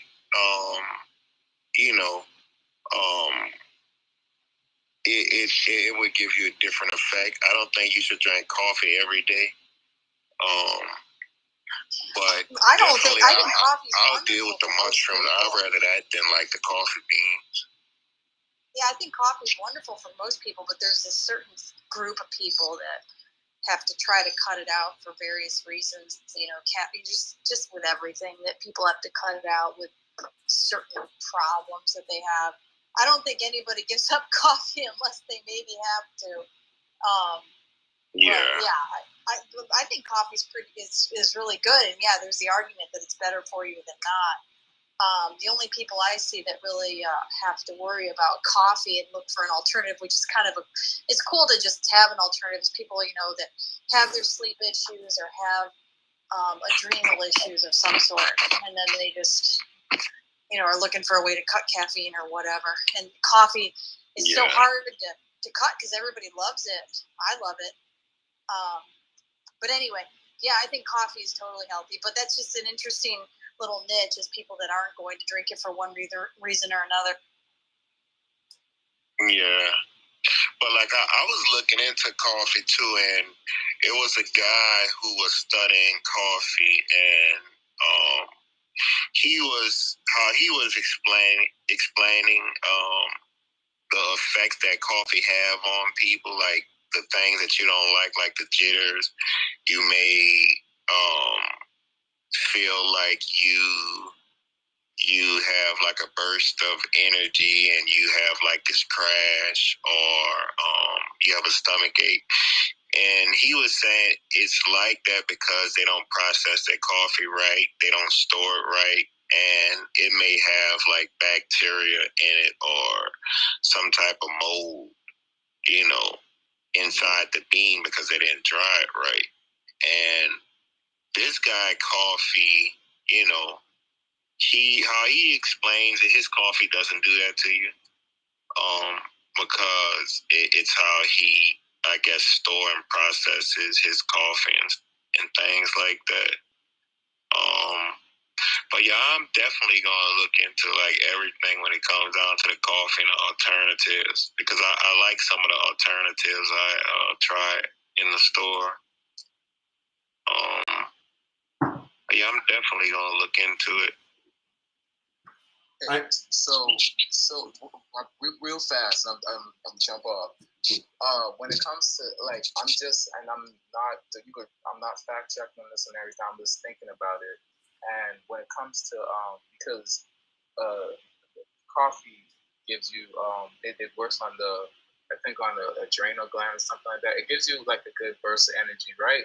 So with Adderall, I know when it comes to Adderall, when someone has ADHD, it calms them down.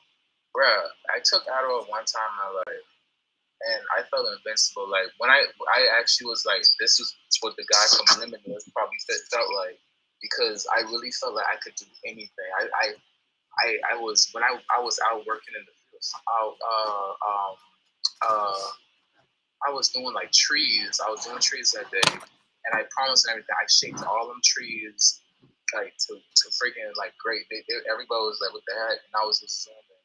But with somebody, if they had ADHD or ADD, and if they were prescribed Adderall, it would have calmed them down. It wouldn't have did the same thing. So with certain people, I'm thinking like what Christine was saying, like when it comes to certain people, coffee might actually work against them. I'm not sure, but in that sense, it's like the energy that they're gonna get from the caffeine is gonna work against them, not with them, just because they have a lot of natural energy already, which is not bad. I don't think that natural energy that those people have, I think they are great once they target it in the right place. Like, but I mean, that's true. As far as it's not for everybody. I mean, then it's like any herb you take, you're gonna always have a side effect, and that side effect will be good or bad. You have to know how to take it, when to take it, how to process it, what part of the plant. Because I mean, coffee isn't just used just to drink now. Coffee is used for a lot of different things. I actually use a coffee scrub for my skin that I make. So I don't just use like coffee to drink. And if I drink coffee, it's more for flavor. I'm not like the coffee. I don't want to deal with coffee for energy and like to stay up. No, I want to use it like just for like a flavor agent, or just coffee scrubs for your skin. Just different things, but I don't want to really use it to drink unless it's just for flavor, things like that. But and I don't really like coffee. I don't really like the taste of coffee. I like the taste of coffee if it's like mixed in something else, for like different flavors, because I used to cook and make desserts and stuff like that. So, that's like what I really want the coffee for, just, for the flavor. She was like, I finally figured out it's not the coffee that's the problem, it's the creamer. She was like, she likes coffee, but you know when you like coffee, if you could drink coffee black. Like for real, for real. Yo. Coffee. I mean, coffee isn't nasty. I don't know. Bitter as hell. No, if it's cold brewed, it's not bitter. It depends on how you prepare it. Yeah, like if you cold brew it, it's different. If you brew it for a few days, it's different. If you do it hot, it's so many different ways you can prepare it, and it's gonna slightly taste different. Mm-hmm. You can even ferment the bean. After you brew it, like you can ferment it. You can do so many different things with it. But I don't think you should take it every day. And it's a light laxative for some people. I don't think for all people. For me, it's a light laxative. Because I actually had some today while I was trying to drive this truck, and I had to stop multiple times. So, coffee is I don't think it should be taken every day at all. Nah, like okay, so not bad, Julien. What? Oh, I thought you was gonna say something. No, keep talking. I was just gonna say. I was just gonna say that coffee is good if you want to lose weight. You take too much coffee, that nothing's gonna stay in you. But carry on, and you know. Nah, it's a lesson for me too. Like, especially if I haven't drank it for a long time, which I usually don't, and that's what I usually drink it for. Or if I really need to, I usually drink it like on a Monday, or if I need to use the bathroom. But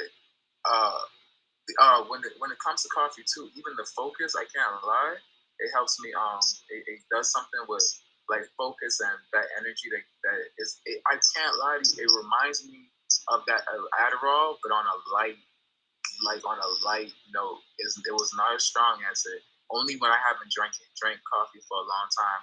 But I did a coffee scrub at one point too.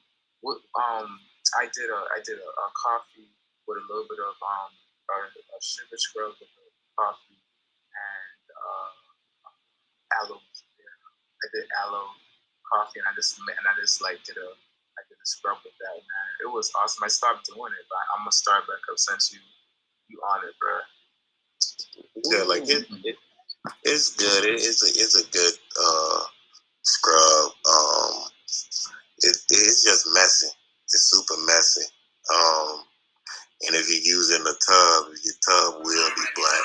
So, you know. You know, there's a whole bunch of people using coffee for coffee enemas. I'm not into it, but I tell you, in these groups I'm in, everybody's always asking what company sells the best coffee for coffee enemas. Maybe you can be that company. I don't know. But that's really that's something that coffee is good for. That's something like my mom used to talk about. That's things like older people used to talk about. But you even have the places you can go where they actually use the coffee for that. So that's one thing that coffee is you know, that's one big thing that coffee is used for. And a lot of people, I'm not sure if like the younger generation people know about that, but that's one thing coffee is good for. It's coming back. Maybe you could label some for that, because people are always asking on these pages I'm on, where should I get my coffee for my coffee enemas? Maybe that's something you could start selling, Yusuf. Yeah. I mean, I don't know if I wouldn't even know how to market or even. I wouldn't even know how to start. Well, but hey, they're gonna buy high quality coffee to drink or shoot up their ass. I don't know if it matters. But yeah, like I think the best thing to do is just sell like the coffee that's high quality, good, and no pesticide, no nothing. Is like, well, you know, we can use this coffee for that. You know, so they're gonna buy it anyway if it's natural coffee, I guess, and use it for it. Yeah. I got a picture. The picture came to my head for the brand. It's like a tire mark, a burning tire mark with in the road for the coffee animals. Oh man. But yeah, a lot of people do that. They sell them on Amazon, so you know. Oh, whoa! Have you guys been watching the news? No. Is it about Will Smith at the Grammys or Emmys? Yeah, the Oscars. Oh, what did he do? Holy shit! And I'm watching the video now because first I hear all this thing, right, and the memes are going crazy. Will Smith, apparently he made a bad joke. Chris Rock made a bad joke, and Will Smith just walked up and slapped him. Nah, yeah, real? bro. Yeah, listen. He made a reference to his wife. Wow. Look. Will Smith just smacked the shit out of me. I think it was fake. I think that was staged. No, he's pissed. Wow, dude. Yeah, it was a G.I. Jane joke. Keep my wife's name out your fucking mouth. I'm going to, okay? Okay, son. He said something about his wife. made some reference Greatest to night in the history G.I. Jane because she shaved her head. Okay, so yeah, if you don't play by this time, I can't rely on it. I guess she has alopecia, and Yeah. so she started shaving her head, and he made some joke about her being G.I. Jane, and Will got really mad. I saw that, yeah. Wow. Richard! Oh, wow! Wow! Will Smith just smacked the shit out. Did he take it on the chin? Did he Yeah. I think he was more shocked than anything. Because he's like, the guy's coming up, and so he's like, oh, and he just like, pow, didn't even hesitate. And then he was just kind of like, whoa, what was that all about? And then that's when I guess Will was saying, keep my name. And then they kept going, and he just kept saying it. Like we was like, say it one more time, bro, I'll get back up again. I could see the body language, you know? Wow. What a crazy world we live in nowadays. Will Smith is. I mean, shoot, sometimes you have to use a strong hand to get people right. Yeah, so, I think he's been taking a lot of heat and a lot of shit because of all that stuff that's going on about Jada with her little bromances and stuff, and I think he has some issues or something like that where. You know what I mean? Entanglement. Yeah, the entanglements. Like maybe he's banging chicks on the side and she's doing it, and they just want like get out of our business kind of thing. But I also think that Will did one interview where he basically talked about how he got so he had so much sex that he got sick at the thought of having sex. That it would literally make him disgusted because he was having so much at a young age. That he's probably turned off from it. He was the Fresh Prince of Bel-Air, right? Yeah, that's crazy. You have so much sex that sorry, that's like unfathomable. I know. They're such an intense couple. I can't figure them. Mm-hmm. Yeah, I don't know. It looked like Will Smith is going through something, but yeah, he's always by himself. Like when he records himself going on trips, he's always by himself, like everywhere by himself. That's true. But no, there's some times where they do the family thing and stuff, but it's probably because he works and stuff like that. I don't know. I should ask my friend. I have a friend that is the basically her mom is Will Smith's and Jada Smith's personal makeup artist. So she flies everywhere they go and basically does his makeup like for everything. So she's like a part of that entourage. And I know she was there. My same friend, she was in the entourage for like the last year or so because she's like a vegan cook, like a chef and stuff. And so she was basically there making all his foods and stuff like that.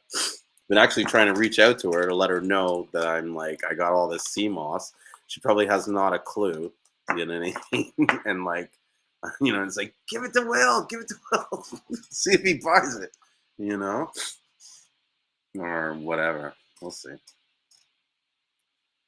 Get down Will hands. That's a game changer right there. Yeah, but I do believe you that he is going through some shit. I mean, fuck, everybody's been talking about him on the news and, you know, he might be gay and all this kind of other shit and, you know? All right, so I mean, he probably going through some stuff and all that, but I one thing I can tell you, like what I've observed from his speaking and such and such and all that, is that he really does love his family. You can tell he loves his family, right? Mm-hmm. So when someone tries to attack, like that's my problem with like when you're so big, he could do so much to defend his family. Especially like when all of his family in the light, they sometimes they want to come out of it and then sometimes they go back in, but he can't defend him the way he wants to because he always has the light on him. So and that has to be tough for like a man, but like when people call a man, like you always want to protect what you love, like no matter what. So that could be in some ways because even everybody clowning him for saying, you know, that thing about Jada and all that. Suppose, you know, he was out there doing his girl, and she did that one thing, right? That had to be hard. That had to be hard for him to take, but he took it. And come on, you know, he took it for a reason, and he took it on the chin for a great reason. And it's probably because he was doing his thing, so he was like tit for tat, and he did that to her. But yeah, man, people clown him because they don't get the whole perspective. But if he was to come out and say, you know, go out and be like, yeah, I let her do and all that stuff, it's not gonna make it better. So keeping silent about certain things and you knowing it probably is tough too, and all that. It's because people don't try to get both spectrum of the story. Just look at it from with one side and all that. But I must say this: when August was on that show, man, that's fake, bro. No. Listen. When August was on that show the first time, you could, I could get my baby's mother, bro. Listen. The daughter, I told her, I was like, she was like, what?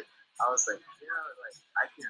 The way they talk in the chemistry, I mean, I feel as though they're doing something. And it was very rare. And she was like, no, that she wouldn't do that. And I was like, I don't know, whatever. But listen, if you watch that episode, because I can tell chemistry with certain people. You can just tell it sometimes, right? As you can't hide certain things. I mean, you can hide it, but it's the subtleties, it's the little details, it's the little shit, it's the small. But anyways, the way they was talking and oh my god, it was, you can see it. I don't even know, whatever. But you can tell it. They had an interview before all that crap, all that, and August was basically venting and talking about his struggles, and Jada was right there, and he was like, I'll call Jada up and all that, and talk to her and stuff like that. She was like, yeah, I remember all that stuff. So, Crazy. My bad. I was going off. I mean, I don't get caught up in it, but I do get caught up in the celebrity stuff sometimes. I can't lie to you. Like, I get caught up in it when it's, because I do watch it, but like I don't know, like there's certain people like Will Smith and Kanye and stuff like that. Because they family people. It's the reason why is they really do love their family. You can tell.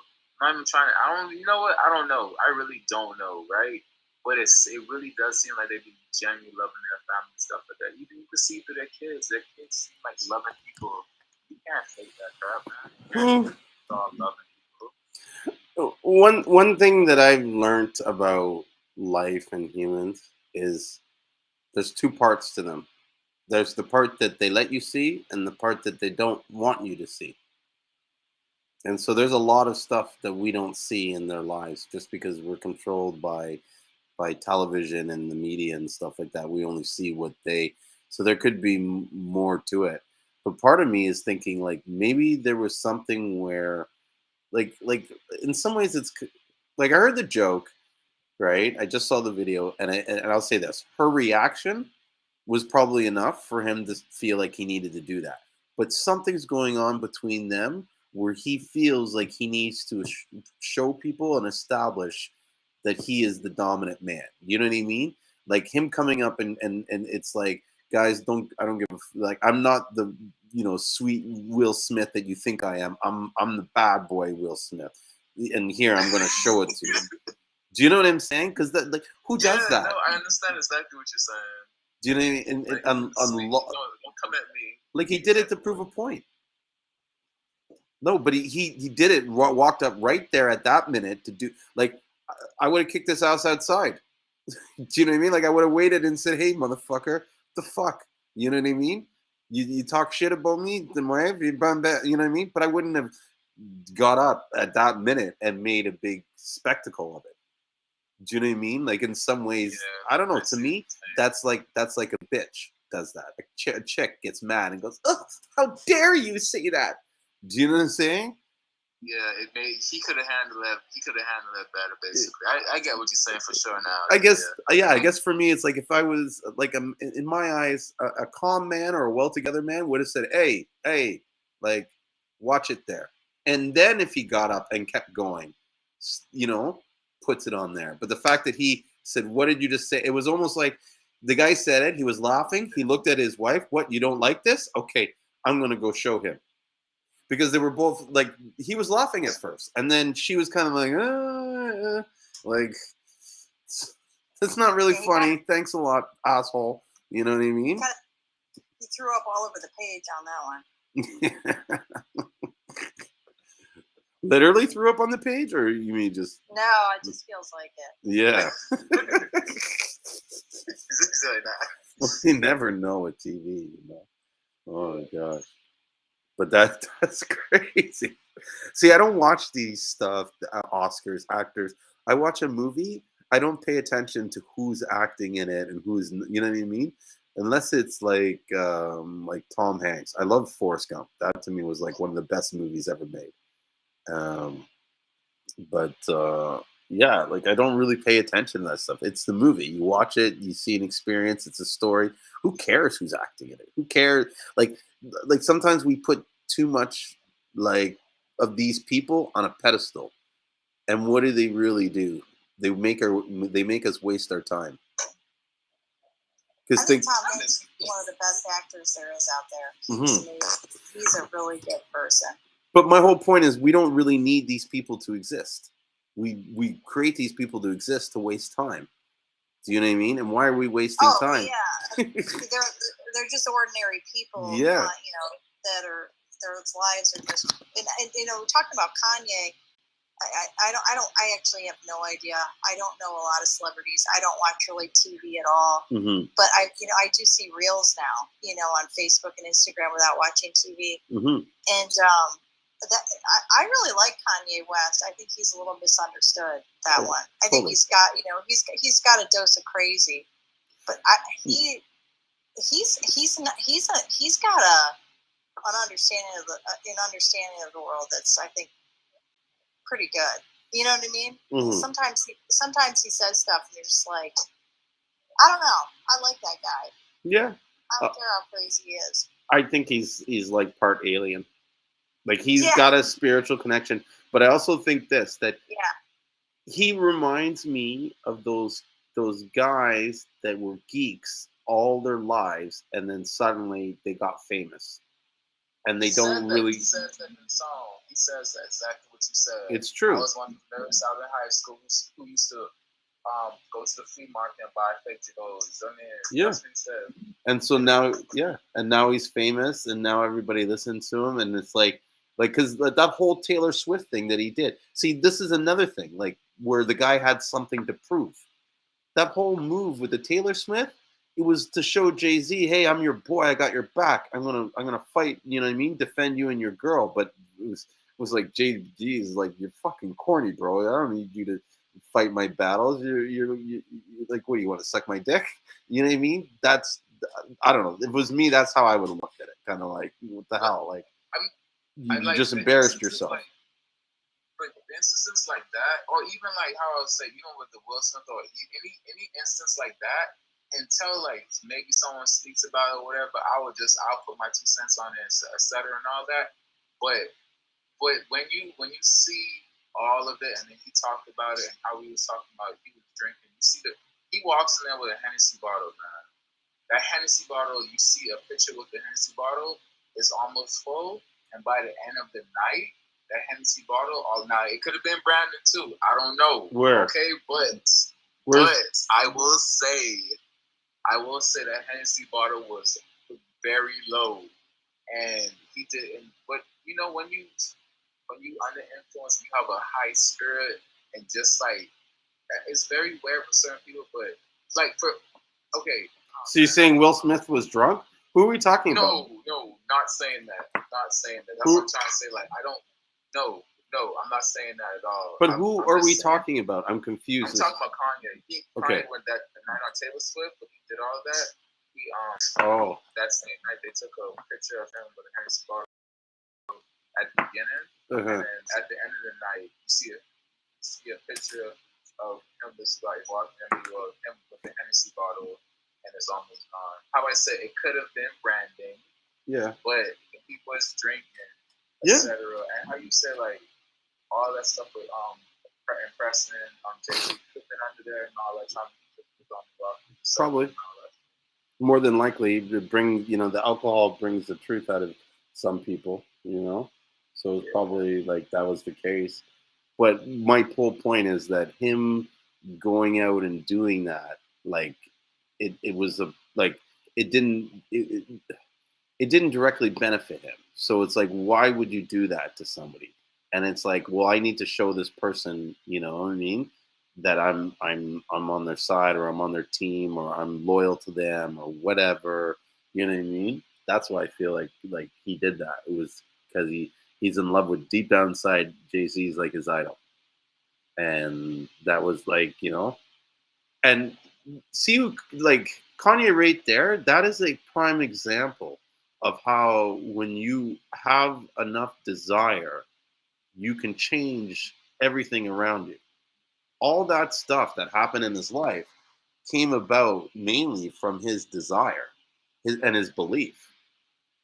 Do you know what I mean? Like, he believed that he would tell everybody that he was, back when no one knew who he was. He's like, I'm going to be big. I'm going to be famous. If you drive your mind every day, even 3 to 4 hours a day, to just focusing on being that, or believing that, or visualizing yourself doing it, you will eventually become it, because that's all you think about. And so when you think about making a decision, that thought will play a part in how you, whatever decision you make. Like, what am I going to do today? Well, okay, well, all I think about is being rich, so I'm going to do things that are going to bring the rich closer to me. You know what I mean? Like, it's that kind of thought process. But if you're thinking about other things, it takes longer for you to achieve that goal, because you're not, like, your level of focus is being diffused and spread out between too many things. But if you focused on one thing or two things, the rapid acceleration would happen, and you would accomplish those goals a lot faster. Mm-hmm. That, pardon? Did you hear when they talked about basically having like a universal income? Yeah, they've been talking about that for years. But I think it's a great idea. But do you think it's a good idea as well? I think we already have it. We just haven't formalized it. You think we already have a universal income? Really? Well, if you don't work and you don't want to work, you can go to the government and get income to survive. I mean, but that's okay. So yeah, you are right. You can get on, but like, it's not formalized, and it's not it's not a huge amount. Like I think they're talking about giving you $2,000 flat or something stupid. I mean, it has its pluses, it has its minuses, but to me, like, we don't need it right now. So why are we trying to introduce it? Like, okay. So let me tell you I see the pros and I see the cons of it, where it backfire big time. They're gonna be like, oh, this is why the new generation is so lazy. I'm pretty sure that's gonna be one of the biggest things, right? They already are lazy. Yeah, exactly. But listen, look what the heck they are doing with technology, and how technology is propelling everything. But friggin' you are using technology right now to a great deal, connecting so much, and that's where, like, when I always think about technology, I always think about like a washing machine, and like, man, back in the day we had to scrub that junk, like on the islands. We had to go outside, get the rake and straight thing, and like go outside, get your friggin' clothes, and you scrub it all day. To wash, like, a set of, or you gotta wash it on a stone. Oh, exactly, friggin' A, man. I've washed clothes on a stone. You still do it? I've done it. Like, I've had to clean my clothes on a stone and wash in the river. Yeah. I mean, hey, it's a cool experience. But yeah, it is.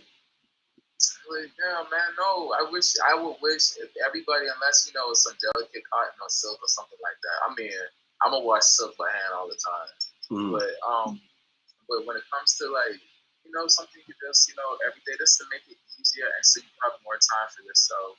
That's why I see it as like, if you want to put your time to get money, what would you really be doing? And that's why I see it that's why I see the benefits of the benefit of it to the fullest. Like especially for creatives and people who really want to get out there, and if you even want to travel, because I think the cultural travel helps a lot of people open up and understand others and all that. So it will open up a lot of gates for people who understand for what it is. But of course, it's gonna get taken advantage. It's gonna make people lazy, and it's gonna, people gonna find a way to get more and steal. And yeah, it's gonna suck, right? Like the bad parts of it, but the pros, I think, are gonna outweigh it, just because the freedom that it gives. Yeah, but also what I find well, from my understanding, the reason why they're coming out with this is because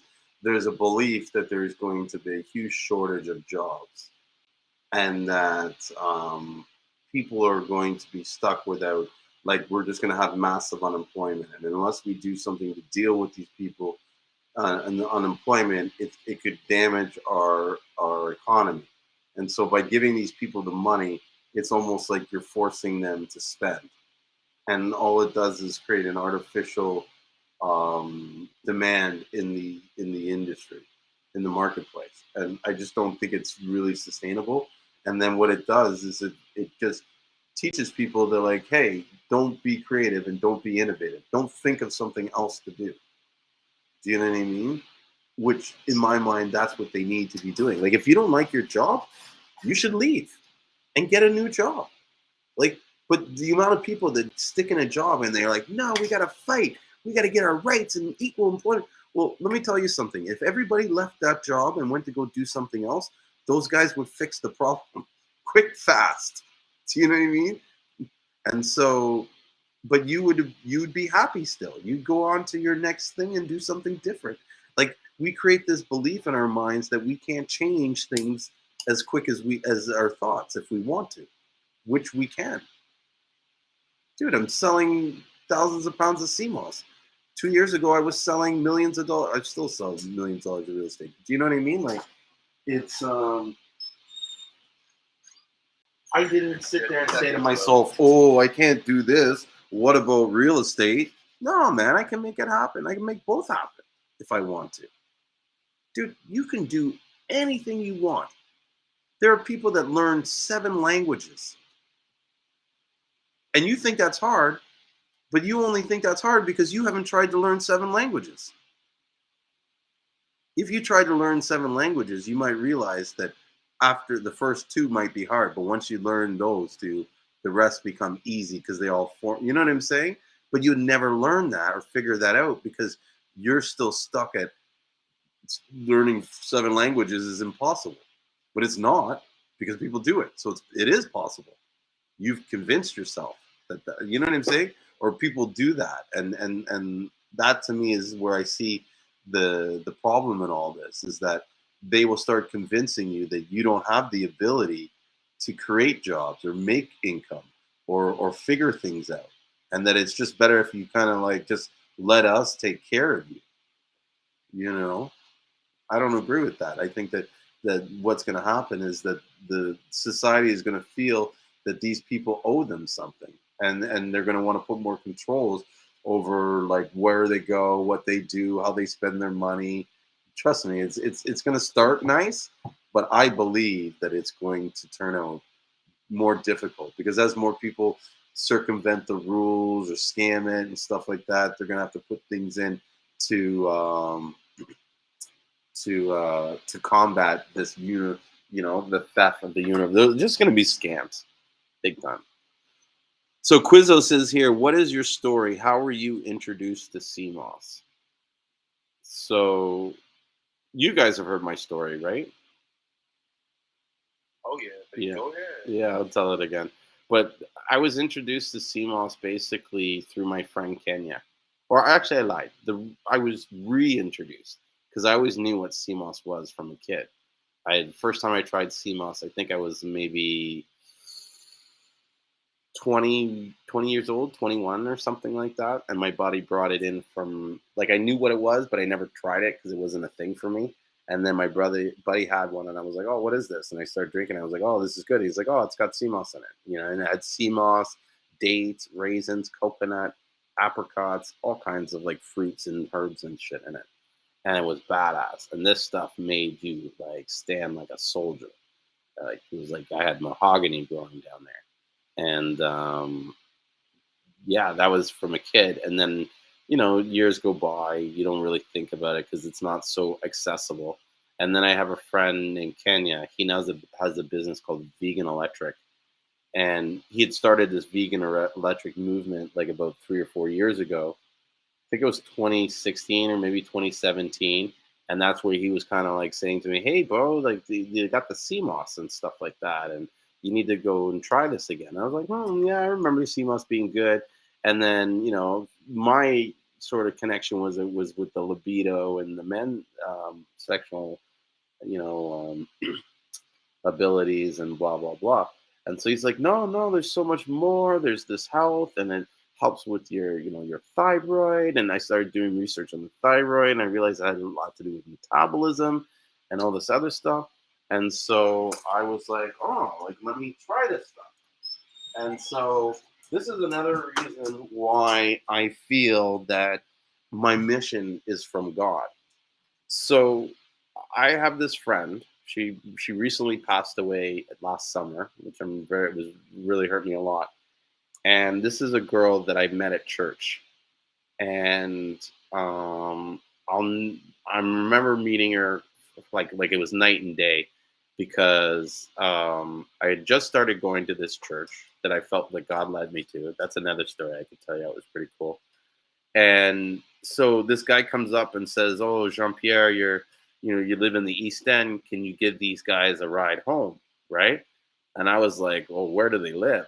And they're like, "Ajax." And I'm like, "Ajax? Like, that's like half an hour further east than where I go." You know what I mean? So I was like, "Oh, like who are these people? I don't want these people in my car." And this is something that like makes me go back about service and about doing things like sacrifice and stuff like that. And so I wasn't really excited to give these guys a ride home, but I did it. And I dropped them off. I didn't drive them all the way home because to me it was too far and stuff. And I had stuff to do, long story. But so I started talking to them, and I found out that they're taking the transit. Now, where my church is, it's far from me. It takes me 45 minutes to drive. This lady lives half an hour further out than I do and takes the transit there every Sunday religiously to go there. Do you know what I'm saying? It's crazy. And I remember one time God spoke to me, and he basically, or it's the Holy Spirit, whatever you want to call it, he basically said to me, if you take care of her, I promise I will take care of you. Right? And so I started driving her to church all the time. I had them meet me at this drop-off point, and then after a while, I just started driving her home all the way, especially in the winter times. This is a lady that walks 30 minutes to get to the bus stop in the winter cold to go to church. You know what I'm saying? So I tell her about the Seamoss, and she's like, "Oh, I have this friend of mine, Joyce, whatever, she'll hook you up, right? With the Seamoss gel." Now, I take the Seamoss gel, I try it, my brain literally like explodes, like so much energy, all this shit. I was like, what the fuck is this? Like, it was just like life changing right there. I was sold. I was like, I'm taking this all the time. I bought all 3 jars, all this stuff. And so I'm taking this for maybe like 2-3 weeks. And as you get fanatical about it, you start doing all this research on it. And, you come across this fake Seamoss. What is this fake Seamoss? Where is it from? This and this and that. This is the bad stuff that you don't want. Lo and behold, I ask her, where are you getting your Seamoss? She's getting it from the bad stuff. You know what I mean? This is why I say to people, like, there's no such thing as fake Seamoss, because even the Seamoss that you say is fake, it worked for me. It worked enough to make me fanatical about it. And so I do more research, and I realize there's Seamoss in the Caribbean, there's Grenada, this and that St. Lucia has some of the best. And I'm like, well, fuck, my dad is there like right now. You know what I mean? And I'm like, I should just work out something and try and fly down there and grab some and bring some back for me. I'll get it cheap, blah, blah, blah. Right. And so I worked a deal out with this girl where I was like, okay, I'm going to go and bring back 50 pounds in my suitcase. I'll give you half it costs. I'm going to keep the other half and you make the gel for me for free. You know what I mean? Till my gel runs out, till all my Seamoss runs out because I got you, I'm getting you the Seamoss super cheap. Right. So she was like, yeah, for sure. I'll make you the gel, you know? And that's how I got kind of like introduced to it. I left literally 2 years ago and 6 days because I left on March 22nd, 2020. And I caught something like the stars, something made me say, you have to go down there. And because it was the pandemic and it was weird because at the time it was more about a fear of my dad, where I was like, my dad's down there, he's all alone. The world seems like it's going to end. Someone's got to be there to figure something out if it, if shit goes sideways. And so that was the main reason why I went down there. But I was able to catch a flight, get tickets cheap, and catch a flight. And I got the last flight on there. And I'll never forget getting into the airport, going through all this stuff. I thought I was going to have all this problems. Everybody told me, oh, this is going to happen. Nothing that anybody said was going to happen actually happened. And it was almost like the doors were open and they were just like, walk through. Like I literally walked right through the airport. You know, they checked my paperwork, this and that, but they didn't check my suitcase. They didn't check anything. They didn't quarantine me. They didn't do none of that shit. And I just left. They didn't even monitor to make sure that I went to my house.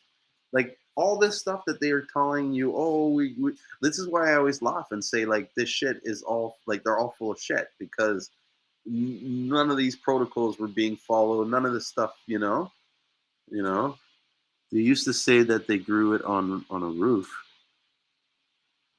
I'm not sure. Oh, the Seamoss, the moss, roof moss. Yeah. So we come in there and the doors open and then we sit there and for a whole month or so, I tried to find people that could introduce me to people that were in Seamoss. And I was having like a huge difficult time.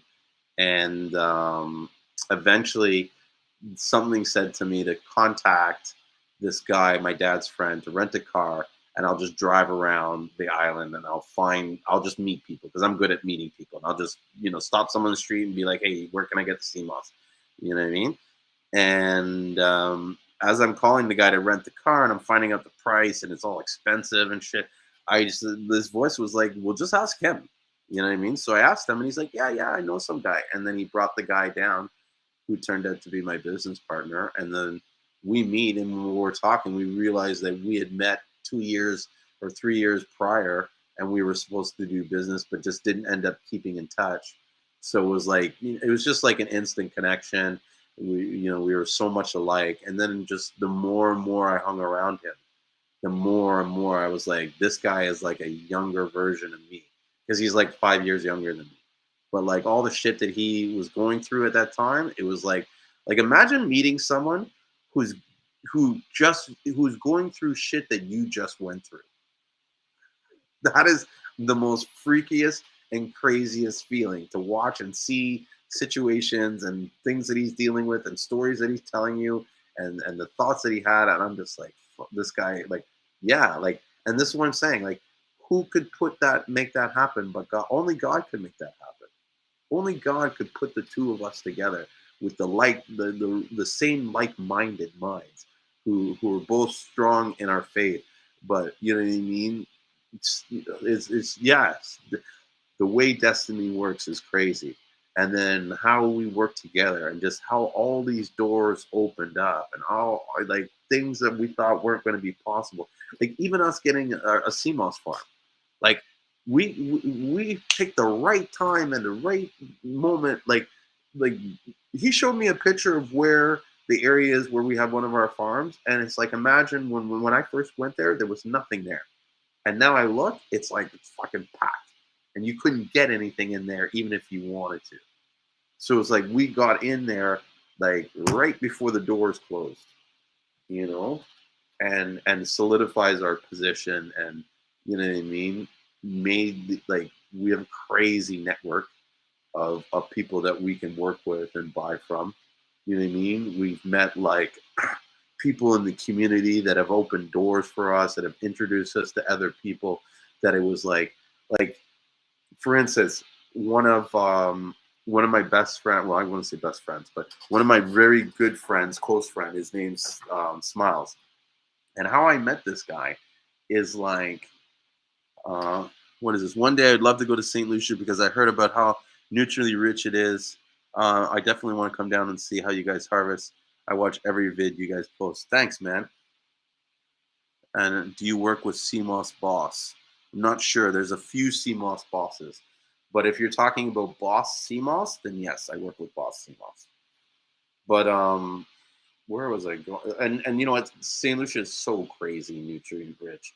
Like there's so much natural everything. You know what I mean? But just getting back to it, like, dude, is definitely God. Like for the doors to open for us to create the network that we met. Like even like, oh, that was it. I was talking about Smiles. So one day we go to buy Seamoss, right, from this regular person that we're always buying Seamoss. And I can't remember exactly what happened, but on our way back, we either missed them or something happened, but we had some time in our hand. And we just, out of the blue, decided to go and check out all the farms and all the areas in the region. So he basically showed me the layout of where all the Seamoss is being grown and stuff like that. And so we're talking on these different beaches and all this stuff like that. And we just so happened that this guy Smiley's wife, girlfriend, whatever, madam, they call him down there, she sees us. And here, I think she overheard us talking because there were some things that I was probably saying and this and this and that. And then, like, maybe 2 weeks later, they happen to be at this spot where we're at, where we always go to get our food. And it's sort of like the spot that we get our supplies before we go to the beach to work on the Seamoss. And so his girlfriend is, her father is the man that owns the bar that we always go to get our drinks from and stuff like that. And so she happened to see us there and told the guy Smiles and basically said, those are the guys from the beach and then that. And we went and started talking to him. And then I started talking to him and realized that I knew his brother, I knew this other guy, you know, his cousin, all this kind of shit. Like we were buying Seamoss like off a lot of these people. He brings me into his village and shows me, introduces me to everybody in his community and starts facilitating a lot of the buying through all these people. And this is like deep in the heart of Providence. You know what I mean? You can't get these kind of like connections. Like it's not like the average guy cannot fly down from North America and meet these people. Like it just doesn't happen like that. And to me, it's not me that made that. Like there's nothing special about me. It was the environment that God created to allow that to happen. You know, like what are the chances that this girl would see me on the beach and then I just happen to be at the bar that her dad owns that I'm always at, and now they get to talk to me and work out a deal, and we start selling Seamoss, and then that guy's life has changed completely. Where you know he went from not owning a truck to getting a new truck, getting foundation poured for his house. He's building a house now. You know what I mean? He's got money saved. You know. Quizzo says, yes, here, and how you get to change lives daily. I appreciate it. Dude, I love that. That is like if any, that is the ultimate drug for me, is changing. That's why I do everything. That's why I'm even in real estate. I'm in real estate because I love being in an environment where I get to greatly, drastically affect people's lives in a positive way, and to watch their lives grow and stuff. Like the other day, I took this family who was an only son, and his wife had a condo, And then his dad had a house that he grew up with, like he lived free and clear, and like his son grew up in. The house is free and clear, and I helped them sell those two houses, and they bought a property in another town nearby, and it's like the perfect house. And imagine when they first came in, the dad especially super apprehensive about realtors, because in Toronto you're hearing on the news all the time about how this guy got scammed, or this realtor did this to this client, and I mean, all these horror stories and stuff. So it was like, dealing with someone who completely did not trust you and was waiting for you to fuck up. You know what I mean? Like, so much. Like, this guy, everything I said, he would like, what do you mean? Check this or check that. By the end, this guy was like my best friend. I could have gone out for beers with this guy. He loved me so much. You know what I mean? And like, we found them the perfect house. The house that they bought had a huge backyard, had like, and honestly, I told them, I said, listen, God brought this house to you. Because for them in this current real estate market in Toronto, for them to find this house and get it on, like for them to go out and find this house, the perfect house that they wanted, and get it on the first offer is almost damn near impossible. Like, I was shaking my head, like, how did we do this? Like, this is amazing. And then to take a house that they bought for $240,000 and sell it for $715,000. In 4 years, this guy made $500,000, like $500,000 on his real estate. His dad bought that house, I think, for like $60,000. We sold it for $1.170. So imagine, like, in one night, he went from, like, you know what I mean, from regular Joe to 1.2, worth 1.2 million. That's a change, you know what I mean? And then they bought the house, I think, so that total was like 1.2, 1.7. I think they had like about a 1.7 million altogether between them, and then they bought a house for 1.4. So they have 300,000 left over to like do whatever, all on property that they made. You know what I mean? That they purchased, the real estate. So to watch them go through that emotions and see this, and like, fuck. And we did both offer night. Like, we sold both houses on the same night so we could sell it. It was crazy. I loved it. It was definitely a drug. Like, I was high for days. And so, yeah, that's my why. I like changing people's lives. That's why I'm doing this. Is I get so much energy because I know the seeds that I'm dropping into people's minds to help them.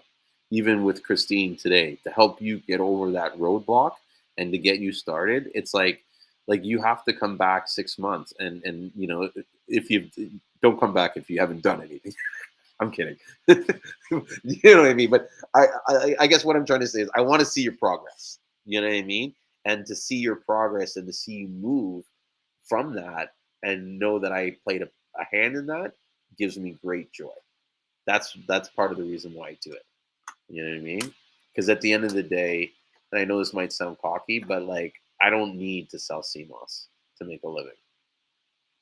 You know what I mean? I can make enough money in 1 month to pay for my bills for a year and not work if I don't want to. Like, I could be shitting on my ass right now if I wanted to. You know what I mean? But it's the joy and the passion and the lives that I'm changing, and the when you guys come in the show and the stuff that we talk about and the ideas that all just drives me. Yeah. So that's enough, I guess, me ranting. I hope I didn't put anybody to sleep. But all my yapping. But maybe we should actually call it a night. It is getting late, and I got to get up early tomorrow. I got to go fight these Air Canada. I don't want to say bastards, but they are bastards. They changed the rate of the shipping rate, so now it's like I have to pay almost double what I normally would pay. So I got to go fight them and try and get a reduction on the rate and pick up the Seamoss. So I have a new shipment coming in tomorrow, and should be some nice gold. I'm really excited, and some more purple. I'm restocking up on the purple, and I might even have to either raise the price on the purple wholesale, or maybe even take it off some of the items off, because I'm being told that while we're not running out of purple is becoming more difficult to buy, and he's instructed me to not to try not to sell any purple, to try and keep as much purple as we can, because we don't want a situation in 3 to 6 months where you can't get any purple and we've sold it all for cheap. It's not good business. So yeah, we'll see how it goes. Hopefully the weather will change and allow them to grow more, not grow, but dry more purple. But until then, I'm gonna bid everyone adieu and go get some rest so I can get up early and get this on the go. Thank you so much, everybody, for coming to not only watch the live, but like listen and be a part of it and contribute. I keep saying this to people all the time. This show would suck without you guys participating in it with me. If it was something where I just sat and did all the talking, I would not only bore everybody else, but probably bore myself. And so this is, it's like I can't do it without you guys. So thank you so much for taking the time, spending your time with me to help me make this happen. And I look forward to seeing whoever can make it to come back next Wednesday when I'll be doing this again. And I think now it's been going on almost 4 months that I've been doing this consistently every Tuesday, every Wednesday and Sunday. It's amazing how time flies. So I'm going to say goodnight and remind you guys to not forget to take your Seamoss, and I'll talk to you soon. All right? Take care. Bye, Christine. Bye, Rio. All right. I think she fell asleep. It's late. All right. Night. All right, guys. Now I'm going to make sure I end the Instagram next. Thank you for watching, guys. I look forward to seeing you guys soon. Probably will maybe put a video out tomorrow if I go to the airport, depending on when I go, and to pick up some of that Seamoss. Yeah. All right. Take care. And now it's time to end the live stream with you guys. Thanks once again, guys, for watching. I hope you got a lot of your answered questions, and I hope a lot of your questions answered, and I hope you found good value out of watching this live stream. Take care, and I'll see you guys on next Wednesday.